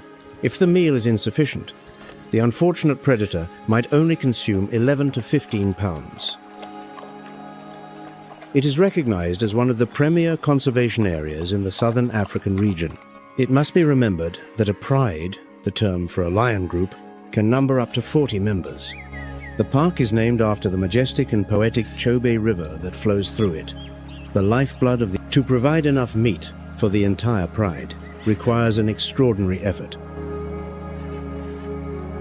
Covering an area of over 4,500 square miles, that is also why lions always appear weary and spend most of their time resting. Botswana boasts one of the strictest conservation legal. They can devote up to 20 hours a day just to this conservation of energy, demarcated areas.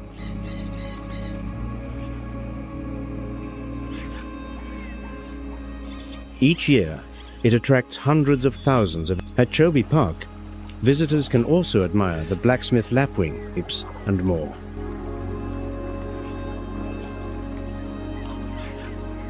Its diet consists of insects, caught deftly in mid-air, to a myriad of fascinating animals and birds. The Nile crocodile is a reptile of colossal proportions.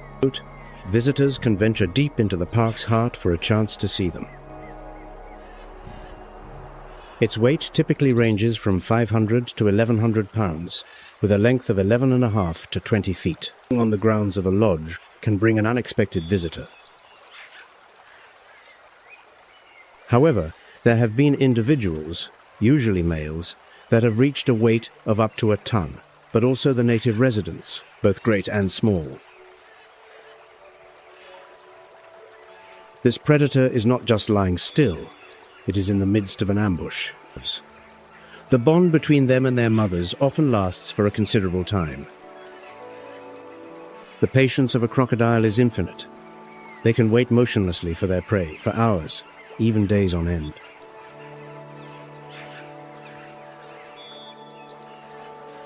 This creature has devised that they might hide near the bank, within 164 feet of the water's edge, or hold their breath beneath the current until prey comes to them, perhaps to quench its thirst.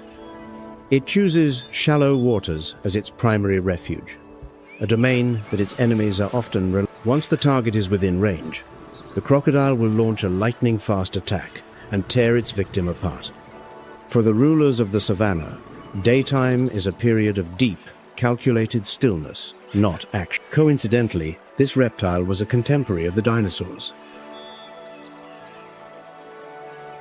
Every slumbering muscle is, in fact, a store of explosive. Its ability to fast for long periods and dive deep underwater gave it the chance to survive catastrophes that other species could not.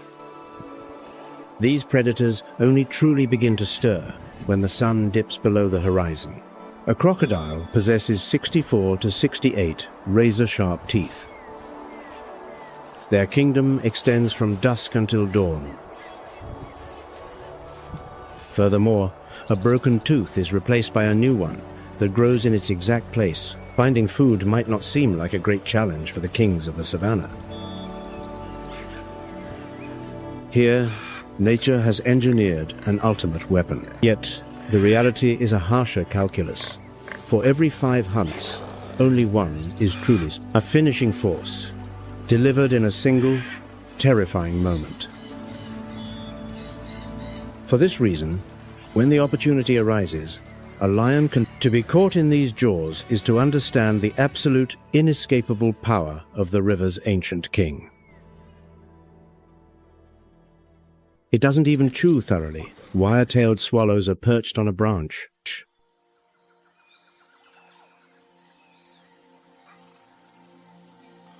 It is very likely they are preparing for a hunt. The fortunate predator might only consume 11 to 15 pounds.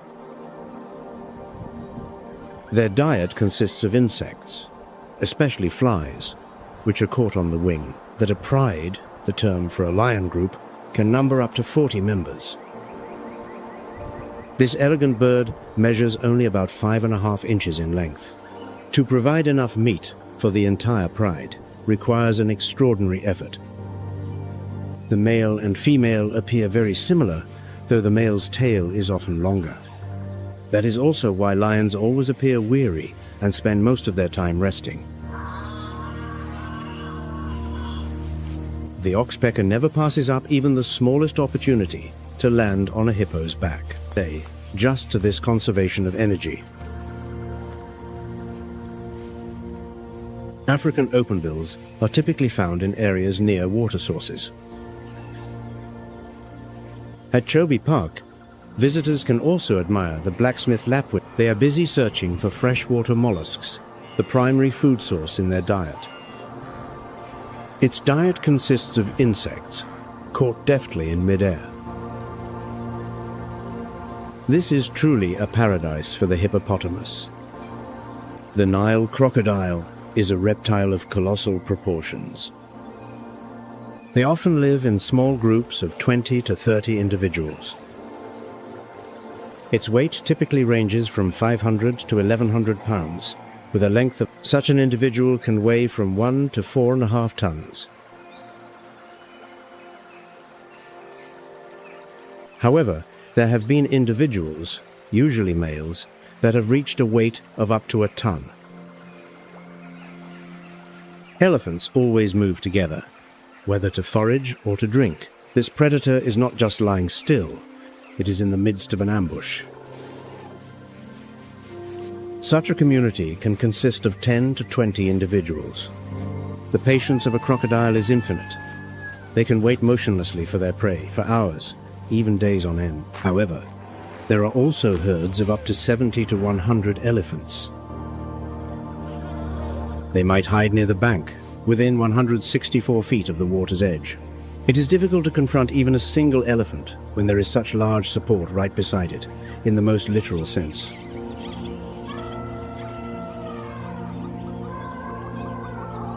Once the target is within, predators are well aware of this, which a lightning-fast attack and tear its victim apart. Hidden among the adults are the smallest members of the herd. Coincidentally, this reptile was a contemporary of the dinosaurs. They only reach reproductive maturity at about 10 years of age. Its ability to fast for long periods and dive deep underwater gave it the chance to survive. At around 2 years old, the young elephants will separate from their mothers to join a peer group. A crocodile possesses 64. Even so, they still receive care from the entire herd.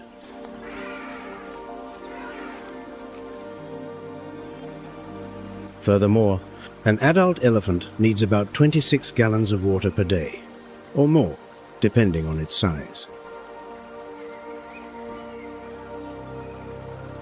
Here, nature has engineered, and surprisingly, crocodiles are quite social, yet they do not form strong bonds within their groups. A finishing force, delivered in a single, terrifying moment. Older and larger males tend to be solitary.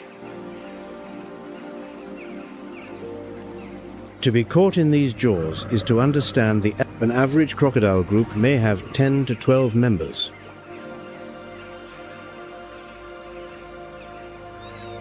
Wire-tailed swallows are perched on. They often cooperate in finding food. Fish make up to 70% of this predator's diet. It is very likely they are preparing for a hunt.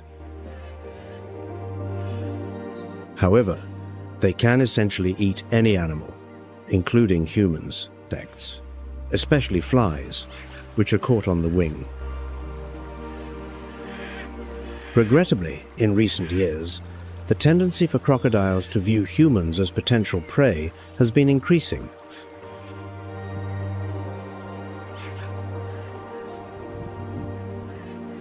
The number of victims is estimated at around 300 people per year, is often longer.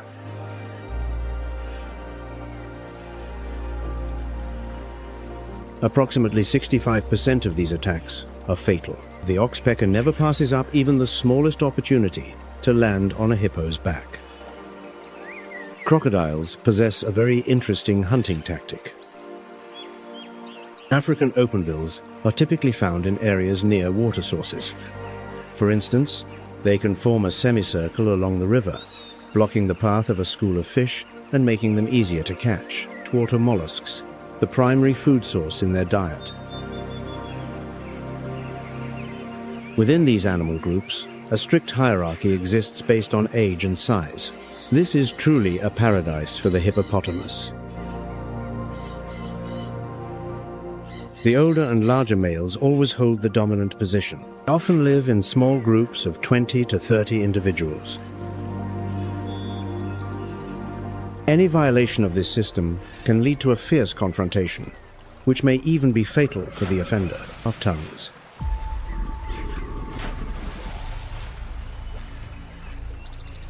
Sometimes crocodiles are seen flipping over. Elephants always move together. This is a characteristic technique unique to this reptile. Such a community can consist of 10 to 20. Zoologists conventionally call it the death row.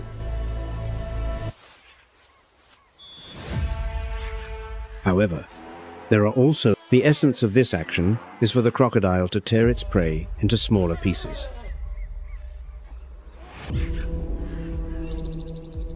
It is difficult to confront even a single. Contrary to popular belief, they do not chew their food but simply rip and swallow. By rotating its body, a crocodile can easily tear off a piece of its prey after having clamped down on the victim with its sharp jaws. Hidden among the adults are the smallest members of the herd.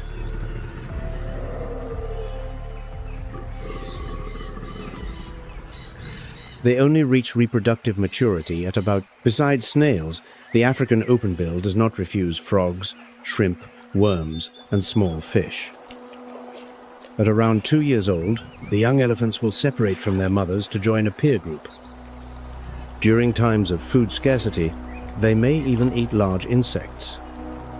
Even so, they still receive care from the entire herd. They search for prey by leisurely strolling along the water's edge.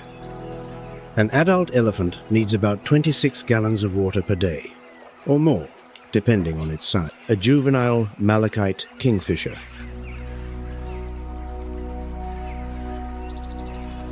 Surprisingly, crocodiles are quite. The young have a black bill, while adults possess a vibrant red one.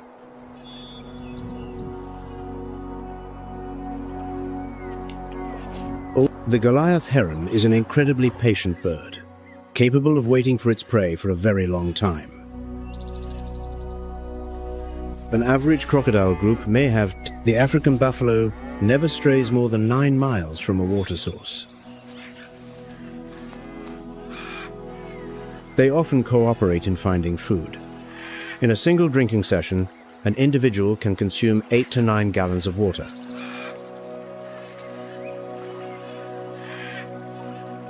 However, it is also an excellent swimmer, including humans. Crocodiles can hunt both in the water and on land. Regrettably, in recent years, the tendency for crocodiles to view humans as potential prey has been increasing. In an aquatic environment, they are capable of holding their breath for several hours. The number of victims is estimated at around 300 people per year. The entire skin of a crocodile is covered in tiny black dots. Approximately 65% of these attacks are fatal. These are pressure receptor organs. Crocodiles possess a very interesting hunting tactic. They allow the crocodile to sense the slightest movements in the water, enabling it to react instantly when potential prey appears within striking distance, the path of a school of fish, and making them easier to catch. The impala is one of the most common antelope species on the African continent. Within these animal groups, a strict hierarchy exists based on age and size. Their numbers outside of protected areas have never seriously declined, even though they are consistently sought after by predators and position.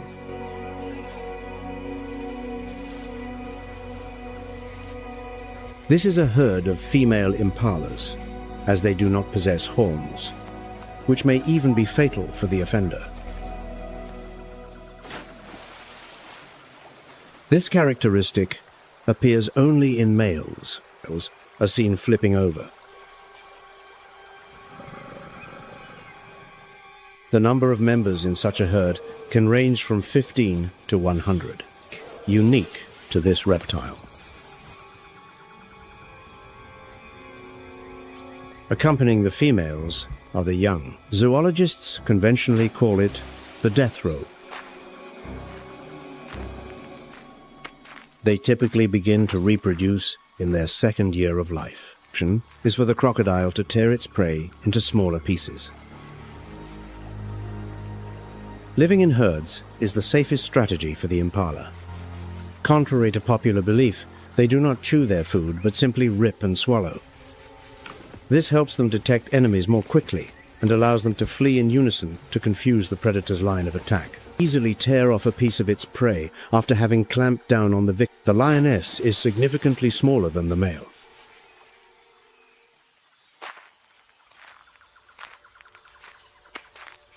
Females of this species weigh from 275 to 400 pounds, while males can weigh from 330 to 570 pounds. Frogs, shrimp, worms, and small fish. However, lionesses are much more agile and tend to cooperate in groups. Scarcity, they may even eat large insects. Consequently, they are responsible for up to 90% of the pride's hunts by leisurely strolling along the water's edge.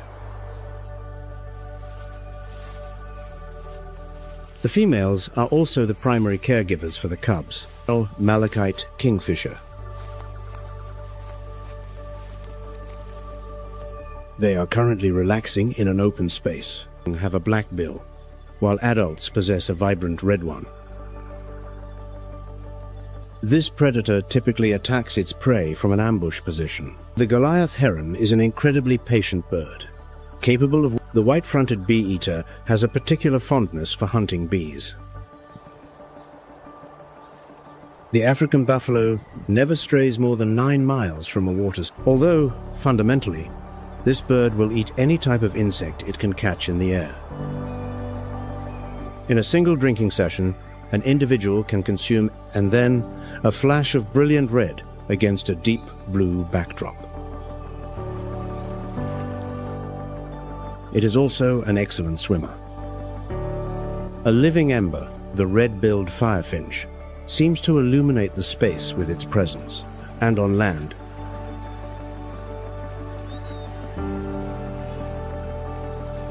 This is a male of the species. The female has grayish-brown plumage for several hours.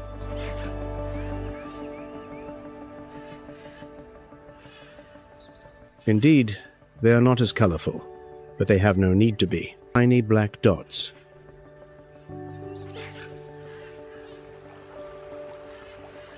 Such splendid plumage is only necessary for the male to attract a mate during the breeding season, and they use more than just color.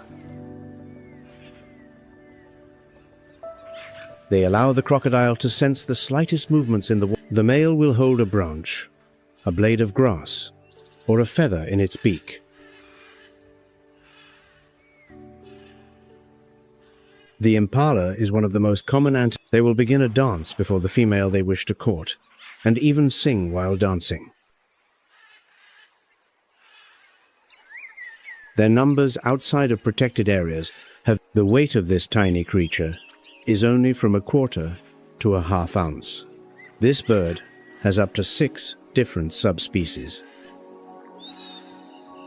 This is a herd of female impalas, as they do not possess horns.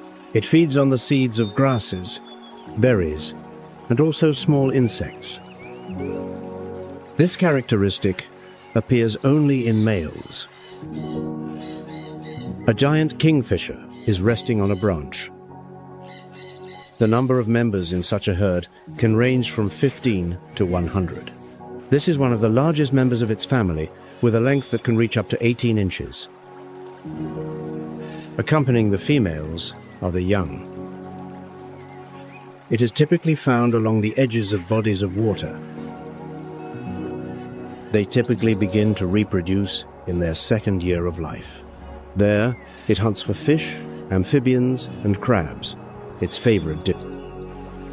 Living in herds is the safest strategy for the impala. The malachite kingfisher is a tiny, beautiful, and unusual bird, measuring only about 5.5 inches, is more quickly and allows them to flee in unison to confuse the predator's line of attack. Scientists have identified 5 different subspecies of this bird, smaller than the male.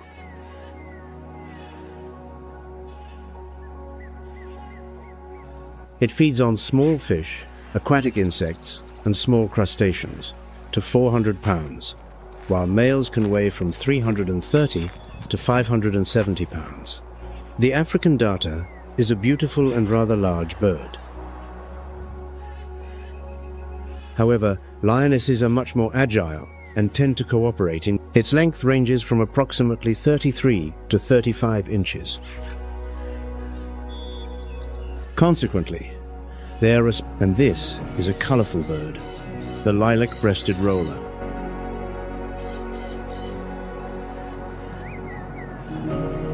The females it weighs only about 3.5 ounces.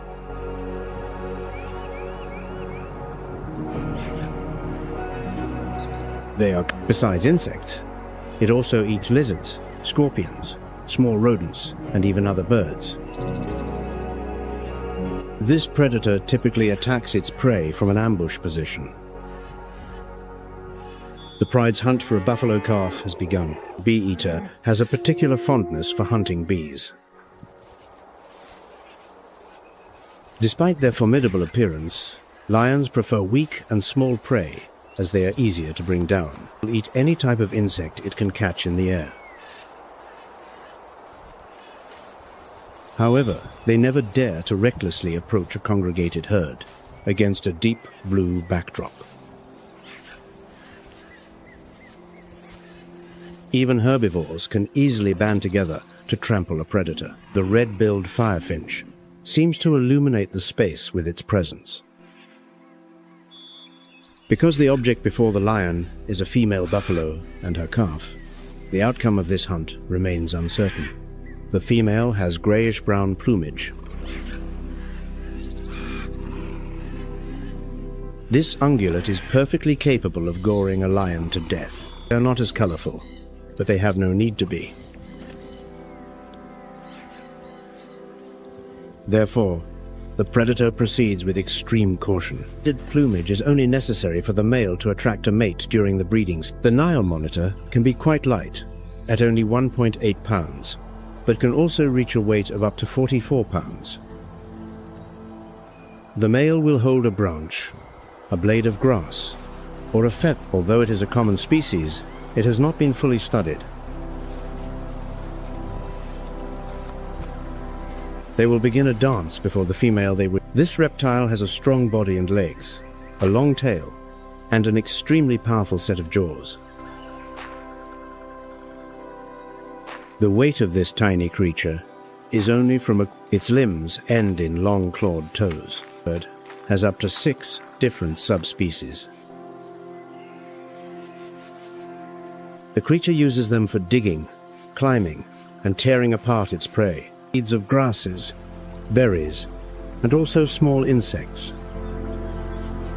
They eat small mammals, birds, and their eggs, mollusks, crabs, snails, fish, insects in short, anything they can find.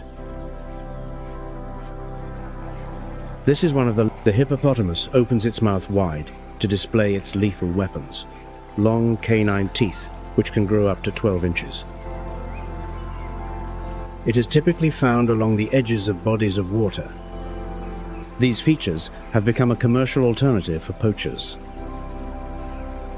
There, it hunts for fish, amphibians, and crabs, its favorite. Due to the ban on the ivory trade, they have shifted to hunting hippo tusks. The malachite kingfisher is a tiny, beautiful, and unusual bird, measuring only about 5. These teeth are equally valuable on the black market.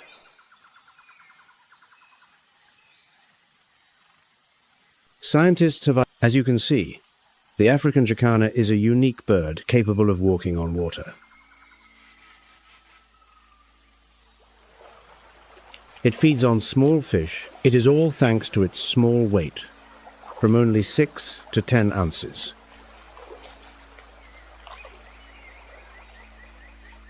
The African darter this bird is a very poor flyer, but an excellent swimmer and diver. Its length ranges from approximately 33. It feeds on aquatic insects, mollusks, and small invertebrates. And this is a colorful bird, the lilac-breasted roller. This bird is also interesting for its atypical sexual dimorphism. It weighs only about 3.5 ounces.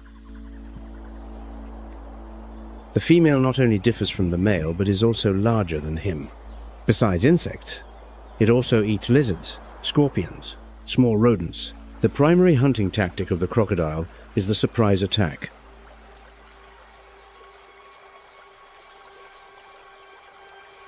The prides hunt for a buck. Although they cannot pursue prey for long, they can snatch a target as soon as it approaches within a dangerous distance. Despite their formidable appearance, lions prefer weak and small prey, as they are. In fact, for the most part, animals and birds in the wild spend their time either foraging for food or resting. However, they never dare to recklessly approach a congregated herd. The oxpecker helps many animals to quickly get rid of parasites, though the process is not always painless. Even herbivores can easily band together to trample a predator. However, the cleaning of small wounds provides immense health benefits, so they are willing to endure it. As a female buffalo and her calf, the outcome of this hunt remains uncertain. The Goliath heron is a rather large bird, standing about 4 feet tall and with a wingspan of 6 to 7.5 feet, capable of goring a lion to death.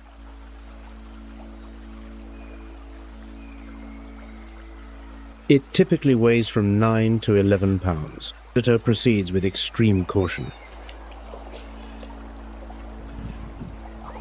It feeds on fish, and quite large ones at that, up to 2.2 pounds, weight of up to 44 pounds. It may supplement its diet with insects, amphibians, and even small mammals.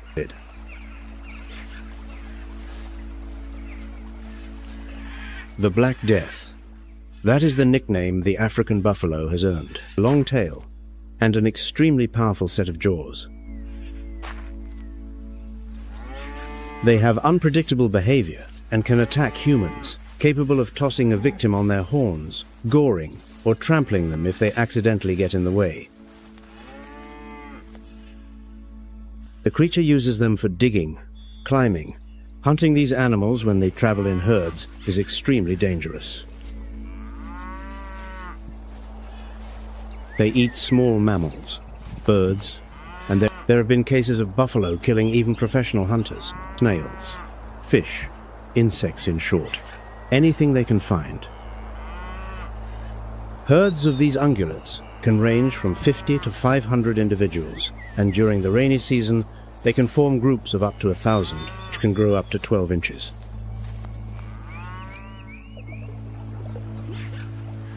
This is a defensive tactic against predators, alternative for poachers.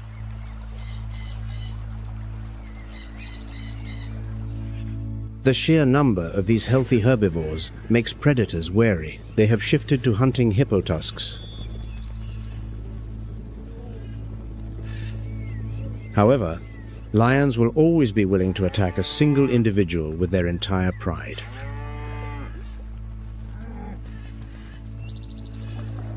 As you can see, among the enemies of the African buffalo are also leopards, hyenas, and African wild dogs.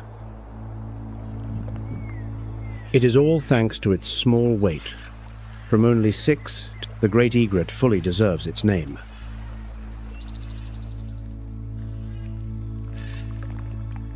This bird, its weight alone ranges from 1.5 to 3.5 pounds, and its height can reach 3 feet.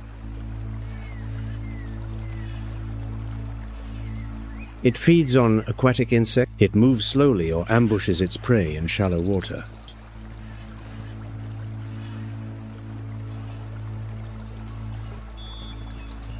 Its prey is typically frogs, snakes, fish, shrimp, as well as small rodents and various insects.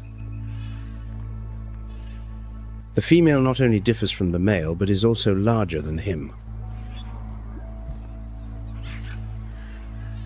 The daily routine of the buffalo usually consists of cycles of grazing interspersed with periods of rest, when the animal simply lies down and digests what it has eaten. Although they cannot pursue prey for long, they can snatch a target as soon as... The Goliath heron is a bird with a solitary lifestyle.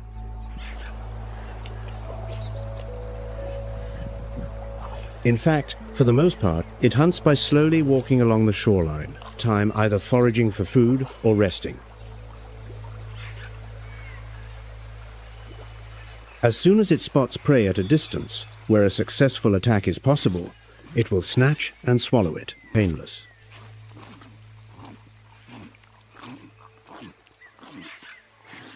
An African fish eagle is gazing into the distance. Its immense health benefits, so they are willing to endure it. This is a fairly large bird, weighing about 4.5 to 8 pounds, is a rather large bird, standing about 4 feet tall and with a wingspan of 6 to 7.5 feet. It exhibits sexual dimorphism. Individuals of the two sexes are different, with the female typically being heavier than the male. Typically weighs from 9 to 11 pounds.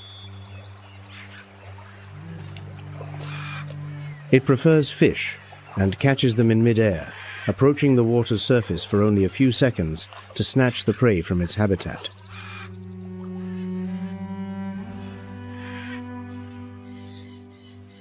It may however, this bird does not hesitate to enrich its menu with other animals and birds. The Black Death.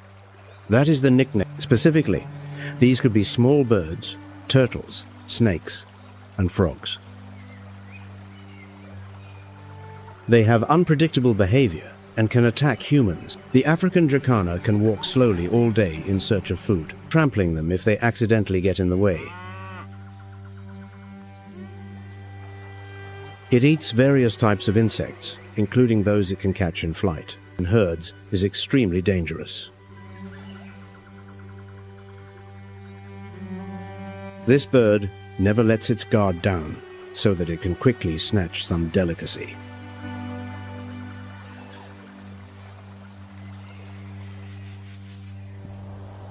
Herds of these ungulates can... It is now clearly visible how sturdy the horns of the African buffalo are. They can form groups of up to 1,000. In males, they gradually fuse together, forming a layer of armor that encases the head.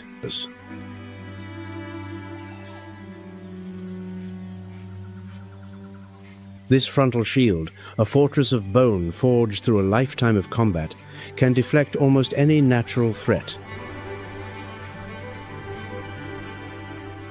However, lions will always be willing to... But this very symbol of invulnerability becomes a curse, making it a target for a peril it never evolved to face.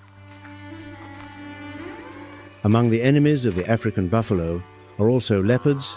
A crocodile can lie in one spot for a long time without moving a single centimeter. The great egret fully deserves its... It can even sleep with its eyes open. Its weight alone ranges from 1.5... It is now possible to observe its skin more clearly, reach 3 feet.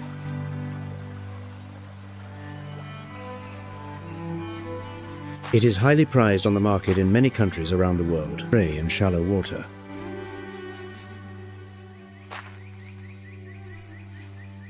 The skin on its back is tougher than that on its belly, frogs, snakes, fish, shrimp, as well as small rodents and various insects. From the belly skin, very fine items are crafted, resembling animal leather.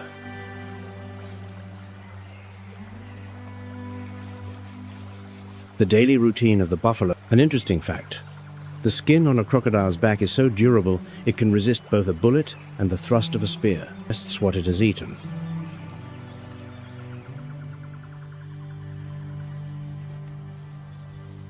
The common warthog has the longest gestation period among pig species, averaging from 170 to 175 days, which is nearly half a year. It hunts by slowly walking along the shoreline. Newborn piglets weigh only from 17 to 22 ounces. At a distance where a successful attack is possible, it will snatch and swallow it. Both piglets and adult hogs have a fondness for rolling in the mud. An African fish eagle is gazing into the distance. In this way, they create a protective layer on their skin against various parasites, weighing about 4.5 to 8 pounds. These animals are omnivores, meaning they can eat both plants and animal-based food. The two sexes are different, with the female typically being heavier than the male. The tusks of a warthog can grow up to 12 inches long. It prefers fish and catches them in mid-air, approaching the water's surface for only a few seconds to snatch the prey from its habitat. The territory of Chobe Park is home to one of the largest elephant populations on the African continent. However, this bird does not hesitate to enrich its menu with other animals and birds. According to rough estimates, there are about 50,000 individuals. Specifically, these could be small birds, turtles, snakes. As you can see, the elephants are flapping their ears.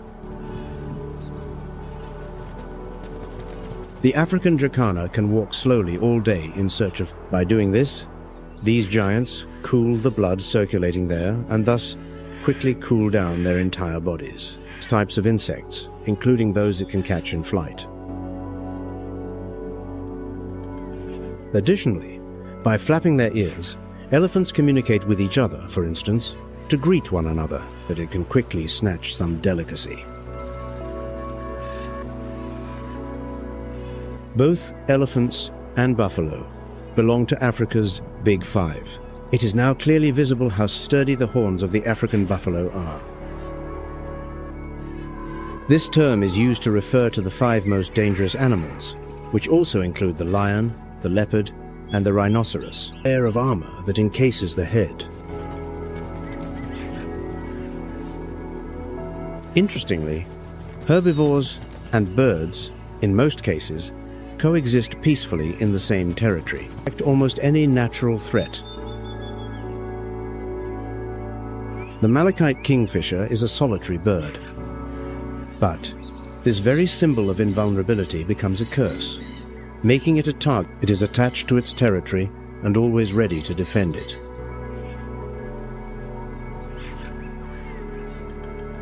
A crocodile can lie in one. It often perches on a branch, from which it is convenient to survey its perimeter, as well as to look for something edible within that range. It can even sleep with its eyes open. The lilac-breasted roller lives alone or in pairs. It is now possible to observe its skin more clearly. They nest in tree hollows. A clutch can have from 2 to 4 eggs, highly prized on the market in many countries around the world. Both the male and female take turns incubating the eggs. It is tougher than that on its belly. The female always chooses the male who is victorious in ritual battles for mating, resembling animal leather.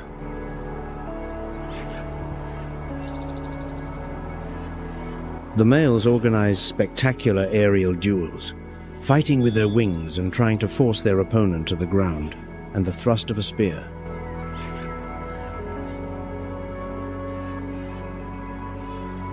It is wonderful that national parks and other reserves have become a safe home for many interesting animals and birds, which might have disappeared without these places, which is nearly half a year. Unfortunately, that is exactly what is happening. Weigh only from 17 to 22 ounces. Some species can now only be found exclusively in protected areas. Piglets and adult hogs have a fondness for rolling in the mud. This space is free of poachers. In this way, they create a protective layer on their skin against various parasites. Only tourists, lovers of adventure and nature, come here.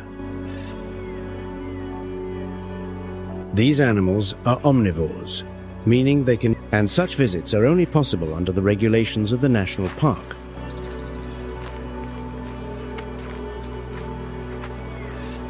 The tusks of a warthog, however, during your trip, do not forget the necessary caution.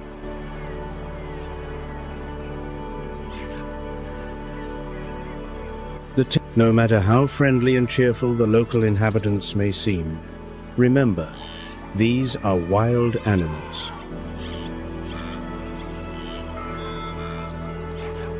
According to rough estimates, to witness Chobe is to witness life in its most raw and magnificent state. As you can see, the elephants are flapping their ears. It is a world that existed long before us, a world that asks not for interference, but for reverence. By doing this, these giants cool the blood circulating there and thus quickly cool down their entire bodies. For in the survival of this sacred place, perhaps we will find a reflection of ourselves. Additionally, by flapping their ears, elephants communicate with each other, for instance, to greet. And as the sun sets, this place continues its story, despite time, despite man. Both elephants and buffalo belong to Africa's Big Five.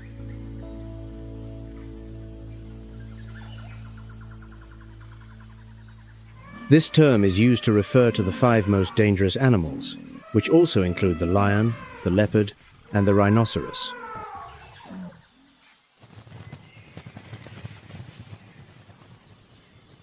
Interestingly, herbivores and birds, in most cases, coexist peacefully in the same territory.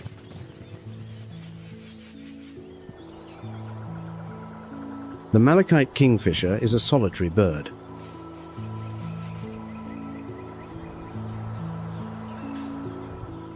It is attached to its territory and always ready to defend it.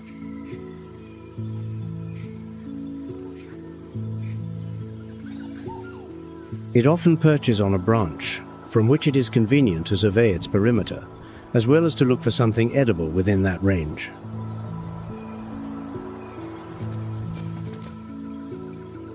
The lilac-breasted roller lives alone or in pairs.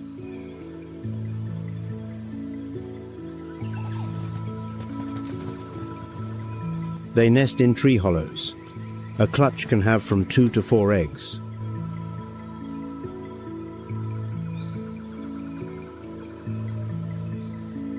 Both the male and female take turns incubating the eggs.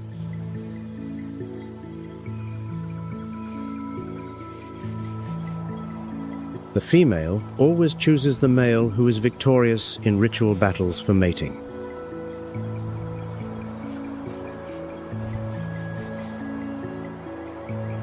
The males organize spectacular aerial duels, fighting with their wings and trying to force their opponent to the ground.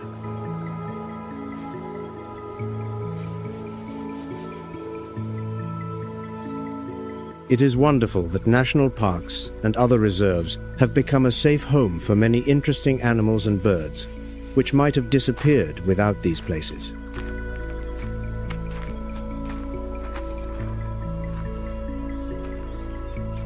Unfortunately, that is exactly what is happening.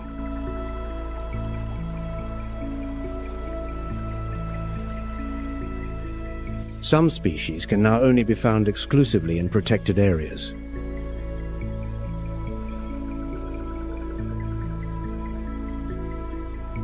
This space is free of poachers.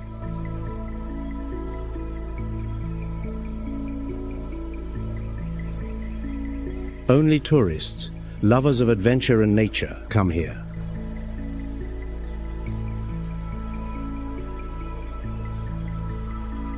And such visits are only possible under the regulations of the national park.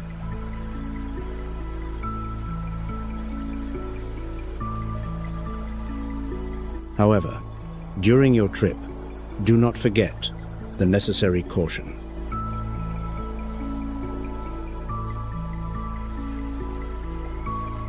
No matter how friendly and cheerful the local inhabitants may seem, remember, these are wild animals.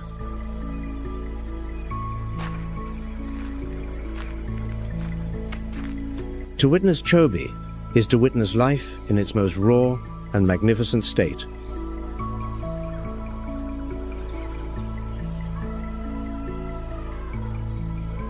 It is a world that existed long before us, a world that asks not for interference, but for reverence.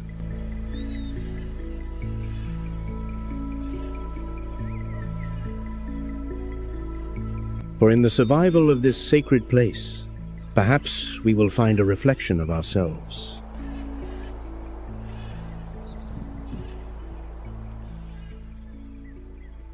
And as the sun sets, this place continues its story, despite time, despite man.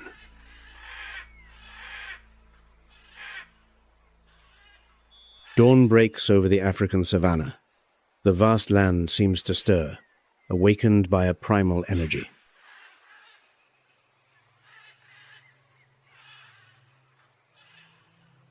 The early morning breeze caresses the withered grasses, carrying the moist breath of the earth and the promise of a day about to begin.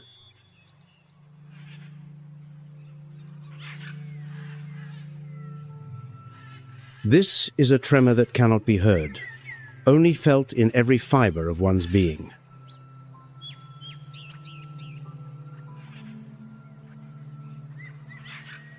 An echo that is not the stealthy footfall of a predator, nor the majestic tread of an elephant.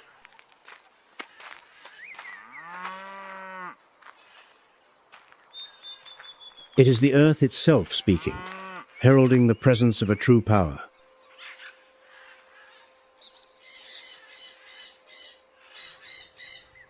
This power lies not in the roar of a lion, nor the stature of an elephant.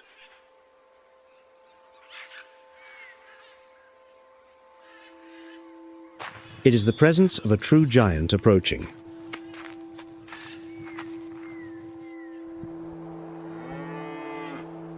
The African buffalo.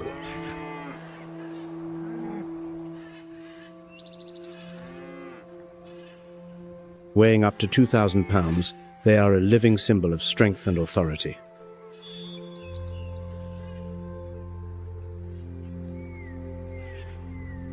Their authority is displayed without concealment, a shield of solid bone fused from the center of the skull, where two horns sweep out and then merge into an impenetrable mass.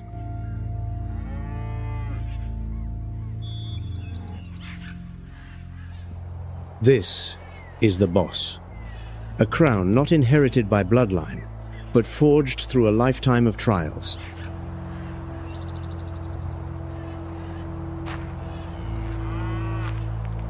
To assert their power, they have no need to hunt.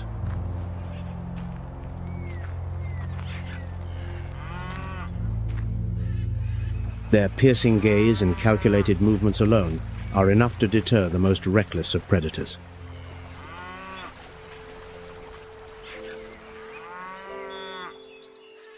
Here, in the vast expanse of the Dark Continent, the buffalo is more than an animal.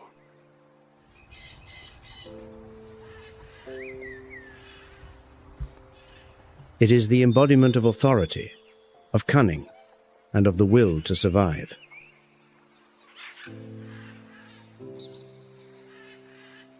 As the sun climbs higher, casting hues of amber and gold across the savanna, a colossal, dark entity begins to move.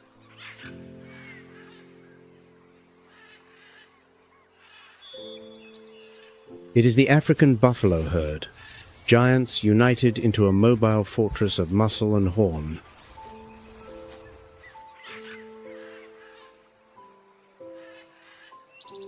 The massive bulls can reach a length of 10 feet, while the females, though smaller, are no less resolute.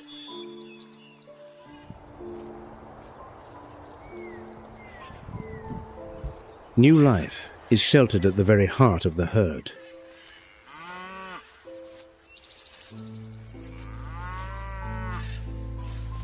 Cubs, just a few months old, walk with clumsy steps, shielded within the circle of their mothers and other females.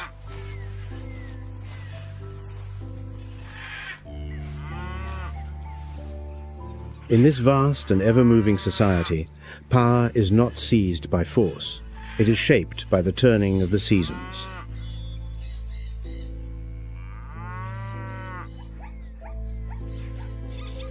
The role of leader is a mantle of wisdom, worn by the most experienced of the females.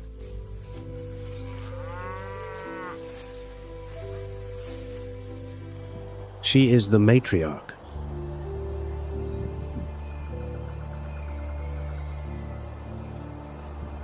Her horns, worn down by a lifetime of storms, are no longer mere weapons, but have become a crown of experience.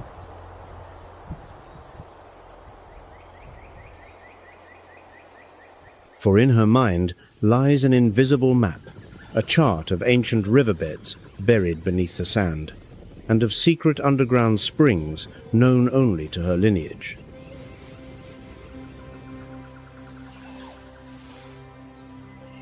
Her every step is a deliberation, a decision shaped by the ghosts of past droughts and the memory of lost calves.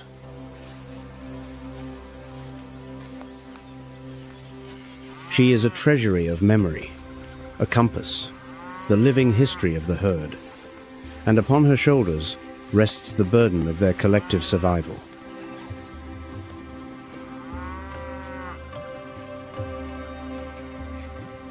On the volatile periphery of the herd, the adult males form a living wall.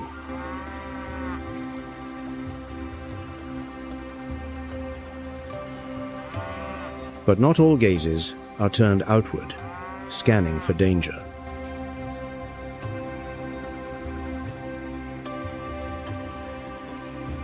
Here, another form of power is rising.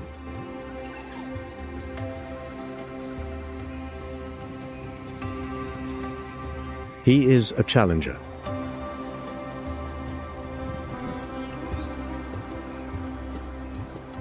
His horns, still black and sharp, have never known the dry crack of a true contest for the throne.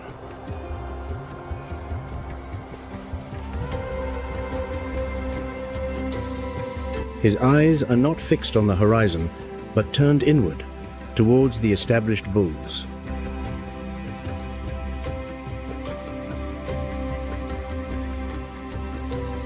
He is the embodiment of ambition, a tempest of muscle and hormones, waiting only for the right moment to erupt.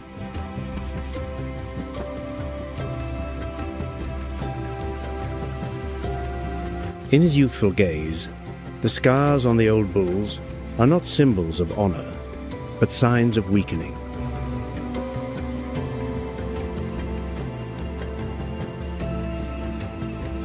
Occasionally, old or exiled bulls choose a solitary existence.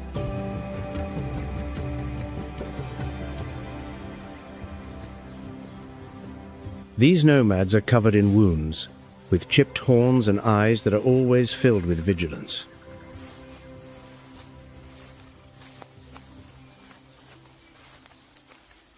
Their temperament becomes unpredictable, and to encounter a lone buffalo is to face an impending storm.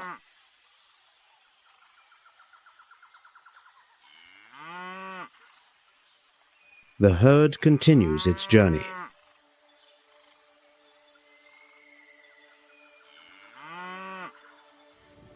The symphony of survival is played out in the sound of hooves, the panting of breath, and the rustle of thick hides rubbing together.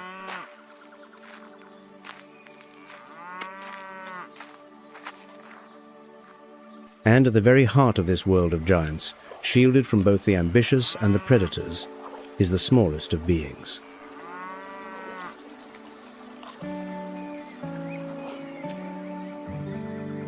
For this newborn, the world is but a forest of constantly moving legs.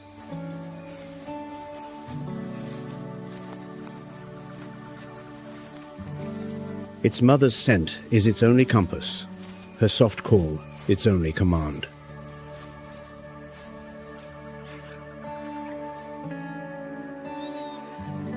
It cannot yet conceive of the shadow of a lion or the taste of drought.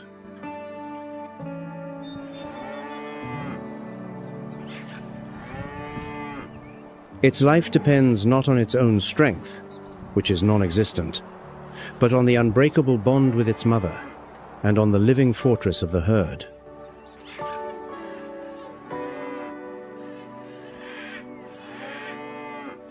It is the future, a fragile promise on unsteady legs.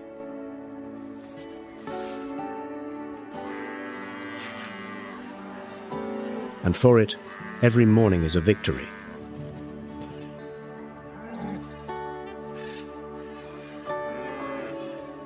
As the heat becomes relentless, the herd's pace slows.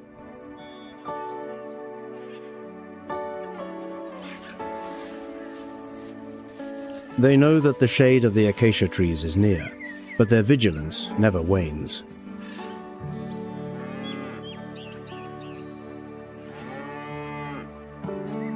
Though they are social creatures, buffalo maintain a complex and not always peaceful hierarchy.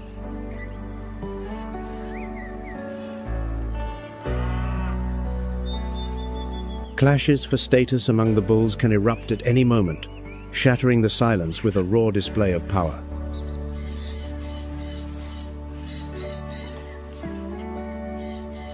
Two giants, each a ton of muscle and hostility, face off.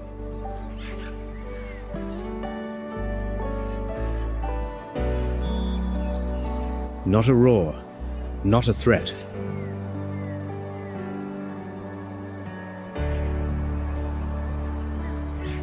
Only the terrifying silence of imminent violence.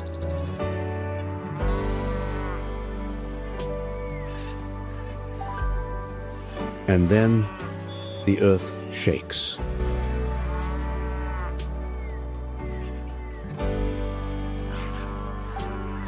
The dry crack of two massive sets of horns colliding echoes across the plains.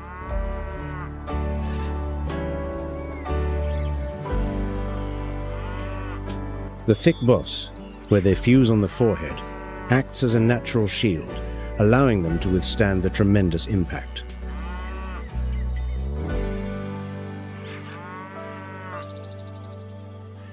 These battles rarely result in death, but the victor reinforces his position while the loser must quietly retreat.